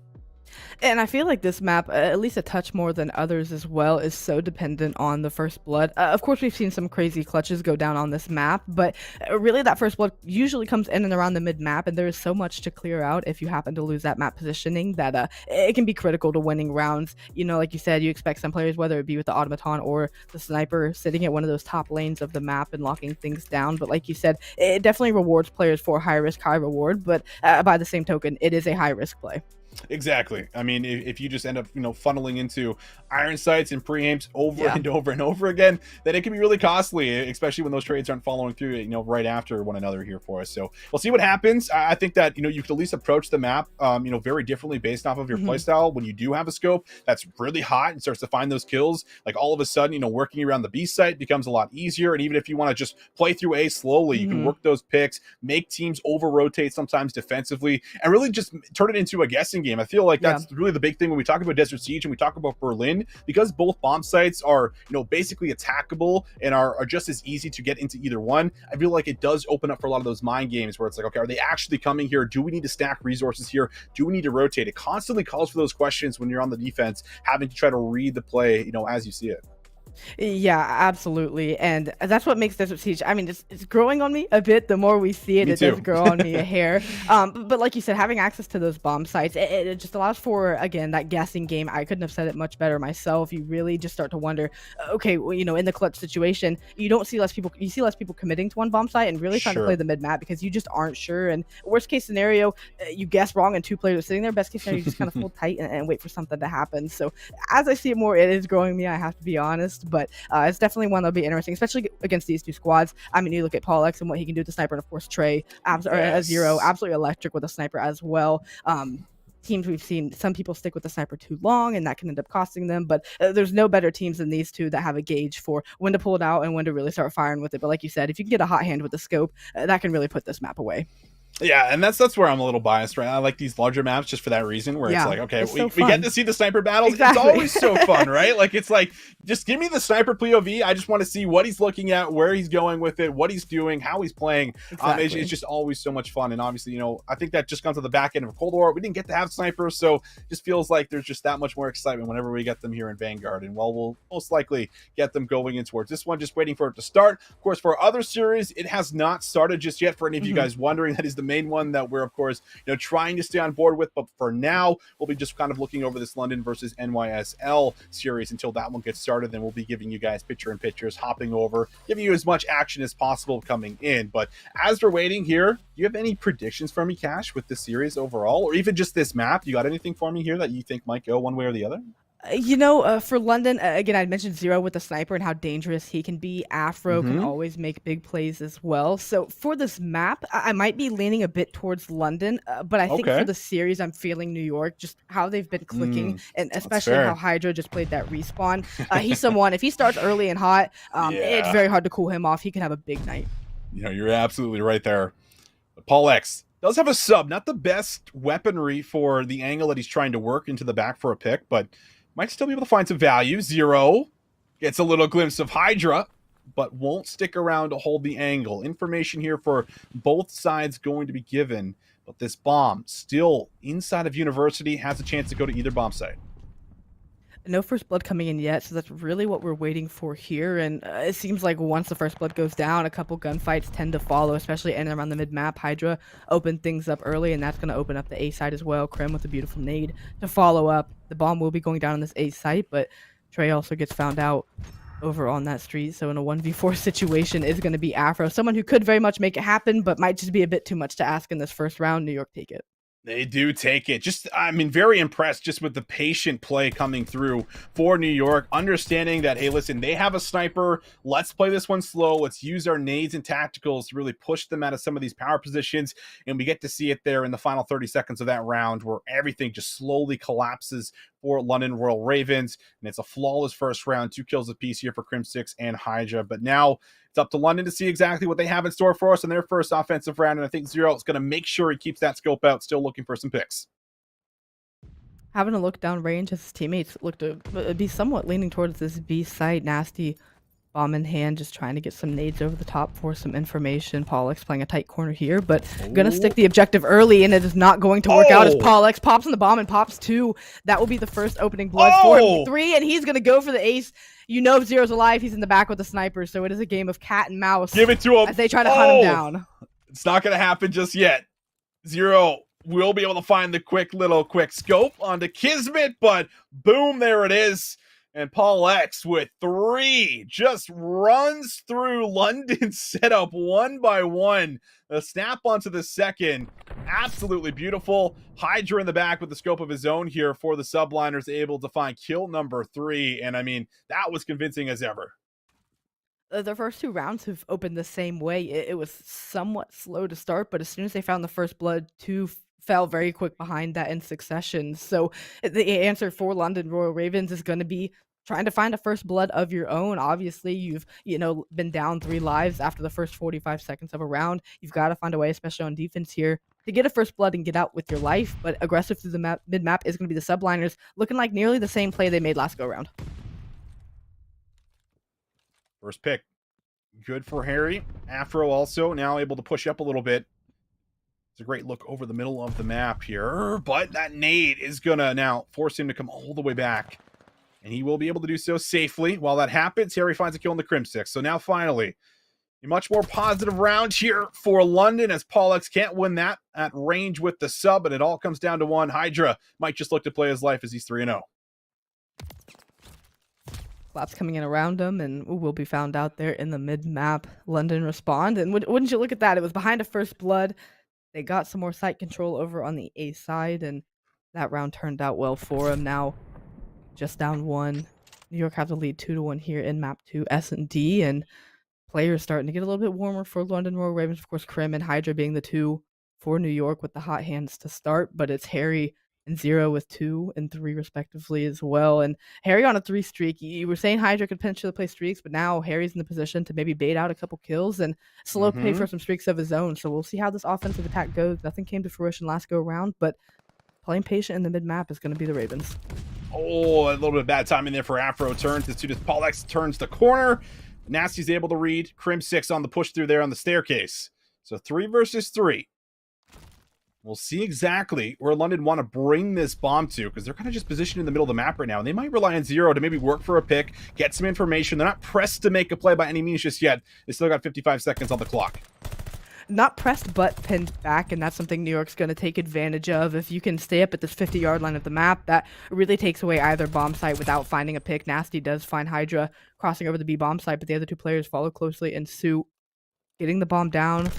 Oh, hit marker. It's going to be them, but yeah, Zero with the hit marker. They're huge. The trades come in. Bomb not down for London. Paul is still alive here. He's battling out against multiple members.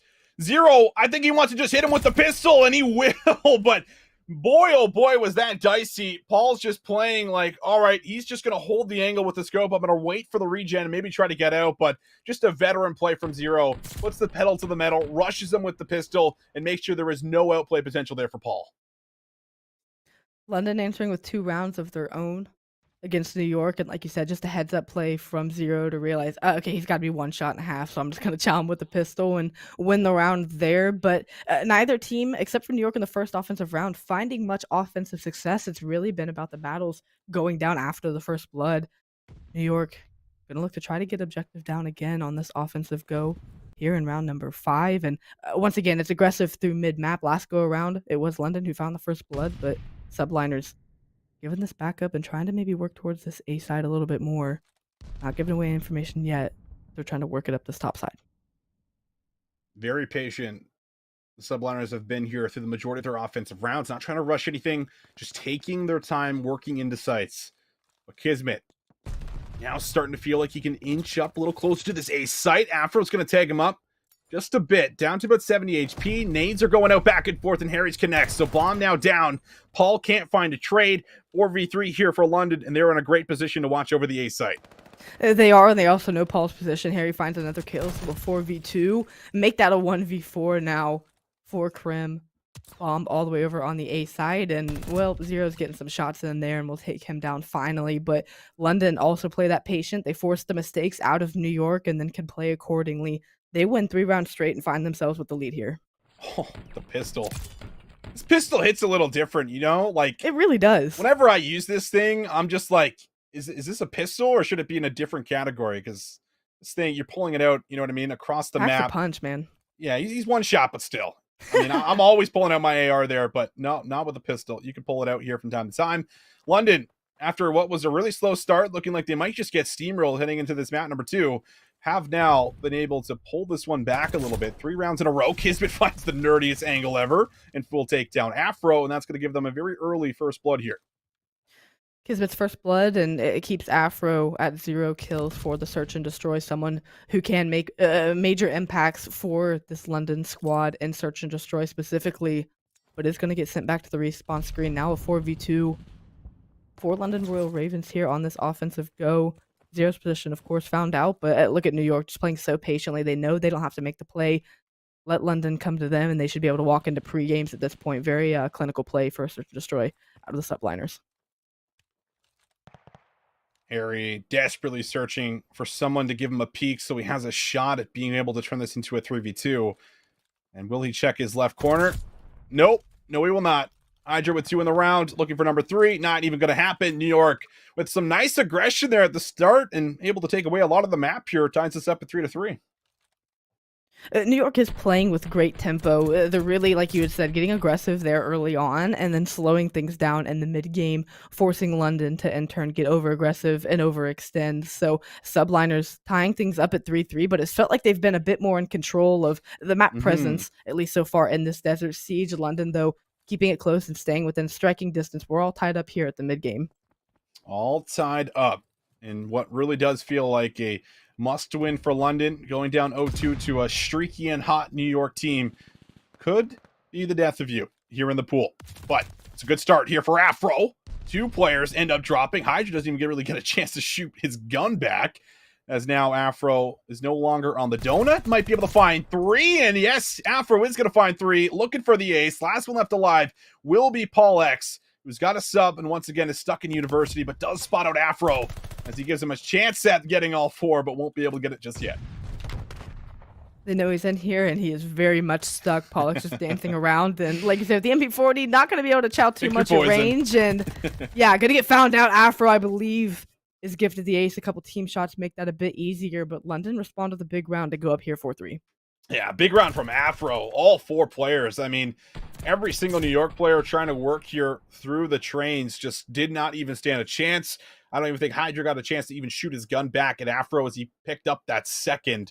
And from there, it was just smooth sailing here for the young gun. So from 0-4 to 4-4, and maybe even a chance to work for a glide. 3 more kills, still a little ways out with only a couple rounds left, but a great one to be able to build off of here, as now London will have the lead heading into round 8. You know Trey has this bottom side of the map locked down, which means that, well, London's probably going to be favoring this B site. They have yet to get the bomb down here, but have tried a couple of times. New York, aggressive through A, already aware of the fact that, hey, they're not going to be over here, but good for them to just start to pin London down on this bottom side of the map. Where New York have found success is when they get aggressive to get that first blood. Krim does just that on Trey on the far side. Kemsmit with a great grenade will find one as well, and now the round simply collapsing before our eyes.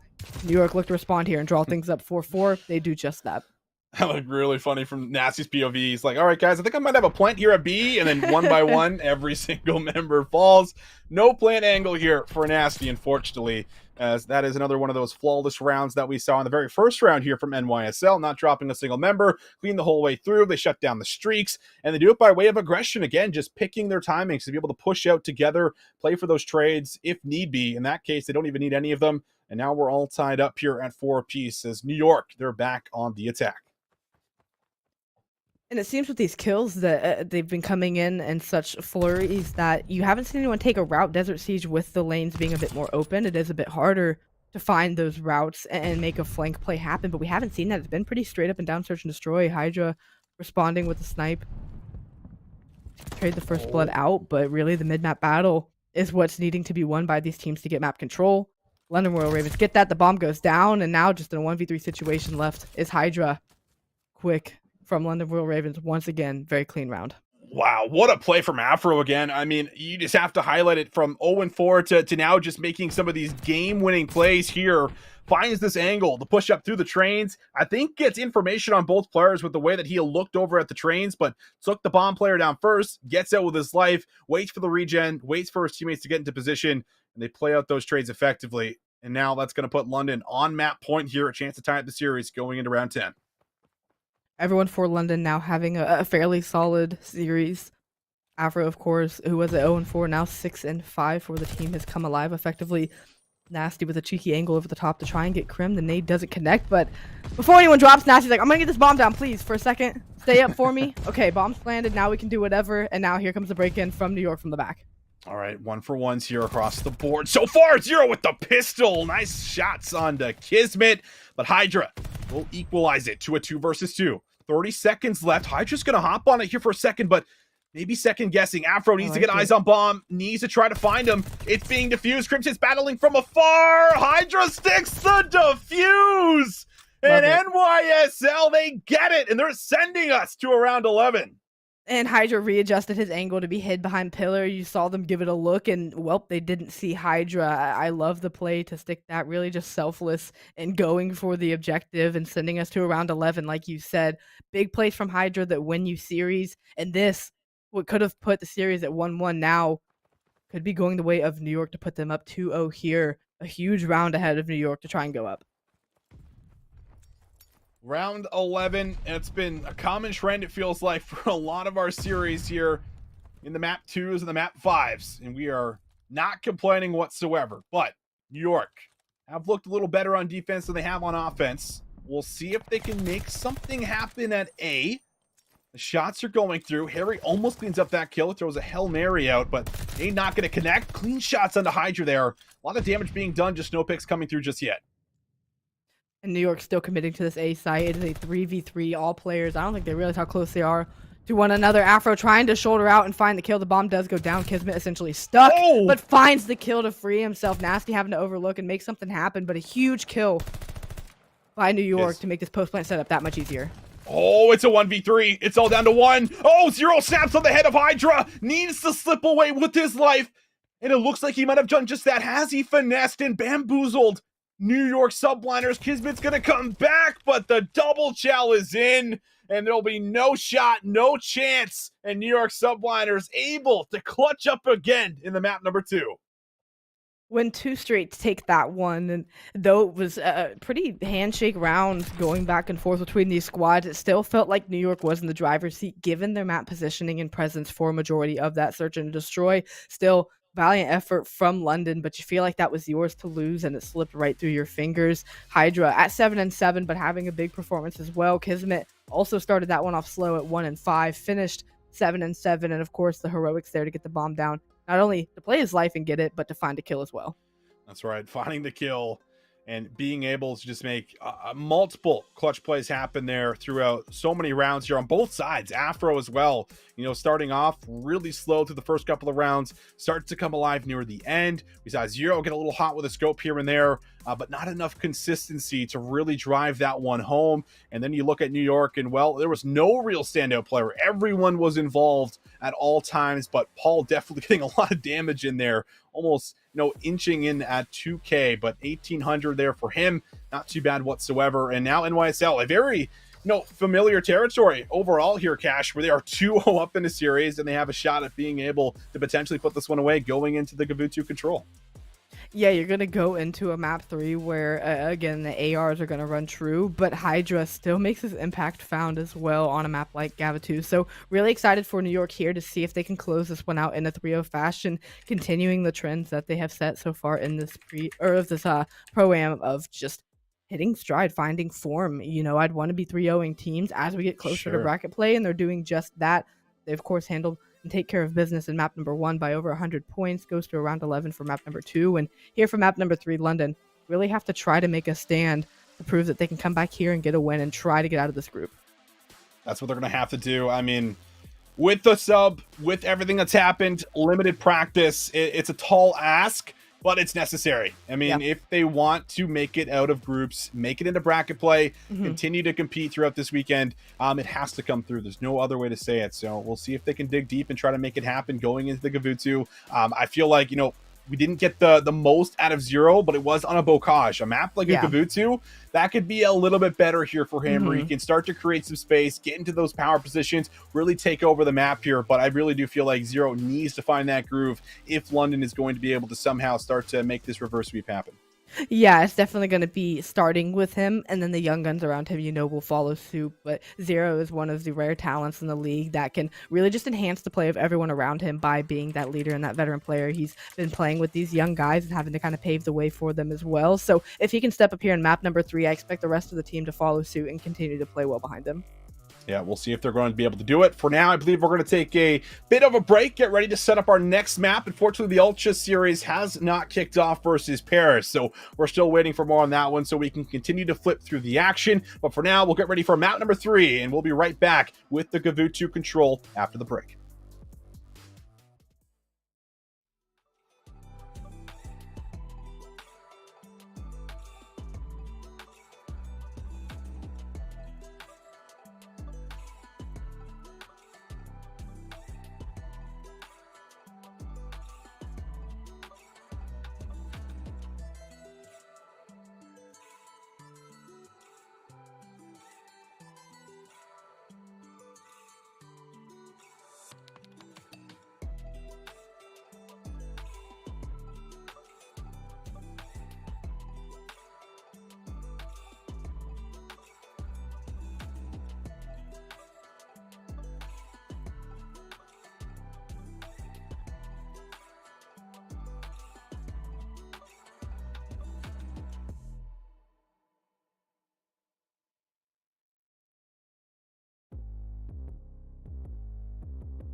Hello, ladies and gentlemen, and welcome back. We're heading into game number 3 here between New York Subliners and London Royal Ravens. It's New York that have the 2-0 start here in the series, and now we'll see if London can give us anything back as they head into what could be their very last map of the tournament.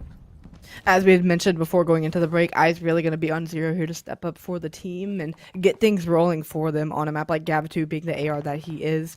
Something where he can definitely take off and start to excel, find some space and make plays happen. New York kicking things off on offense and pinstripe kill feed to get things going, but the defense going to stand strong on the first attack coming in from the subliners. Now back to square one, going to try to work their way through ring and maybe give a look at B, but really just working for map presence at the moment. Nice win there from Kismet. Onto the heady there up top. Hydra with some nice patience and a good read onto his second. Will be good for Zero. Goes to the pistol, almost finds all three. But Afro will be able to keep defense alive here for London. Alex there, able to get in for 2. How does he find that second? I do not know, but Harry drops, and now New York have a little bit of space to work with as they're on the A point. That, and they're also on the B. It's going to be Kismet and Crim6 over here, turning all of the heads of London players off spawn to try and kill them off. A great nade coming in from Zero that's going to back Crim down for the time being, but as that's going down, they're earning all of the progress at A's. So with 30 seconds left and lives even, they're going to look to all but secure this A point before the Ravens can get back over, but it was a great distraction tactic coming in from them. With this break and this pressure now quickly coming in from London. Oh, yeah, but the big factor is you have to keep players alive on A in order to make that play to B really pay off. And, well, Harry, he's now back into the boat power position, only for a moment, as Paul X able to eliminate him. Inside the hard, or rather the zone, will be Paul X, who's able to win yet another battle. And now, A should go over. London looks like they're going to concede it, but they do have power positions inside of P1 right now. The rest of the members also working to try and reinforce all of that P1 area, but this could have just opened up an angle for Kismet to get through, but Afro will cut him down. Ring control is oh so critical when securing B. It just gives you that high ground and also forces the subliners to spawn that much deeper. Paul X trying to make something happen from this top boat power position, but playing tucked away, not giving up too much information is London, and it's working out for them. Unfortunately for New York, you ate so much of the clock getting A that you're down to 40 seconds now, and though lives won't come into effect, you can't afford to go forward down here because you may not have time to get back to the hill. At least one more hit going to be able to come in for the side of New York. Player 6 and Hydra having to stay alive until the reinforcements work in, but this could very well be their last hit. It is a big win for Hydra. He at least allows them to get right back into P1. But like you said, they have to fly through. They're going to have to go and touch the zone. 20 seconds now. Nasty down low. We'll be able to pick off Hydra for a trade into the back. Kismet cannot find value. And it's Crim6 off the top ropes, trying to keep the play alive here. And it's not going to happen. Zero and Harry get the team shots in. And New York do not have any members in position to get a touch here. Very close when it comes down to it, but very clean for the most part for London. Make sure no ticks of progress go over at B.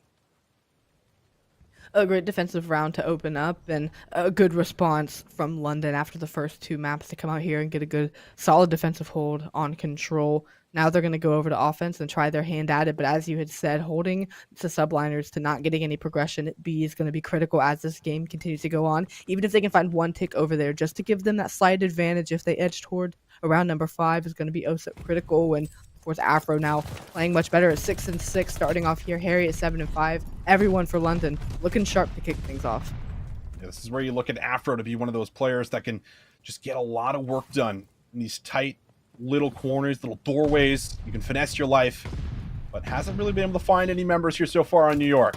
Finally, he gets one. How about that turn and snap there from Afro? Able to find the first one. Teammates are starting to drop as Kismet finds 2, but from range, Afro will beam down Kismet with a nice little angle. He will be cleaned up, but he's at least able to hold that position, and that allows London to get a touch over at B. And that's huge progress over on that side of the map, and they're still accruing time now. New York committing some resources to try and get them off, but if this second tick comes in, which it does, that is so big for the Royal Ravens to work with, and now they're committing everyone over towards this B site, knowing they'll need 1 tick and still finding the kills in and around the site. They're going to give everything to try to get this last tick at B. 0 on a 4 streak as well. New York has to try to make a stop. Oh, and 0 wins it, but they need to get one more member over. Afro slides across, but nobody else from London can get there. And that means that they're going to have to chalk that one up here for now. London's going to move over to A and see if they can get some work done. They've gotten at least 2 ticks, and that 3rd tick has not been fully depleted. Hydra just gets there, and 0 can really apply a little bit of pressure and might end up drawing some more rotators from New York. But no, all 3 members, they go over to A. That first tick does not fully come in. I don't believe it might have, but either way, 50 seconds left on the clock, and London still need to capture a zone. Feeling very similar to what New York did the last round. They gave a ton of resources over at B for the London Royal Ravens. It has worked out a bit more given that they have 2 ticks and looking to try to close in on the 3rd, but now you just gave yourself such little time to work either site. With 40 seconds left, whether you get A or B, you are only going to have about 1 minute and 40 seconds to get the job done. Lives quickly dwindling as well, though, in your favor. But given that you have 2 ticks at B, sitting in a much better position this go around on offense, London Royal Ravens just need to try to find at least one side, make a decision, and really secure the point. This could also come down to the overall lives as well. 2 in favor of London. They're going to lose out on 1 more. Hydra up top. Nice win there versus Nasty. And, well, it is just back and forth, back and forth. 5 lives now. Make it 4. New York have no respawns, and Paul is at least able to get 1. But you still have to get on the zone here if you're London. Play your life if you can. And now it's no lives remaining on either side. 4 versus 4. That tick of progress at A still needs to come in. No one has made their way over to B, so it has to be A. Up close and personal, Kismet and Paul. They win individual gunfights. Staying on the zone has to be London. They can't afford to give it up. Kismet chases down 1 more. 0.2 on the clock. And Kismet gets another. New York go clutch and go big at the A point.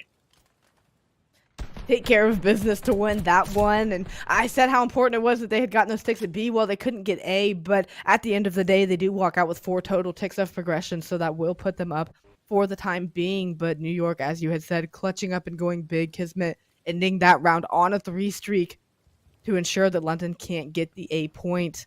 Back and forth we go.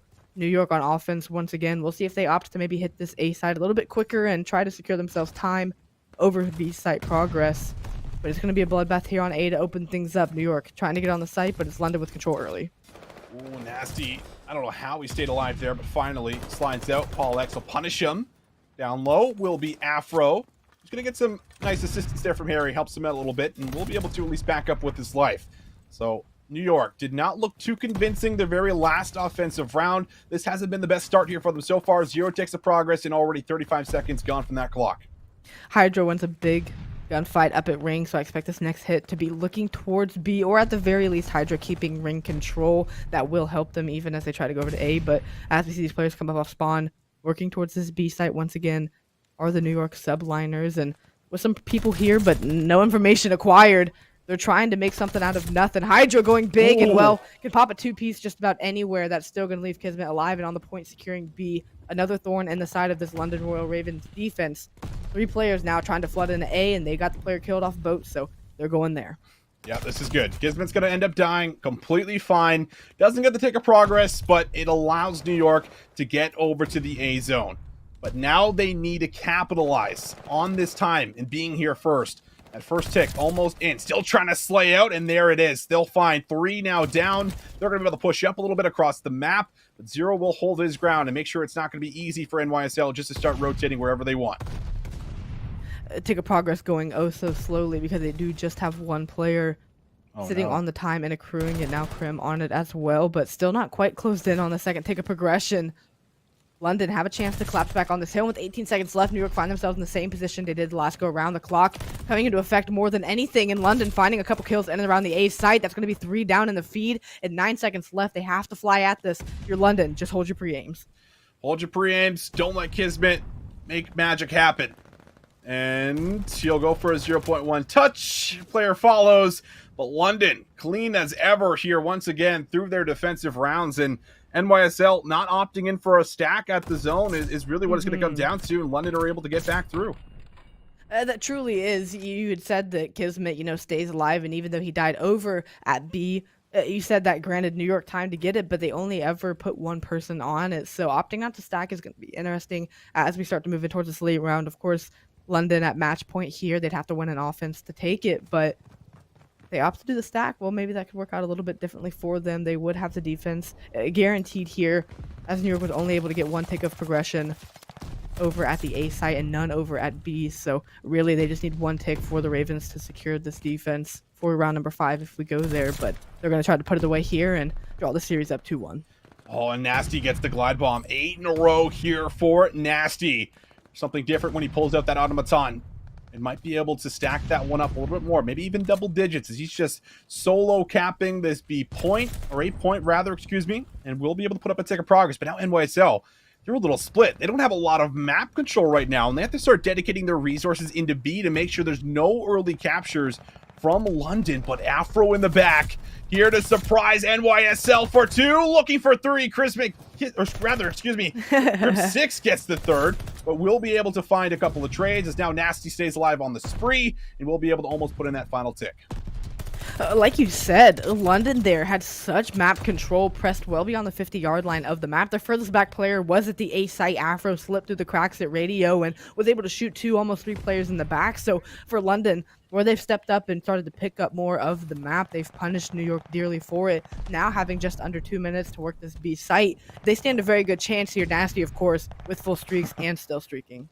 Yeah, he could call in the glide here. I mean, Nasty has just been untouchable this entire round so far, yet to die.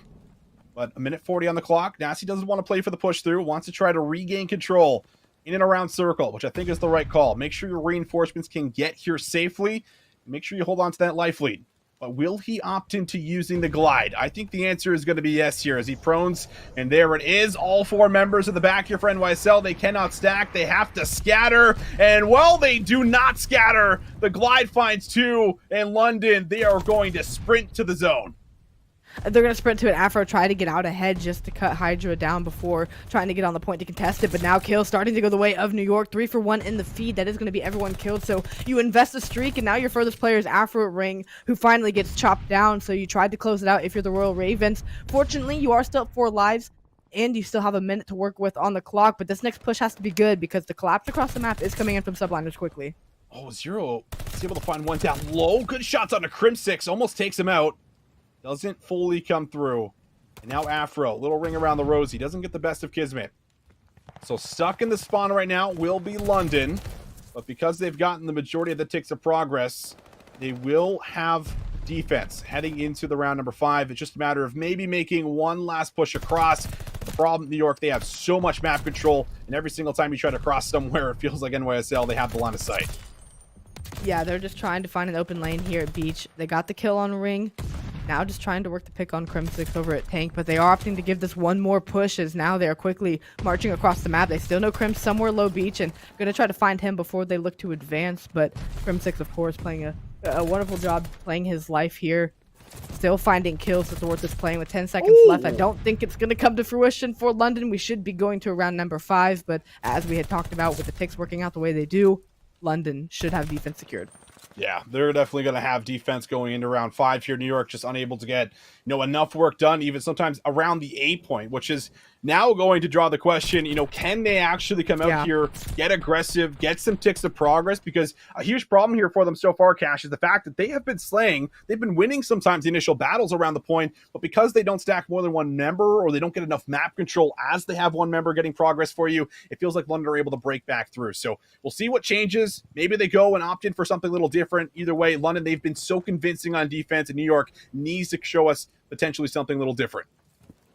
And we look to be seeing that all 4 players sprinting straight at this A site. And like you had said, you'd think the quick answer to that is getting the stack in. Of course, you've got to win a few gunfights in and around the site, secure that map presence as well, which New York has shown they've been able to do. That's going to be 3 down in the feed. And now we see a few more players opting to get on this hill and get this tick of progression going up quickly. London off spawn have to fly back at this, but already 1 tick of progression is in for the subliners. Again, just going to keep one member on it. Kismet now gets there to try to provide some additional progression. London might give this one go from the front, but maybe just want to kind of set themselves up for exits here, as no one's really making a dash to get on the zone and stop the clock. So there it is. Finally, New York able to get that additional minute. That's going to give them 2 minutes and 10 seconds to start to work over to B, and they're also slaying out as they try to exit off, but in the response, London able to find 2 more and try to keep them trapped the best they can, and Zero now needs to stay alive in the back. Zero has a critical role in staying alive here, was able to slip through while they were focused on stacking A. Afro taking care of business to the people flying at B, and though Zero falls, there's no one up for New York now. We start to see London advance across the map. They were setting up, as you had said, for the exits there, and it pays off for them. They hold off this first somewhat attempted hit over at this B site. The transition not clean for the subliners. Now Afro in this power position. Low Beach trying just to call out the information to these players, and it's all eyes on him, but it doesn't matter. Still finding kills, is traded out eventually. But players for London Royal Ravens trying to work down in P5 and green just to cut them down. Kills coming in now. It's going to be New York here, ready to go with an attack with 3 people up. Oh, Kismet there finds 2.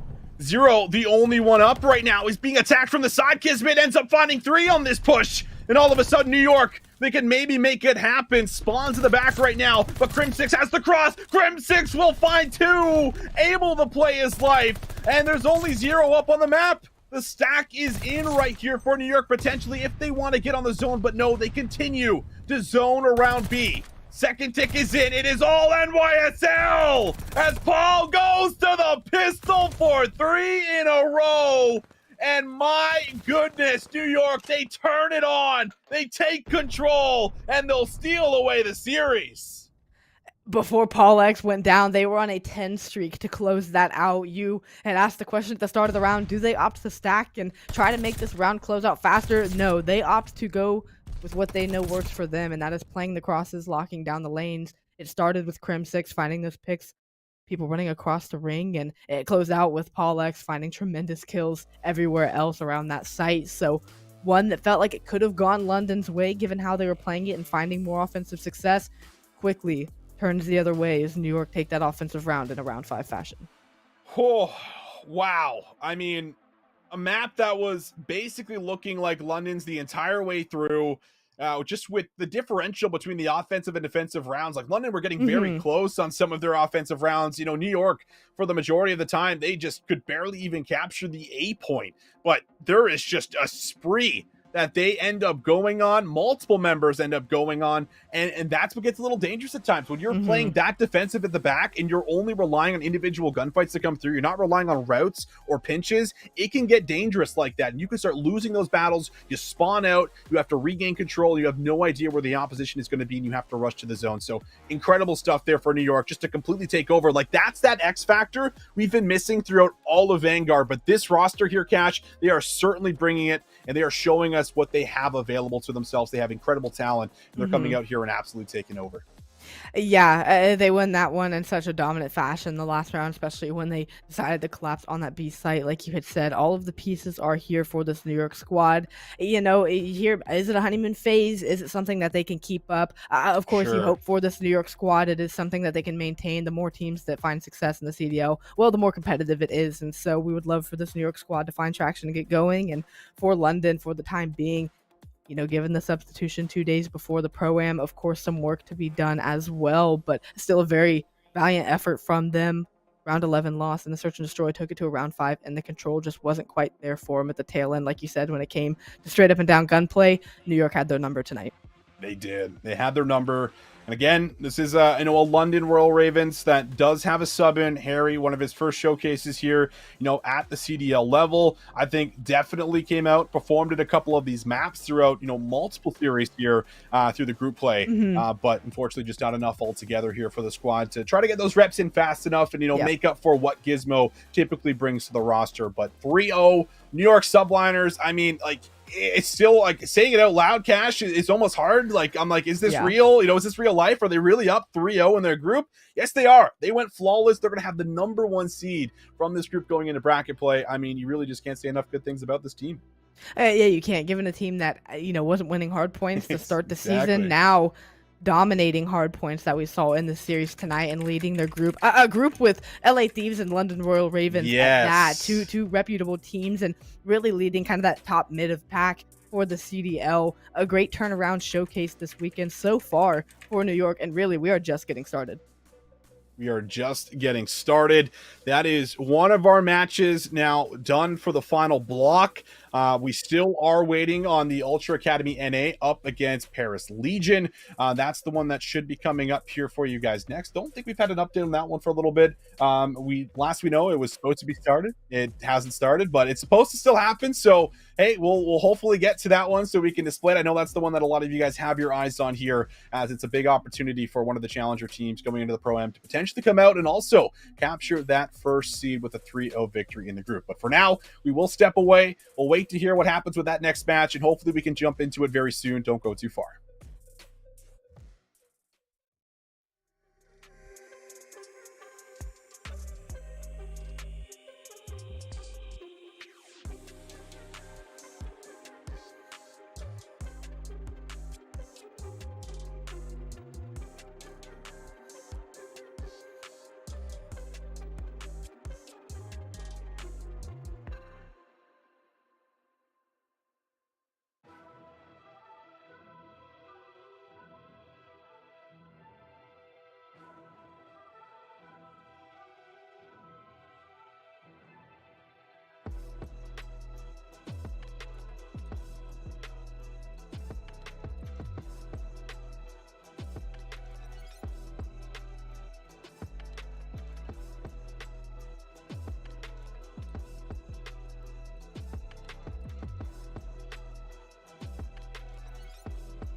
Hello, ladies and gentlemen. Welcome back. It's finally started. It's happening. Ultra Academy NA up against Paris Legion. Paris need this win. Ultra Academy have a chance to get and claim that first seed. And already off to a decent start here will be Paris. John pops up, says hello, tries to go to number 3. But Hixie will now play his life as he climbs, or rather claims 2. For Ultra Academy, to kick things off, we're looking at them just to get hot early on in this series. They've relied on reverse sweeps to win their previous 2 matches, still sitting at 2-0 nonetheless. But if they can get going early and find success taking one of these first 2 maps, as we kind of talked about at the top of the show a bit ago, this is a squad that could very much close this series out in 3-0 or 3-1 fashion. Gravity able to find one more here, already cutting off an early rotation, but Ultra Academy NA now able to at least get to the top of the boat. They'll lose out on the majority of the points at P1, but that's fine because they might be able to climb right back and see if they can create some zoning here from the front. Hixie gets good information and 1 instead of green. Doesn't want to fully take that challenge. Instead, plays his life and wrap around the back, but no, Jimbo chases them. I'll make sure he doesn't do any more damage here to his teammates. While this happens, Vico is also kind of left out to dry, and now here comes Paris trying to break on through. Bullying through bottom boat, they're just trying to get in and get the break in. On this site, it's going to be 3 for 1 in the feed. Ultra Academy still in control for the time being. Scrappier P2, of course, as we would expect, but going to be a nearly tied game. And if they get the rest of this, should have the lead going over to P3. Still up for grabs as a couple players for Ultra have slipped through and trying to find kills in the back. Hixie going to find one, and that should give them spawns for P3. A nearly tied game still with 20 seconds left on P2, but for Ultra, a good enough P2 hold to get you right back in it, and you have rotation over for next. Old Mohawk trying to see if he can lock down Gravity from afar, but we'll get shrugged off the angle for now. He's got multiple members on him, and we'll get some great assistance here from Hixie. And Hixie flies in for 2, and Mohawk says thank you very much as he's now able to fully soar on forward, but stuns keeping him locked down. Jimbo interested in trying to find this kill. Mohawk just can't get away with a kill, can he? He's got a battle for them, and that one will finally come in. While this happens, Ultra still able to climb, or rather claim so much XP and rather so much time here around the point. We'll see if they can continue to do this, however, as John's working through the back, and they're ready to pounce on Vico, who gets wall-banged and can no longer play his life. Hixie was also on 5 before falling there, so streaks off the table for this Ultra Academy squad, and the break is in for Paris, now calling back from about a 10 or 20 point deficit, but holding from the front for the time being.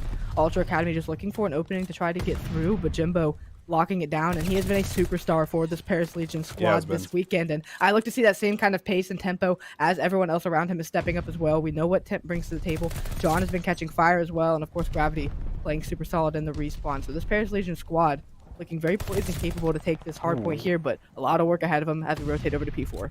This is a really scary position, actually, for Toronto. I mean, they have to try to battle out of, the spawn trap and then make their way all the way across the map here. Look at this go down, as you can just see how difficult it is because of the boat power position. The beach is on lock, and you got John, taking shots here with the sub from the front. So Ultra Academy NA might finally be able to get here around the 30-second mark to see if they could actually break on in, maybe put Paris in a bit of a spawn trap. But so far, it's been very well controlled. Stuns and nades now finally coming in. This is a chance for Ultra Academy to try to break through, but Jimbo slams the door in their face, takes down 3. John gets there for the 4th, and this is looking like a full 60 here for Paris. Ultra never quite getting close to the hill, and already is Jimbo trying to make a play for P5. A very clean P4 coming in from Paris Legion to lock down all of that time. Hixie going to give it one last look, try to get scrap, and wins the first gunfight there, trying to go for the second just to secure that last bit, but really momentum favoring Paris Legion. They lost the exchange over to P5, so it is going to be Ultra with the advantage going over there. Paris Legion still spawning deep beach, but everyone for Paris starting well and playing hot. And for me on the Ultra side, it's Hixie, who has come alive early on. He was someone who had found a lot of momentum in the later parts of the series. So if he can find kind of that fire early, he's someone who will definitely help this Ultra Academy look to try to take this hard point as they're now clawing back from a 30-point deficit with a solid hold on P5. Jimbo, he's starting to work in fairly close to the point here, seeing if he can battle with the player inside of green. Does end up dropping here to Scrappy. John through the back, trying to get revenge. Won't be able to do it. Hixie off the close spawn is there to reinforce. The rest of Ultra Academy will be able to start to get numbers around the hill. And as they bring this one back, we might just have almost a dead even game, a slight lead here for Ultra Academy NA. But either way, very back and forth. It will be Paris Legion that are going to chalk up the scrap time, simply make the early rotation, and they will be in circle here first to see if they can battle out Ultra.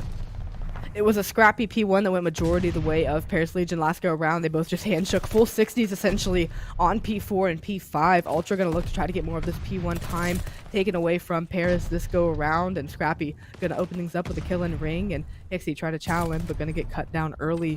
It is Ultra in with the break and getting more of this time as they have taken the lead back once again. Paris, this next break's coming in quick, and it's coming from ring and stairs.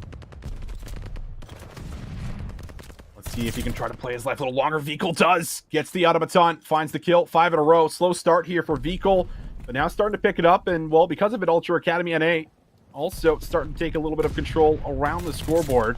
Paris trying to win this rotation here. Gravity will win that first battle. And now he's just got to win one more potentially inside the boat. But more interested in trying to cut off all of the spawners here from Toronto Ultra. But Hixie is there for some assistance. One more down low. We'll see if he can maybe try to play his life a little longer. Long range shots, not interested. Just buying time. Seeing if he can play his life around the point. Wait for Ultra to get here, and they have. The teamwork is in. But can they win out on one more battle? Still a 1v1 for the point.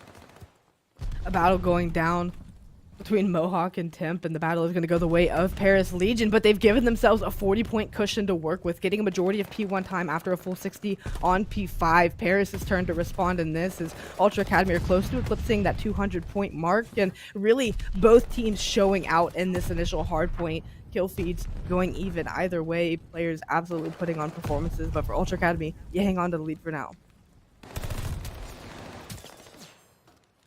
Fights back and forth. Scrappy finds 2. Scrappy finds 3. That's one way to open up the point. Almost there for all 4. Mohawk puts the final shots in.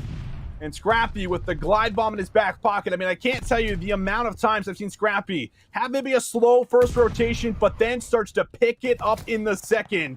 And this is one of those moments where Scrappy just takes over this hard point, is able to force back some deep spawns here from Paris, and it allows the initial setup to be successful for Toronto Ultra here on P3.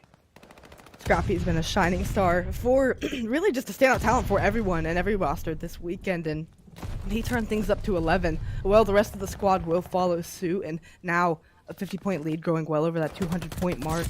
Ultra set up well for this P3 hold, but the pinch play coming in. Hixie shuts it down from one lane. The last 2 players up are able to get in. But the reinforcements here on time for Ultra Academy. They've done a great job at locking down lanes and forcing Paris to come through one lane. So finding a lot of success is Ultra. Man, Hixie, the amount of times he's been able to just find some of these multi-kills up close and personal has been big. Hixie doesn't decide to take the shots and wants to fly all the way through. And it was a good play in theory, but unfortunately runs right into another member trying to reinforce circle. But while all this happens, Ultra Academy, they are up so big right now, 232 to 155. Now, Paris did hold just about the entirety of this hill last time around. We'll see if they can do it again, as John already creating a bit of havoc here through the front, but Hixie gets the trade, and now Toronto in position to potentially break this one open. And Scrappy gonna try to open it up with streaks. If he can find kills here, that'd be huge. Excuse me. He is going to find one, and that's going to open that lane up for Toronto, but it's a pinstripe kill feed that comes in, and not able to get any time is Paris, so, excuse me, if it's a break in for Toronto, they could secure the game, but you're keeping Paris off the time, and that's the bigger win for Ultra Academy at this point. They have the win condition set, they just need to close it out with one more clean break. Oh, it's a team kill that's going to force a bit of a chaotic play right now for Paris. As Scrappy can still put on some pressure, fight for at least maybe a bit of this time if he wants to, or just delay the rotation. And Hixie has actually done it instead. He finds 2, one with the nade, one with the MP40. Mohawk able to continue to pour on the pressure here with the help of his teammates. And Paris Legion, they have not been able to get out of their spawn, and well, the result of it is likely going to mean that Toronto should have this one all wrapped up in a nice bow here in P5. Paris are going to have to just trek across the map, just try to win every single battle, get inside of the hard point. They are here, but Ixie lines up 2 to finish off map number 1. They started slow, but they finished strong as Ultra Academy grabbed the first map in the series. They exploded in the mid game there. I mean, like you'd said, it was close initially and after that first set of rotations, but really, you called the play. I mean, Scrappy finding 3 opened up. There's just the momentum change for it to go the way of Ultra in that series. Of course, Scrappy finishing that one with an impressive stat line as well, but that was the catalyst for this Ultra squad that opened up that game for them and allowed them to get a near 100-point victory against Paris Legion. And for the first time, Ultra Academy walk out with a map 1 win. It's not done in a controlled fashion, so this is a very good position for Ultra. Very scary on the other side for Paris Legion. And how about Hixie here? You know, switching off at the automaton at times, but, you know, a lot of it having the MP40 in hand and being able to get, you know, a minute of hill time, 30 and 23. You know, very convincing map that comes through. And Vico as well, you know, putting up a lot of hill time here at 2 minutes and 30 seconds. Mo and Scrap doing what they need to do. But Scrappy, as you re-highlight, having that big moment that really started to turn things around for Ultra, started having, you know, some of those solidified holds that are needed on Gavutu if you're going to be able to close this one out. And this is also the fact that, hey, listen, Ultra have now won a map before map number 3 here, Cash. You know, they don't have to work on any reverse sweep. They could actually get this done in potentially a clean sweep if they can keep this momentum going here for themselves. It very much puts them in the driver's seat, and that checks one box for me. And then we talked about at the top of the show, Hixie having slow starts, really map 4 kind of exploding, of course the control as well, but Hixie going 30 and 23 with 3,400 damage. A wonderful way to open this up. I mean, this Ultra NA squad has hit form, and they have arrived very much, not only in their group, but in the scene this weekend. And if they continue to win out like they are, I'd be scared if I was some of the other CDL teams, because they are truly looking like a dangerous team here this weekend. No, they absolutely are. I mean, they've made some waves. They were making waves even before going into this event with the way that they obviously win the Minnesota Open in the fashion that they do it and how convincing that they look. They bounce back in that second best of 5 series after dropping the first one, and they're able to recover, you know, beautifully. And you know, because of that, it's obviously built and instilled a lot of confidence in every single one of these individuals. And I mean, I even, you know, heard from it, you know, when I was at LCS finals with Vico. I was talking to him and I was like, listen, dude, like, how are you feeling going into the groups? And he was like, man, like, it's not going to be easy, but it's doable. And you could definitely see how doable it is right now, considering they are 2-0 up.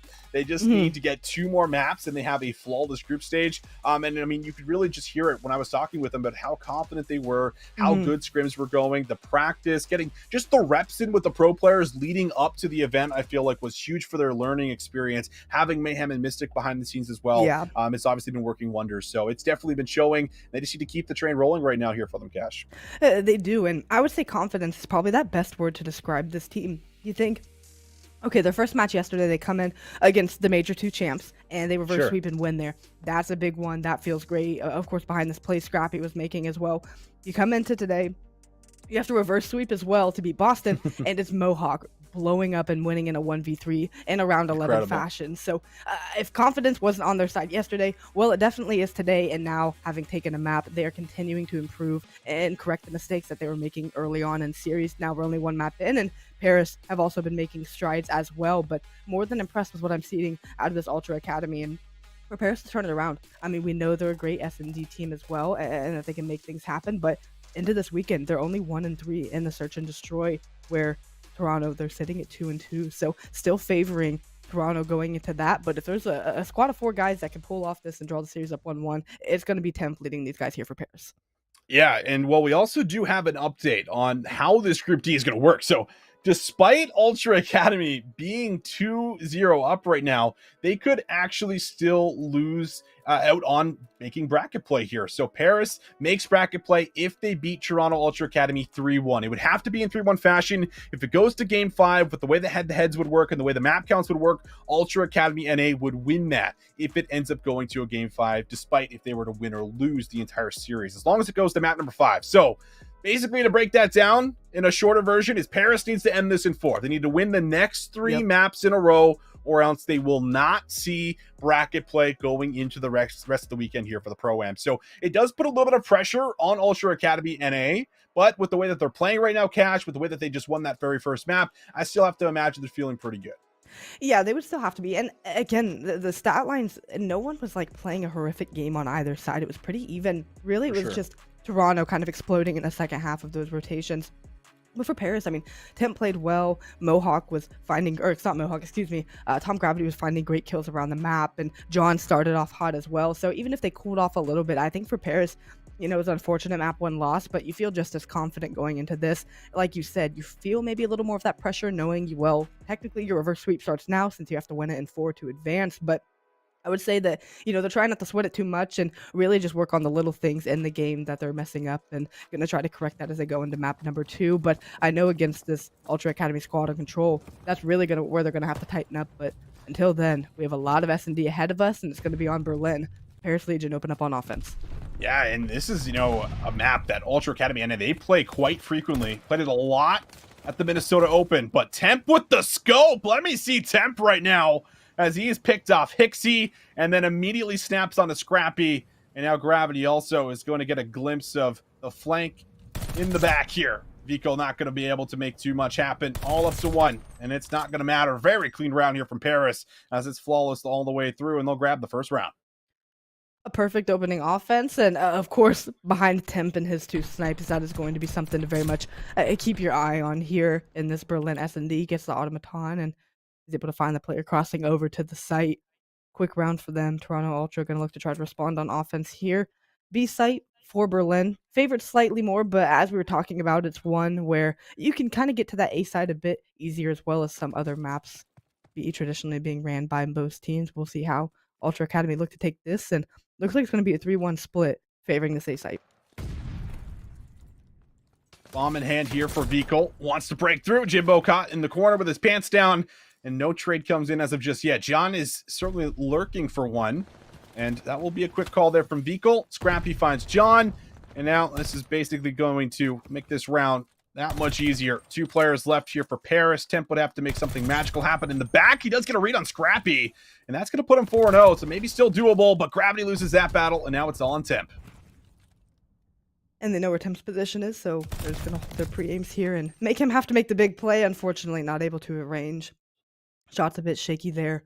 Ultra respond back in their own fashion, getting the bomb down A, but really, it was that opening blood where Jimbo got caught and wasn't traded out. You did mention John being in a position to try to. Unfortunately, not close enough to make that happen, and first bloods make all the difference, especially on an offensive round to get site control.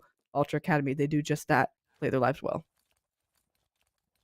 1-1 now, the count. Offense looking good all the way through here for both of these teams. It typically starts out like that sometimes with the Berlin search and destroy. Temp going to watch that cross, gets glimpses onto at least 2 members. Now Stun's going to go out to the middle of the map here as well. How fast are Toronto going to try to push through? It looks like the middle of the map is where they have their focus on. 2 hovering very close to it, or could also break into Mayo, but Jimbo looks like he was ready for one. John tries to get there for the trade, not going to be there fast enough, and that means we'll drop into the 3 versus 3.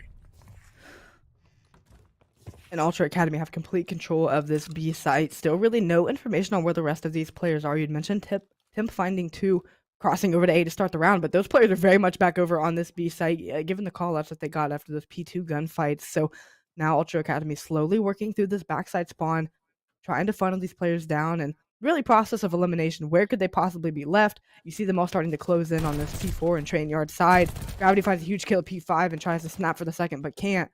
Now, a 1v1 situation, John versus Scrappy. Or excuse me, 2v1, Temp, John, and Scrappy. Scrappy actually got some really good timing here. And, oh, he's going to hold off there. Temp does not turn fast enough. Shots get taken early from John, but he rechows it. Scrappy, man, really good opportunity and finding that 1 versus 2, but John just takes the heads-up gunfight and will take him down. John playing that mid-map so well at P5, never quite gave it up even when things got scary. Of course, couldn't get the trade on Jimbo, but playing the mid-map control, and that's what afforded them that transition and shooting a couple players in the back for Ultra Academy. So, Paris Legion, right now winning the battle of map control, and First Bloods kind of going back and forth for the time being. Both squads who have opened up with First Bloods, or at least been able to trade it out, have found success this go around. Ultra Academy, First Blood once again, also opting to go towards this A site. Mohawk, the big kill on Jimbo. John with a response. Takes out Hixie. Vikol with the nice heady there. We'll be able to find the kill. And yeah, I like that call there from Vikol. He backs up, and I thought it was to maybe dodge it on some nades, but Temp throws the nade in anyway. It's just complete and utter chaos, as Temp would be playing through a 1 versus 3 potentially. Now 1v2. Sniper in hand. They know where he is, and Scrappy, well, he's wrapped around all the way through the back. He's searching for him. Won't be able to find him. And that does give Temp an angle at a 1v1, but it doesn't happen. Ultra Academy, they hang on, they'll hold on, and they'll tie us up here 2-2. Ultra Academy making sense of the chaos in the A site, left Temp in an unfavorable situation with a sniper vehicle really finding 3 kills, what I believe it was that round, for Ultra Academy taking over here early on in this search and destroy. Temp finding a bit of success with the sniper, of course, sitting at 6-3 and getting good information nonetheless, but it's been handshake rounds back and forth here to start. Only player on a streak is going to be Vikol, of course. If those can get him out to do a glide bomb, those are huge on Berlin, let alone in a search and destroy. But Temp calling out those 2 players crossing. I expect this to be a quick transition over to B. Nice kill there for Hixie. Runs right through, finds John. Jimbo will be able to read the retake there at the back of Mail. So, 3 versus 3. But Temp gets a little over-aggressive, and that means that we're just losing numbers very fast, but Ultra Academy NA will hold the advantage, almost find another one onto Gravity, who's also forced into Mail with an AR. So Paris in a little bit of a tough situation, have to get the bomb. Scrappy's watching right over it, knows that some of the members are pinned inside of Mail. It's going to be really hard to work out of, especially as Mohawk finds that 1v1 versus Gravity. And really on this B site, it was a 4v2 favoring Paris. Now I know they didn't find all 4 of the kills, but they had to back those players down because they went 2 for 1 in the kill feed. They just didn't clear out these players there. Temp called out that the 2 had crossed over and they thought they maybe had a free look at B, but it was Ultra Academy getting aggressive outside of P2 doors and cutting those players down, nullifying that B push. So for Paris, not really having the awareness to find these players and the aggression that they're playing. Ultra, we've seen them all weekend long thus far playing behind S&D aggression, and that and Scrappy, running those high risk, high reward plays, running routes to try and get people picked off, playing aggressive through the mid map, and it's really spelling well and boding well for Ultra Academy. They're playing confident and they're playing around great timings as well. Now a chance to be able to pull ahead by a couple of rounds. Over to A we will go on this attacking round. Paris Legion going to back up a little bit. Shots have been fired. Stuns are being thrown out. And now it's a matter of will Ultra decide to rotate this or brute force to the front. And if you hear enough nades go off here from Paris, it could give you the confidence to try to drop this bomb at A. Someone's going to have to maybe move up here and kind of zone out the front of the site here from Ultra. And while this happens, Temp is going to watch in case that does end up happening, but that will be the call. Ultra slowly rotating through the back of their spawn. Mohawk finds John, keeps his bomb carrier alive. Vico's able to scoot himself across, and now B looks to be the target here for Ultra. Temp with a big responsibility here. If he can find a pick, but more importantly, call this out to the team. The bomb did get across to the B site, so it is going to be Jimbo first one in there to try and make things happen, but all 3 Ultra players are here. Scrappy finds the kill. I thought on Docs, but Jimbo snaps and gets the kill there. Bomb is down. A 3v2 situation for Paris Legion. They didn't read the rotation as cleanly as they would have liked, but they are here with numbers. Vehicle getting a kill inside is huge. 2v2 situation and only about 20 seconds to work with. Oh, Vikol, he's able to get out. Oh, he goes and runs at Temp. Vikol is running circles around Paris Legion here at the site. And Mohawk has his back for the last one. A play that almost looked like it turned horribly wrong with the back end of a couple kills coming in there onto Toronto as they moved into the site. Ends up working out with the back end of Vikol, making an incredible individual play. And that propels Ultra Academy up by 2 rounds. Also puts Vikol on a 5 and Mohawk on a 4, but Mohawk opened it up by finding a pick in the mid-map for the first blood that already put man disadvantage the way of the Legion. And yeah, what I thought was a B plant that could have spelled disaster. Vikol somehow Harry Houdini's his way out of it and stays alive. His teammate, trusting that he's overlooking him from back warehouse, does just that. And once again, Vikol opens up with the first blood to be on 6. Unbelievable. John does end up finding Mohawk, but One off of the glide could just about put this one away, give you the insurance you need and want. But can Vikul find it? Gravity through the X-ray. We can see him, but he pops out and gets the worst timing. Scrappy as well, as he thinks someone's coming bottom secret, but Hixie maybe still doable.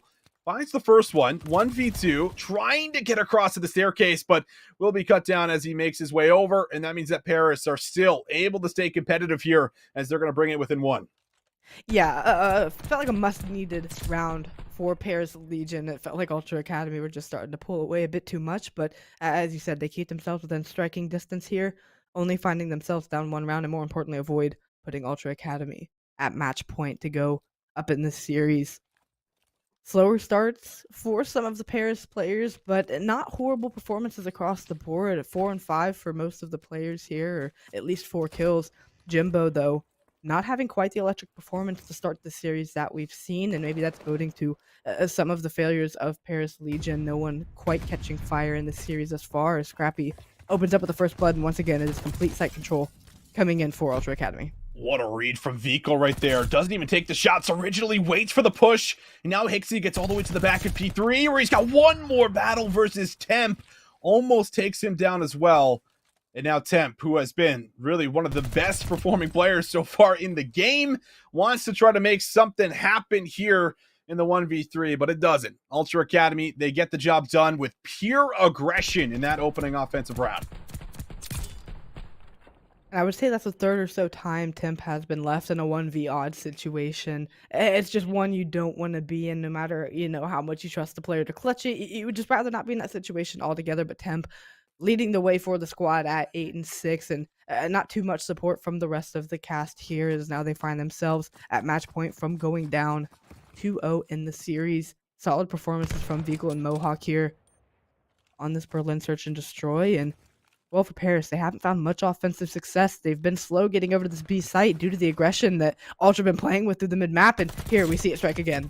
Look at Hixie, right through the middle, finds Temp in the back. Trades aren't really going the way of Ultra, but another 1v situation. This one for Vikul, and he's not even going to be able to survive after picking up the kill there in more than 5 seconds. Paris get there for the trades.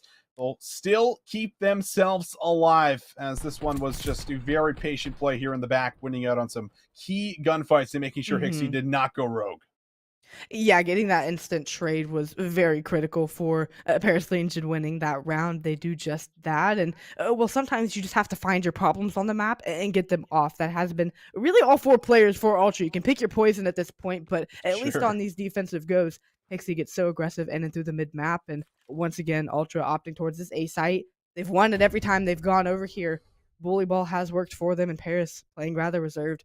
Gonna maybe give it up to them, but it's gonna be a slow play coming in from Ultra Academy for the time being.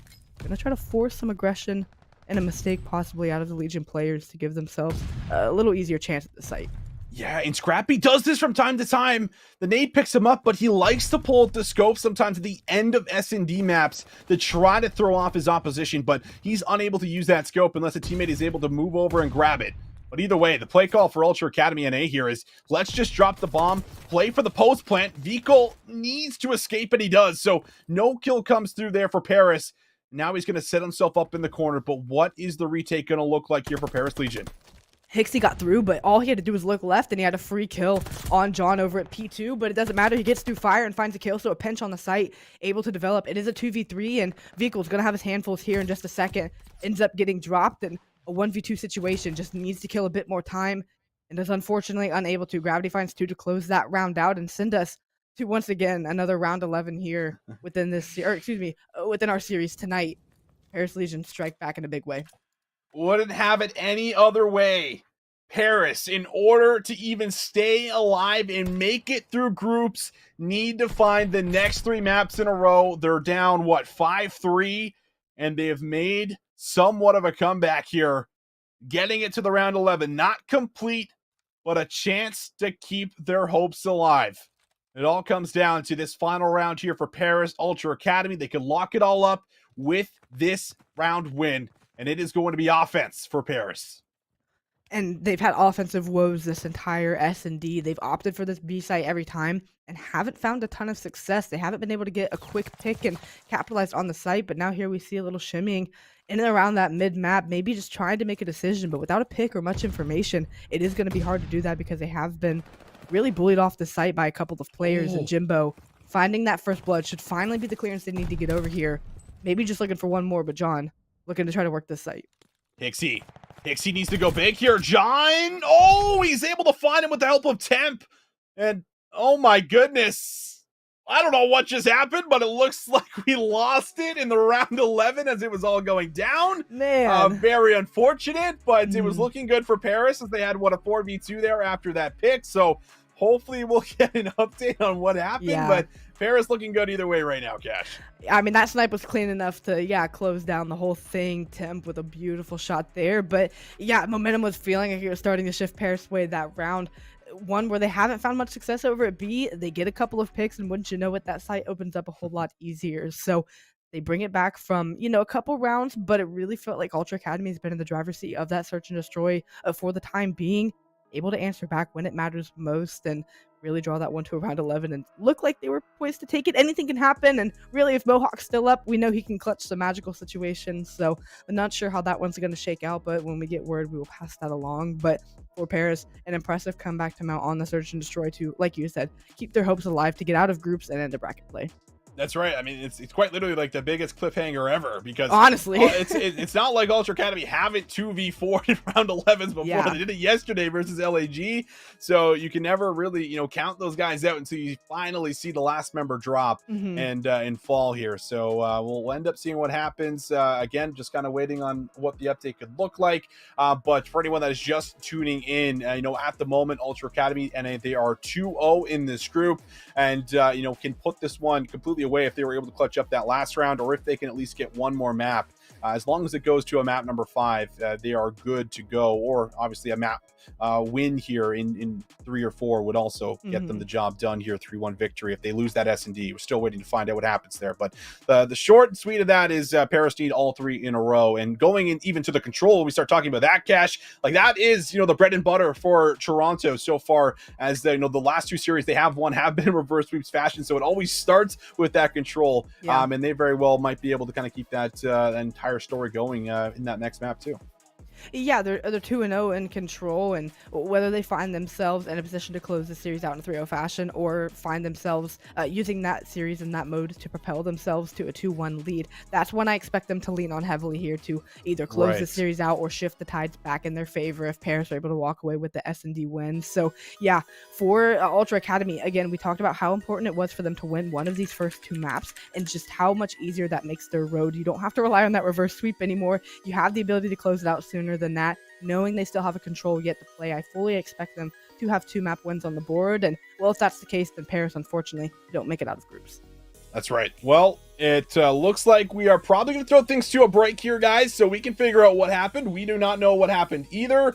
All looks like we did see a tweet that maybe Paris actually did win the second map. So it looks like they might have closed out the remaining round 11 there in the 4v2. It looked like they were going to get the bomb down. Pretty prime position. So it looks like that should be good. But for now, we'll throw things to a break. We have to set up our next map here. So we'll just take a bit of a reprieve. When we come back, we have control. Don't go too far.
Welcome back. We are heading into map number 3.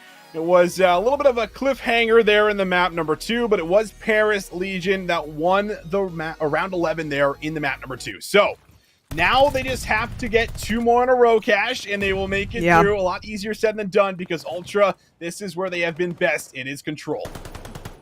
Yeah, they're 2-0 in control. We had mentioned that before going to break, and really it's been the mode that they've had to rely on to win their series, right? They've had to come back in reverse sweep fashion in both of them, both days. Here, they're trying to make things a little different. Now that they have the first hardpoint win on the board, they'd like to close this out ideally in a 3-1 fashion, but even if they lose this one, well, they still go to another respawn where they've been playing very solid as well.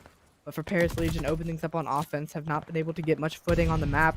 Pixie locking things down at ring, and it's going to be Scrappy and Vehicle trying to lock things down on boat as well. Paris Legion found a lane through low beach, and that's where their hit's coming from. And this is why Toronto Ultra can be very annoying, because of players like Hixie that find routes to be able to disrupt the initial push here. And you can see it. Paris are forced to come over to B, and they are just being stuffed over and over again here from Ultra Academy NA, having great zoning, but one player does slip through. We'll see it. Gravity's able to go all the way through the beach side. No one from Ultra checks it, so now someone's going to have to backtrack and try to deal with that 1v1. The clock is stopped at the very least, but 21 seconds left if you get killed off of this point. If you're Gravity, it sends you back to the respawn screen, and not a lot of time to get back over to A, but for the time being, Jimbo and Gravity getting it done over on the B site. A tick and a half of progression and all 4 players for Ultra looking over at this B site, trying to get them off. The last 2 players for Paris going to start to work on A as well, so it's a 2-front war. Ultra win the first side, and now making the transition over to A. Gonna try to take this one back as well. Wow, that's a heartbreaker. I was looking at that second tick on B, and I thought it was in, but it was like just a hair off there. So that one definitely stings for Paris, but they're able to at least, stabilize a bit throughout the map here, causing that, pressure over by B, which they're now doing again here from Jimbo's POV, is kind of caused Ultra to really not have that initial setup and hold on to it like we're used to seeing. So still, B is about to go over, and that time the tick does come through here. So now Paris feeling a little bit better, and they still have Temp alive on the 4 spree at the top of A as they try to bring this one home too. Stack looking to try to come in here to get the rest of A. Gonna have just over a minute here if they can cleanly get this time. Vehicle trying to make something happen at front boat and doesn't quite. Gravity on 4 of his own after his teammate and Temp gets cut down. So now we see this transition coming over to be from Paris Legion, and for the time being they're opting to go ring and through beach side, but the last 2 players with top boat control and trying to work through green, maybe gonna work the pinch on this, clear out these Ultra players from the back. But 55 seconds to work with the 9 lives. Not a whole lot more opportunity for them. Maybe a couple pushes at best, and, well, it's Ultra finding all of the kills. Yeah, and as soon as players start to, fan out a little bit, like you can see player 2 on the mini-map, Scrappy was starting to get a little work done there and just kind of, delay that first power position that is always crucial to getting into the back or working through the front at B. But now, everyone from Paris going to try and see if they can get something done through the middle of the map. Scrappy says, peek me again, I dare ya. Takes out Gravity. Now John, who is yet to find a kill, 0-7 right now, needs to try to make a big individual play happen, but stuns are going out. They know John is back here. Ultra are holding the tight setup. There's only about 15 seconds left. One last push. John gets his first gun battle, and it's a big one. Can he look for 2? John tags him up, takes a Mohawk, but still needs to get to the zone here. 3 seconds remaining. Can he move in? No, he cannot, and no one else can get there. And Ultra Academy will be able to close out the first defensive round. Last-ditch heroics, but Ultra, like you said, hold on in that round, opting to play that tight. But where they could and where they can afford to send one player out, like you were alluding to, that's really all you have to do. You send Scrappy towards ring and at P2 just to give those players one more obstacle to have to fight through to get across the map. And, well, it kills just enough clock. Paris, even though they were finding the kills, unable to capitalize and get the B site secured. They go down. And on their defensive attempt, they're splitting 2-2 here towards both of these sites. Ultra Academy trying to work a pick before fully collapsing over to this A site, but it's going to be Vehicle's POV trying to lock down ring control, make sure no flanks are coming in early. John tries to slide through. Hixie there waiting in the corner for him. Easy pickup here for Toronto. And, well, with 3 players going down on Paris, that means that Hixie gets to start breaking open some doors, trying to push on in, seeing if he can get to the back, eliminate a couple more lives. John will make sure none of that happens. But, wow, we watched the POV of John. A is still going over, and Paris, are they going to move in here? It looks like they tried to maybe make some kind of a play happen. It's still slowly progressing as Ultra is slaying out right now. They've only lost 1 life here so far, Cash. Yeah, and Vikul is on 4, just knowing Jimbo's playing around ring, and unfortunately loses that gunfight over at P1, but the progress has been going up for Toronto Ultra Academy, and it hasn't stopped. They're about to get this A site secured, and Paris is going to have to chalk it up. Now they do have good map positioning here for the transition, but can they find these next few kills? The answer early on at least is no, as a couple of these players for Ultra start flying in at ring. And Hixie's been so good in some of these just key 1v1s, like big battles, just to be able to win out here. Like, look at what this does now. Because Hixie wins that, now player 3 and player 2 on the minimap, Vikul and Scrappy can get here safely, knowing that it's cleared out. Just little moments like that Hixie will create for you. And now B, of course, the primary target, wanting to get at least a couple of ticks of progress to match what Paris did previously. Make sure everything stays even, but this opens up a lane for John to come through. See if he can maybe make a pinch successfully happen. Vikul is ready and waiting, but still no progress here from Ultra Academy. They've only been able to get inside of ring. Jimbo trying to work a flank, knowing this last player is possibly up here, but more so worried about the players coming up off of spawn. If you can just kind of keep Vikul penned at ring, then he won't really be all that much of a threat over on the B site. Paris starting to regain that map control and finding the kills in and around the mid-map to force Ultra all the way back. 60 seconds left and only down a couple of lives, but having to work out a spawn, it can be oh so hard whenever you need to find a lane to get an opening. And as I say that, Mohawk, he slipped through P5, and now Hixie running right behind him. Gonna try to find some kills in the back here to open up a B. Oh, but there's still a lot of uncertainty here for the Ultra members. You can see multiple arrows just turning around over and over again, and Mohawk is unable to keep his life. Now up to Hixie. Make something happen, and it won't happen. Everyone waiting on the side of Paris, and now that they have the setup intact, it's looking pretty difficult for Ultra Academy NA, as they're just going to have to try to get together maybe one more time and see if they can try to just run it and gun it over to the B point. But it's been solid here so far from Paris, but maybe a moment. Mohawk does win that, and they could maybe move in for a touch. A big gunfight going down here. Hixie has to win this in order to keep their hopes alive for B, and the nade unfortunately John ends up killing him before the nade gets John, and so now with 9 seconds left, just no time to get up to the site. Toronto, they're going to look to chalk it up as the last player falls, and Paris Legion, they respond back with defense as well, and unfortunately for Ultra Academy, you don't find any ticks that round, so for the time being, that puts Paris up. Yeah, really good job there for Paris, especially once they lost A. Like, all of a sudden, it just felt like they kept getting a member into the back, behind circle, or into the deep spawn of Ultra, and there was just always a lot of uncertainty. Like, did we clear everyone out? Is there one more member here? Can we actually push forward safely? And they could never really answer that question confidently, and because of it, they're able to at least hold out there and make sure that they tie this one up at 1 apiece. So defense the whole way through, but Paris will lead with the ticks of progress with that first round, and now they'll head back over to offense to see if they can get some more of that magic happening here on their attack. Gonna try to make more magic happen, but you look at the slow performances out of John and Jimbo, 2 players who were electric in their series earlier today, not finding much, not only in this map, but in this series tonight. Those players not playing very warm for the time being, 10 and 14 and 6 and 17 respectively. If they can turn things up, this Paris Legion squad could find success in this control. But on the side of Ultra Academy, very solid performances from all the players here, but Jimbo comes alive and finds an opening over B, somewhere where he's been a problem this entire series so far. Finds 3 over here and is going to stop the clock. Stopping the clock, Jimbo. Again, alive around B. This has just been something Paris have been able to do these last couple of offensive rounds. And again, even though he isn't able to find a lot of value, multiple Ultra members are brought back, so they're not inside of A just yet. Finally, player 2 just got there, which is Scrappy. We'll see if Paris Legion can move through convincingly and try to clear him out, but no, Scrappy able to take down 2. Vikul gets a 3rd, and now Paris, they got to be very careful of getting spawn trapped. And they only have 30 seconds left, so for Ultra Academy, you just hold your pre-aims and know they have to fly through this lane. There is no longer time for them to go and make a hit over at B. It's got to be at A, and they have to find picks. For Paris, you find 2, make that 3 here, so the opening is in to at least stop the clock for the time being, but there is no more room for mistakes. If you go 4 down, this one's all but over. Look at the spawn right here with Temp. He's got a member with him. They could go for B and attack A at the same time.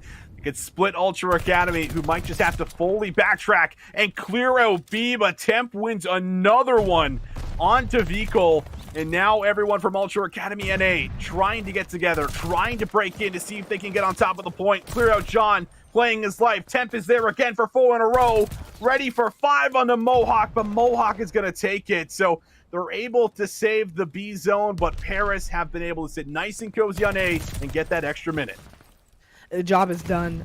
Temp did exactly what he needed to on that site, which was kill enough time to get the B site, or the A site secured. That happens. Now you have an extra 60 seconds, and you happen to be up lives, albeit I say that, and now it's tied, but it's not like you're down drastically and only have 1 set of respawns remaining. You just need to work the clock, find a couple of good picks here to get ring control, but that's something Ultra Academy have been great at in this control so far, is having success and finding kills in and around ring. Look how far pressed up they are. They don't realize gravity is in the back and sniff that player out, but just trying to work ring control and slow these players down is going to be Ultra, and give them one more obstacle to have to fight through to get to be maybe player 7 and Temp. Hitting a possible route through green and P5 could play spoiler, but it's got to be quick. Got to be quick right here.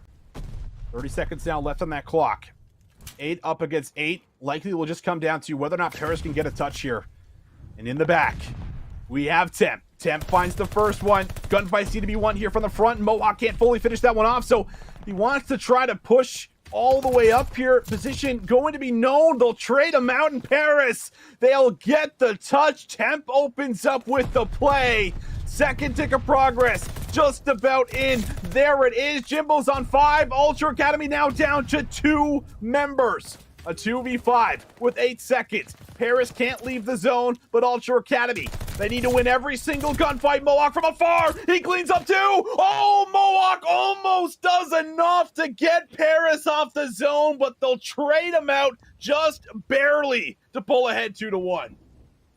That came down to, I think, a half second. I really thought Mohawk had made the play to save it, but ends up getting dropped there at the very end. Paris win the offensive round, not by ticks, but they do just enough. And again, though that exact play wasn't the thing that got them the win there, finding those kills is what got Ultra in a position where they only had 2 lives left. So Temp making the hero play for this Paris squad once again, and putting them in a position to go up 2-1 in this series and take a control off of an Ultra Academy team that has won controls against some of the best teams in the league here. Wow. We'll talk about the pressure right now on the amateur players to try to make something big happen against a Paris team that needs to win 3-1 in order to advance. But Mohawk good for 2. John now with an answer back, and Temp through the middle of the map splits it wide open. Be able to create some more space, and I mean every single gunfight now just seems to be going the way of Paris. One more player up top is going to be Scrappy, and Scrappy is going to destroy gravity there, and Hixie now in for the reinforcements. Ultra able to keep the play alive as they now move on to A. Finally getting some control, but Mohawk already going to try to work over towards ring and just make sure that's secure from a flank. That's great recognition from Ultra Academy to recognize, hey, this is where Paris was killing us the last time around. We're going to make sure we have this accounted for, at least on this go, because we need to. We can't afford to just get put in a spawn trap on offense, but they get cleared off of A for the most part. Hixie opens up this A site once again with a beautiful pistol kill off the ladder, and now just needing to get on it to try and get some of this time stopped. All 4 players are here, but just unaware, like you had even said the last go around, just unsure of where these Paris players are and if they can really get in a clean stack. They've got to go for it with less than 30 seconds left, and just needing one more tick. Paris might give this one last go or may just chalk it off, but Jimbo already back and through the spawn once again. Yep, Jimbo again, always behind enemy lines. John finds one pushing out through the front, but the main objective here going to be one for Ultra. Extra minute is up, but getting to B was a significant problem. Last time around, we were watching them just unable to clear out everyone through the back, and Jimbo, who they know is back here, is still alive and well.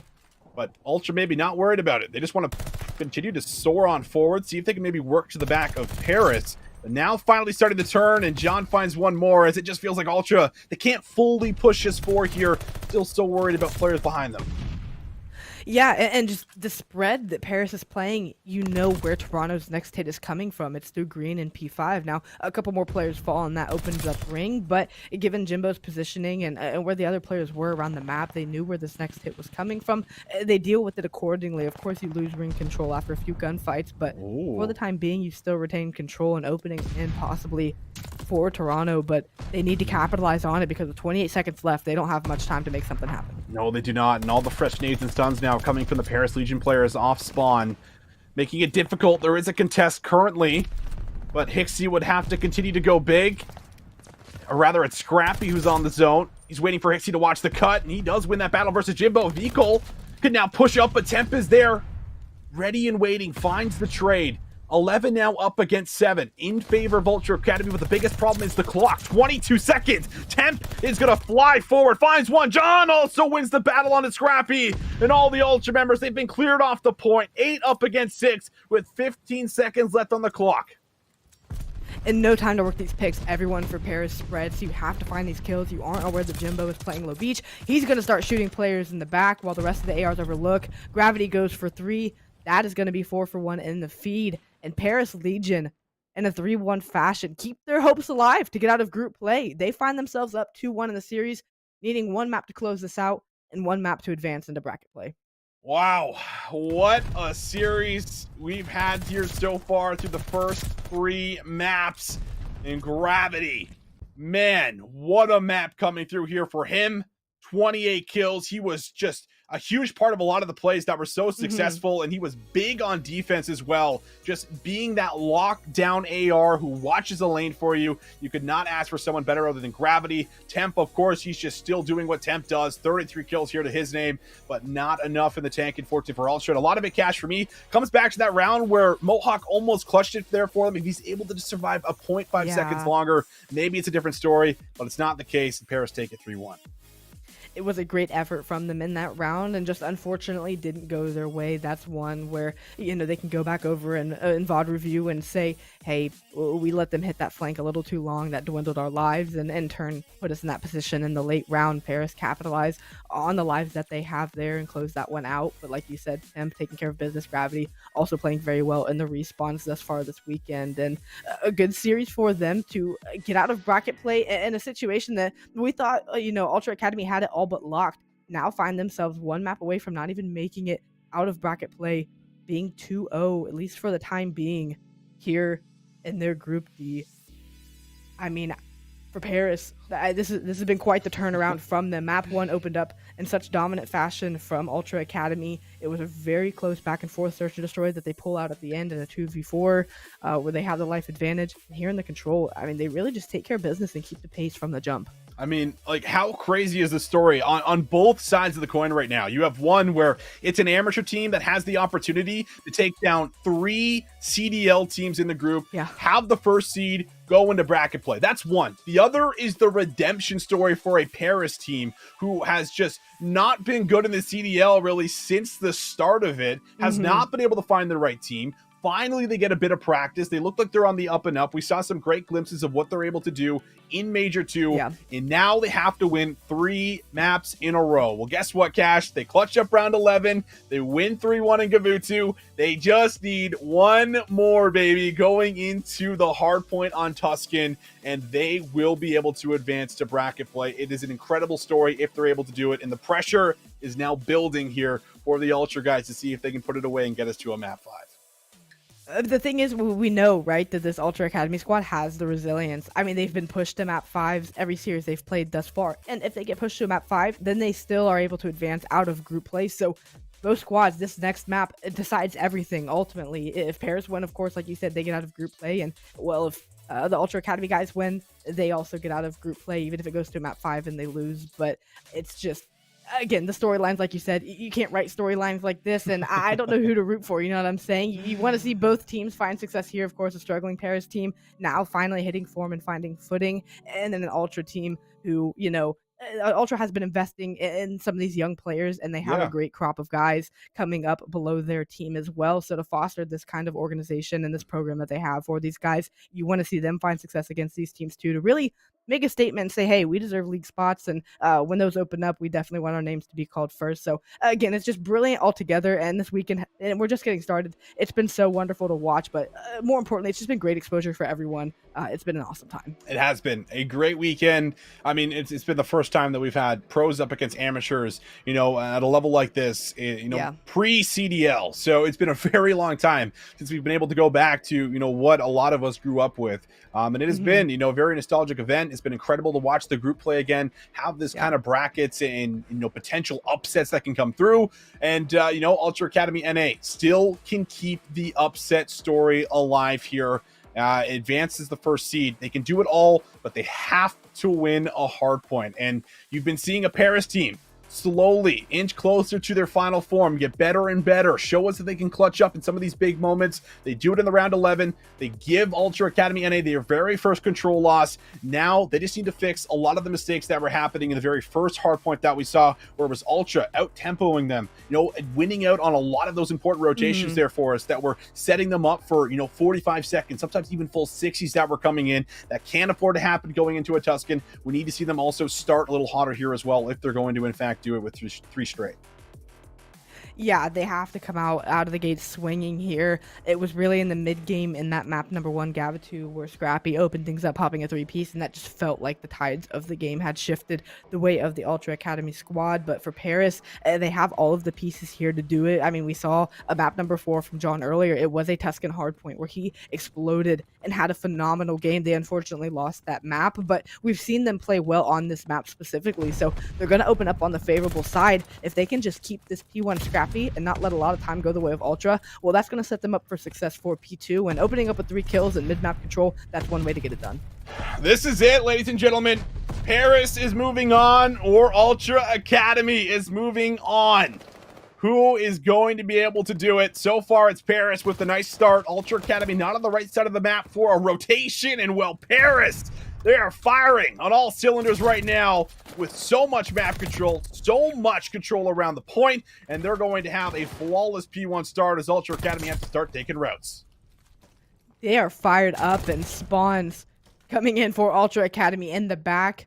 Paris is going to be aware of that, but getting the first 45 seconds off of this P1, you'll take that. Unfortunately, you lose spawns for P2, so we'll see if they're able to break in here, but the Chow coming in from Plat, big gunfight here for Vico to take and really secure this first bit of time for P2. Paris opting to hit this from P4 in Church. This is going to be coming in quickly. It's going to just be Mohawk here and back trying to hold things down.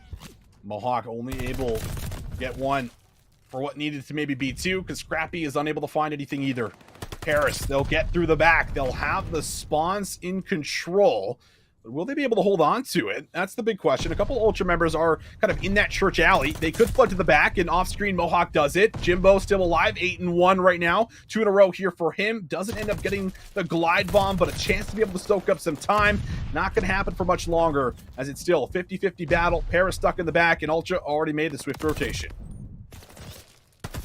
For Paris, this is a win, though you lost the spawns for the start of P2. You're able to break back in, get 10 seconds here, and now close out the last 10 seconds of scrap time, so you continue to extend your lead. It's just going to be a tough battle to get across the map, as this Ultra Academy squad are zoned out, looking to give up even this first bit of time. They just want to hold off this initial Paris wave, and what a heads-up play from them, because that'll give them even more time. Unfortunately, the kills aren't falling your way. A collapse is coming in the mid-map, and Ultra Academy, they're on the retreat. Not just a collapse of the mid-map, but maybe a collapse in full here for Ultra Academy. If they don't hold on to this first initial push, it could be bad news bears here for the side of Ultra Academy, and the break is in. The spawns look like they've also flipped out a little bit. Player 6 does spawn in, but player 3 works around the back, which is Mohawk. So Ultra Academy actually do some incredible recovery here at the P3 hill. They still have presence, they still have members around the point, and Mohawk has been a huge part of that, as they're able to now maybe fight for the remaining 20 seconds. Gravity finds 2, tries to play his life. Ixie is there, and he'll keep it as scrappy as possible.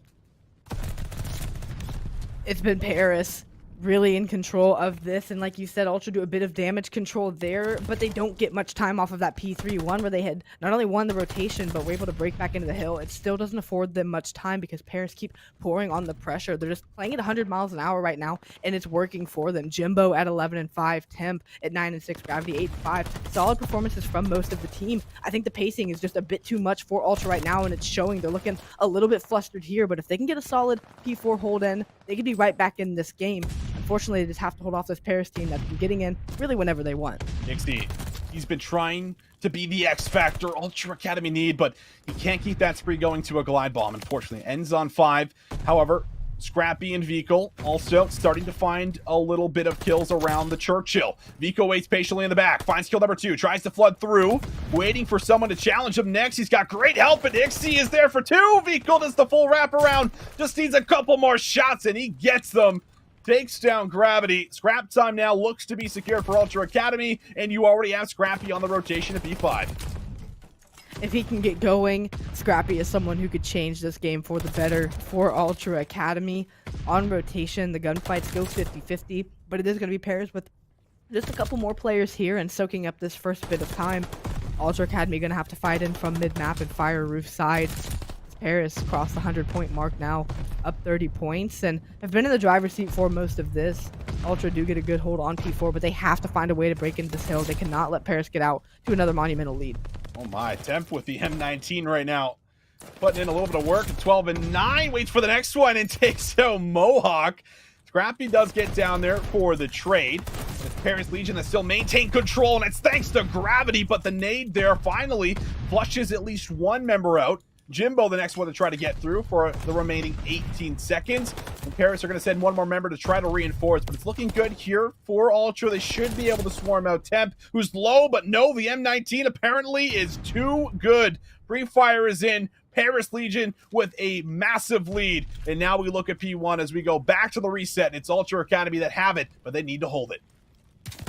They have to. That's the one thing we need to see from them if they want to get back into this game. They got it close when they got a good P4 hold. They have to hold off this first wave and lock down a more substantial amount of time. Paris have been breaking just a bit too easily now. The players that were starting slow for Ultra Academy have begun to heat up. John still having a slower series tonight, but everyone else for Paris getting it done. Hixie, like you had said, the X Factor, the man of the hour for this team, trying to be the route man and the really outside of the hill slayer for the team, zoning off around it. They've locked down the first 30 seconds of this time fairly cleanly and now find themselves within 30 points of the lead once again. But Paris, you know they're going to strike back. It's just a matter of when, and it could be on this rotation to P2. Could be on this rotation, but you know, a very important hill. We said they needed to get time, and guess what? They're going to get about 45 seconds, and now they get the remaining 9. So they almost get a full 60 off of this P1 hill, so they're right back in the game. But now, how fast can they rotate and win this battle against Paris? Because you can't allow them to soak up a bunch of time,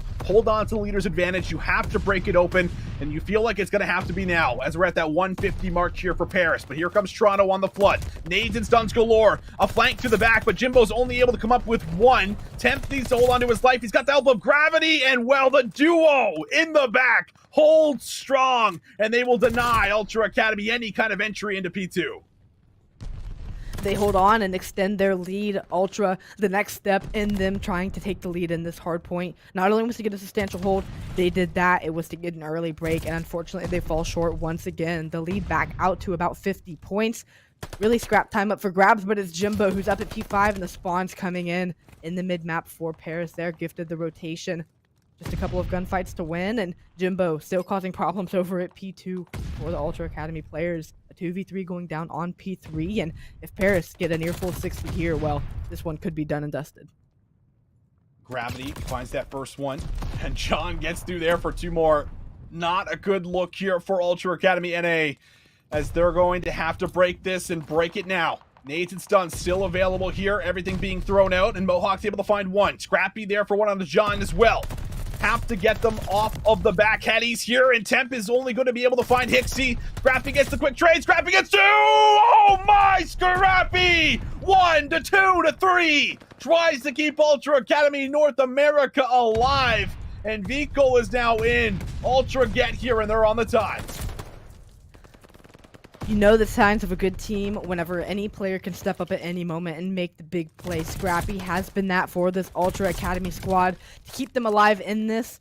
Still down 40 to 50 points, but that could have been just enough here. They got a very solid hold the last go around on P4. They know the fights are coming over from P5 given that gunfight loss, and they're making the adjustments accordingly, but a couple players fall on transition. They're not going to get a very solid setup for P4 here. They still have to find a way to get a great hold in on P4 for Paris. They could end this one. 50 points down. Ultra Academy, they have done some incredible things throughout Vanguard here, but do they have it in them to try to mount a comeback here versus CDL team? It's not looking good on Church here so far for the Academy boys. It's Paris in the hill. Hixie trying to survive through the outskirts, seeing if he can break on through. Needs to find one. It's very mixy right now, but he's able to find it. So 3 in a row for Hixie.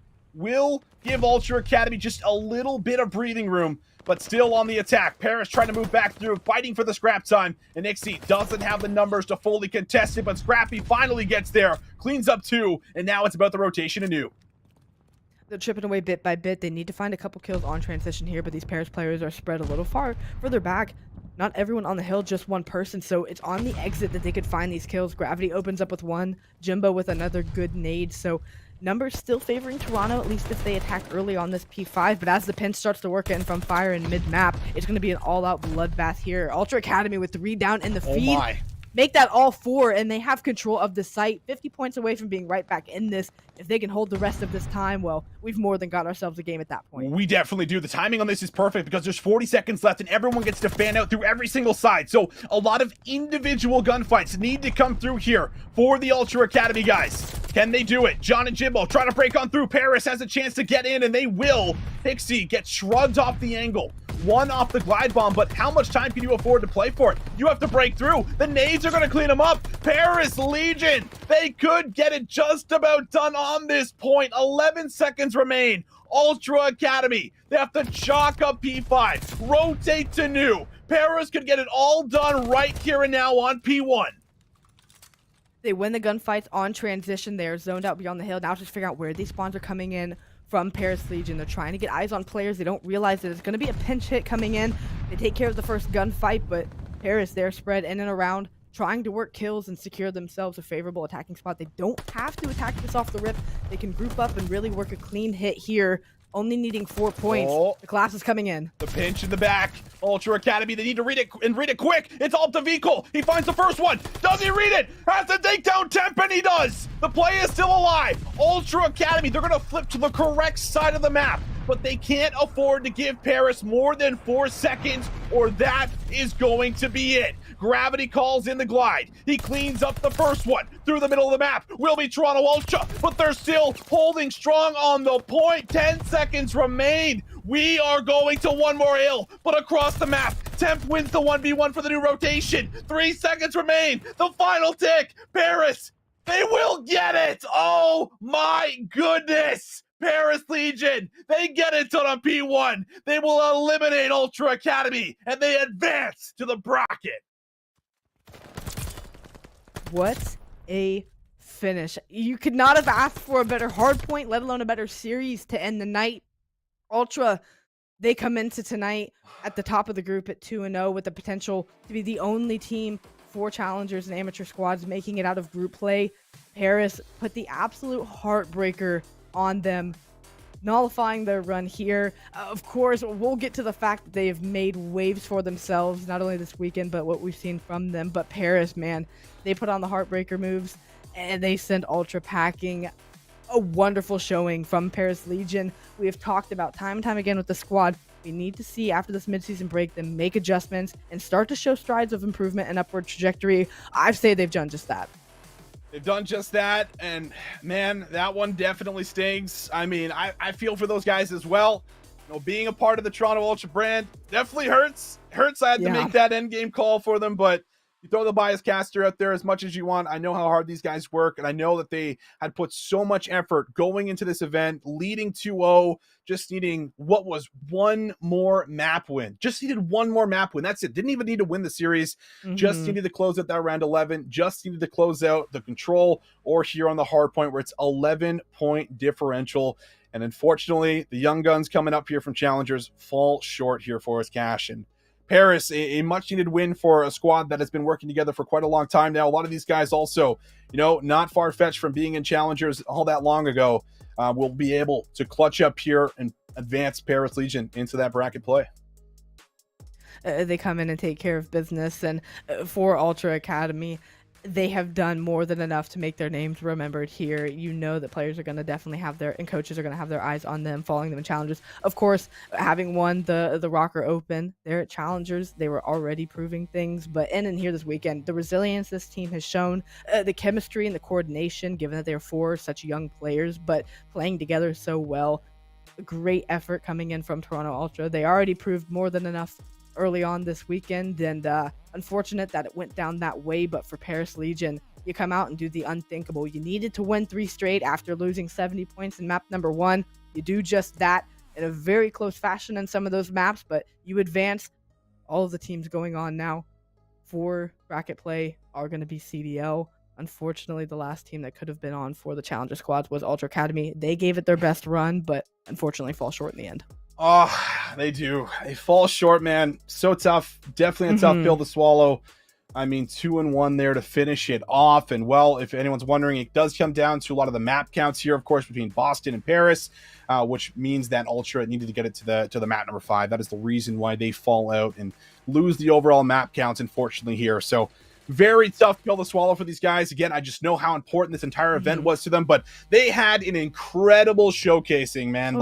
You go back to the last couple of series, they had to win in reverse sweep fashion. Guess what? They deliver, and they do it. Scrappy and Vikol, they have that incredible 2v4 play that ends up allowing them to win over LAG. We have that incredible play also from Mohawk, where he 1v3s and is able to take down Boston for the round 10 series win. Then you have Hixie, who was going absolutely rogue alongside Vikol in a lot of these maps, being the big factor, trying to make some of those massive game-changing plays happen. Just not enough, unfortunately, in the end. And the veteranship, all the leadership here that we have with Paris that's been building over the last month comes alive and actually pays off here as they take them down 3-1.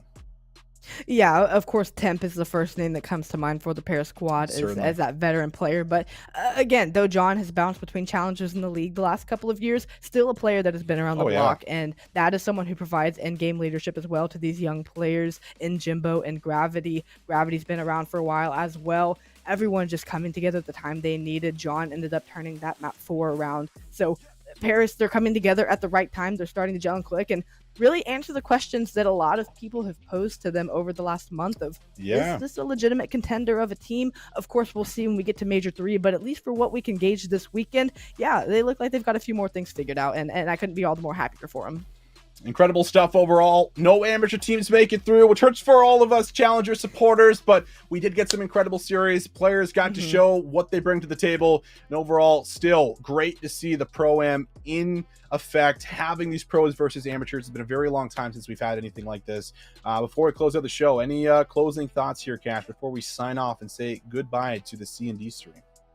I mean, we still have 2 days left of gameplay, so that's something to be really excited for. But more so, I'm really excited that, you know, everyone with Clutch GG was able to bring some coverage to the multiple streams that were going on for this weekend. Everyone here at Clutch GG, of course, including Shift, first and foremost, is someone who works so hard to bring Challengers coverage to the Call of Duty scene. And we were grateful for the opportunity to come out this weekend and kick things off with you guys. So we appreciate everyone that tuned in and subscribed and hung out with us while we got to cover these first 2 days of matches. So I couldn't be more grateful to be here. I had a great time on the desk with you tonight as well, but we're Clutch GG, and yeah, we'll continue to bring you coverage, especially Challengers, as this Vanguard season goes on. We absolutely will. Action will continue to roll out as usual, going into the rest of the tournaments that we have here for Challengers, Elites, you name it, everything you can find here on the Clutch GG. And once again, a really big thank you to all of you guys who tuned in, as well as everyone that works behind the scenes. We have Alan Shift, who's just doing so much coordinating all of this. We have all of our production teams, you know, putting in the work, making sure we can bring you guys coverage, and of course all the volunteer casters as well coming out here, making sure we can provide some commentary, give you guys some action, and hopefully you guys enjoyed it. But that is going to do it here for the Clutch GG stream. Thank you guys so much. Follow everything down below, YouTube, Twitter, stay updated. Do whatever you have to so you know when Challengers is happening next, and that is going to be it. Thank you guys so much for tuning in, and we'll see you guys on the next one.